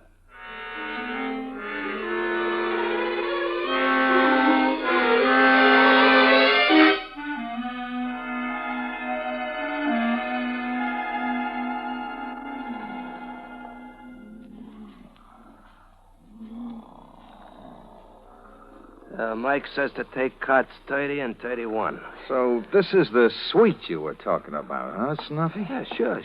Semi-private like. Semi-private. I like to see what you call public.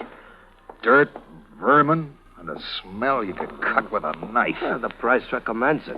Look, Snuffy, do we have to stay here? Why don't we go back to my place and sneak a bath, get cleaned up, and then go back to meet Knuckles in the morning, huh? What you want to do? Commit suicide? You said there was a mug tailing you, didn't you? Yes, well, I'll but... tell you to your high-class places, too, you know. And then what? The whole game goes up. You gotta play it through, chum. Play it through. Okay, Snuffy. But this ain't play. Oh, here's the cots.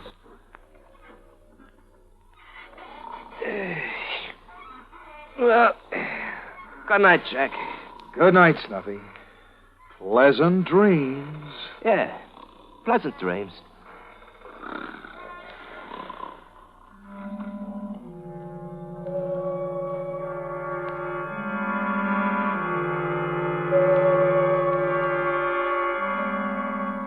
You lie there, watching, listening, and finally you see the first streaks of dawn come trickling through the high, narrow windows. Then you see a man get up from a far bed and walk towards you. You strain your eyes in the dim light, and you see that this is the mug who's been trailing you. He comes closer. You wait, your whole body prickling with goose flesh. Who are you? What do you want? Quiet. You want to wake up the whole joint? What do you want? You. Now, look. Your name, Adams? Wait a minute. Take it easy. I'm Secret Service. George Miller assigned me to tail you.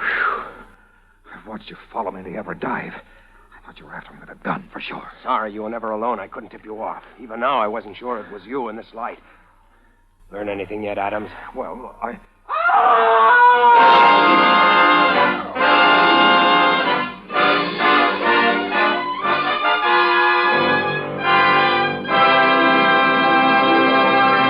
We'll be back in just a minute with tonight's big story. But first, a word from Cy Harris. Now we return you to our narrator, Barry Kroger, and tonight's big story. You, Jack Adams, of the Los Angeles Examiner, had been talking in whispers with a Secret Service agent when the early morning silence of the flop house is suddenly shattered by... What was that? Contact you later, Adams. Jack. Hey, Jack, where are you? Where are you? Right beside you, Snuffy. What happened? I don't like it, I tell you. I don't like it no how. A guy by the name of Red Davis was just knifed. Knifed? And how? I don't like this, Jack. Was he a friend of yours? Listen, no guy's a friend of mine that goes around getting himself knifed and pulling in the cops so they can ask embarrassing questions. Now, come on, we're getting out of here, but fast. Yeah, but where do we go? We'll go up and see Knuckles.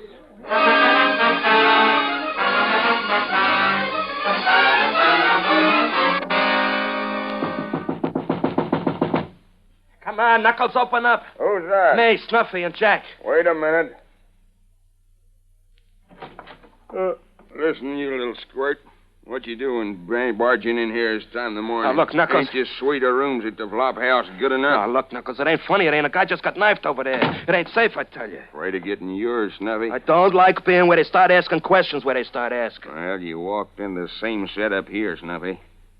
Got a few questions more I want to ask your friend, Jack. Shoot. You said you were a buyer. That right, Jack? That's right. Yeah, like I told you, Knuckles. Pipe down, you runt. I'll do all the talking. Okay, Knuckles, okay. I didn't mean nothing I didn't mean. Getting back to the point, Jack. How much merchandise you want to buy? That depends on the price. What's the market? 5 halves for $1. Not so good. Take it or leave it. All right. I'm in. For how much? $100 now. Chicken feed. And a lot more later. If what, pal? If your merchandise is good. You don't think it's good? I always like to be shown. Okay. Got a few samples with me. Take these 4-bit pieces we make and try 'em out yourself.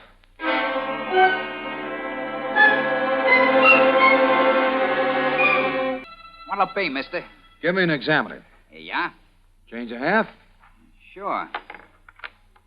Always check these $half pieces now. There's a lot of phony stuff floating around. This one's the McCoy, all right. Here's your change, mister. What'll it be, mister? Cup of coffee. 1 Java coming up. Here you are. Where'd you get this $half, mister? What? I don't know. What's wrong with it? Nothing. Looks good to me. I ain't been stuck with a bad one yet. What do you have, Bud? A beer. Draw one. Here you are, bartender. Another one of these things, huh? You mean this $half is phony? Oh, no, it's okay. Anybody with a good eye can see that. Besides, this is dated 1937. What's that got to do with it? Well, I was tipped off that all the phony 4-bit pieces were dated 1934 and 1936. Who told you that? The guy who claimed he was in the know. A guy named Snuffy.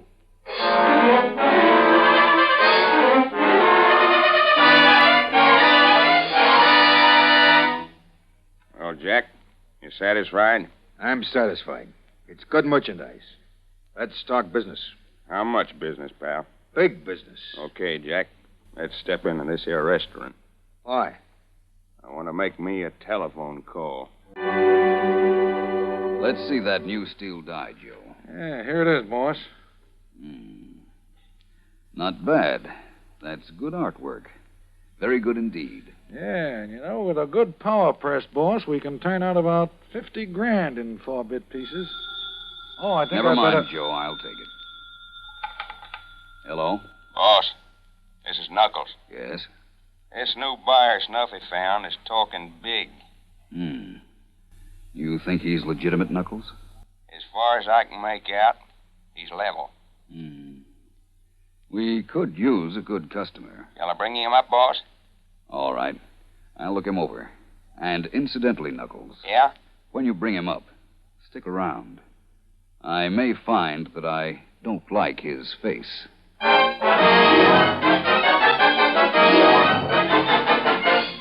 You, Jack Adams, were listening when Knuckles dialed the number.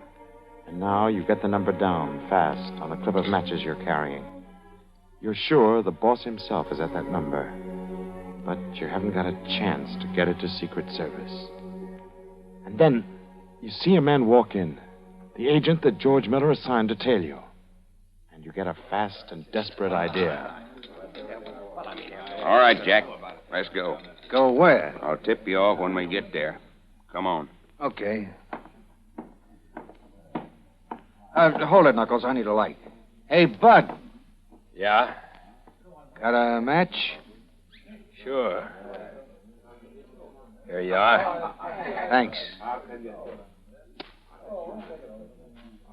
Here are your matches back. Much obliged. Don't mention. Come on, Jack. Quit stalling around. Now, let's go.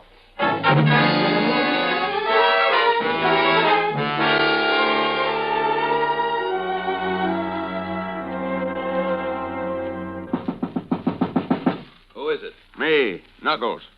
I got a friend with me. All right.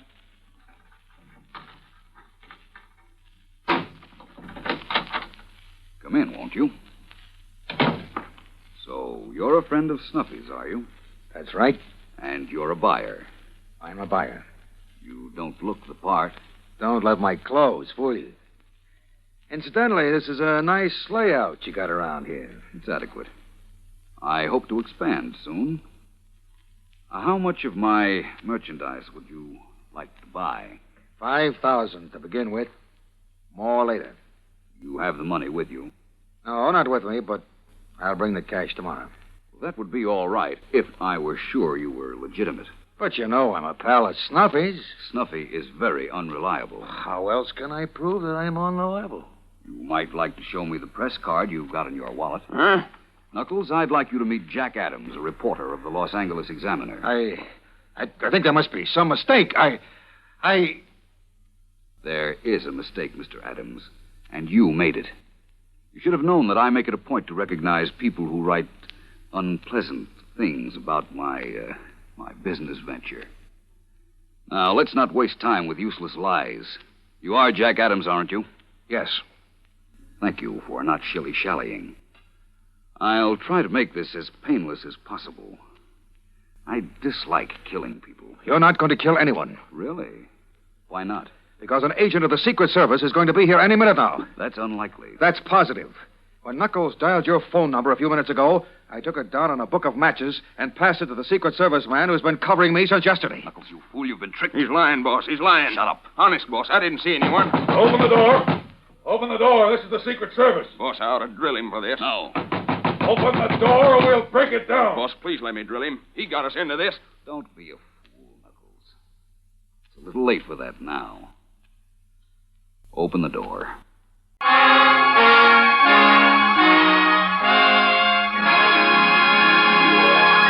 In just a moment, we'll read you a telegram from Jack Adams of the Los Angeles Examiner with the final outcome of tonight's big story.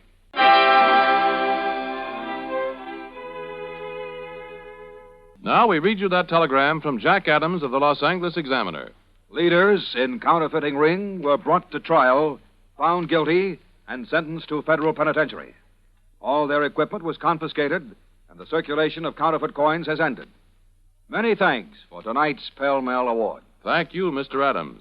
The makers of Pall Mall famous cigarettes are proud to have named you the winner of the Pall Mall $500 award for notable service in the field of journalism. Listen again next week, same time, same station, when Pall Mall Famous Cigarettes will present another big story. A big story from the pages of the Nashville Tennessean. Byline, Jack Setters. A big story that reached its climax when a newspaper published in Tennessee helped capture a murderer in Ohio. The Big Story is produced by Bernard J. Proctor, directed by Harry Ingram, with music by Vladimir Zelinsky. Tonight's program was written by Max Ehrlich. Your narrator was Barry Kroger, and Dwight Weist played the part of Jack Adams. All names in tonight's story, except that of Mr. Adams, were fictitious, but the dramatization was based on a true and authentic case. This is Ernest Chappell speaking for the makers of Pall Mall famous cigarettes. This is NBC, the national broadcasting company.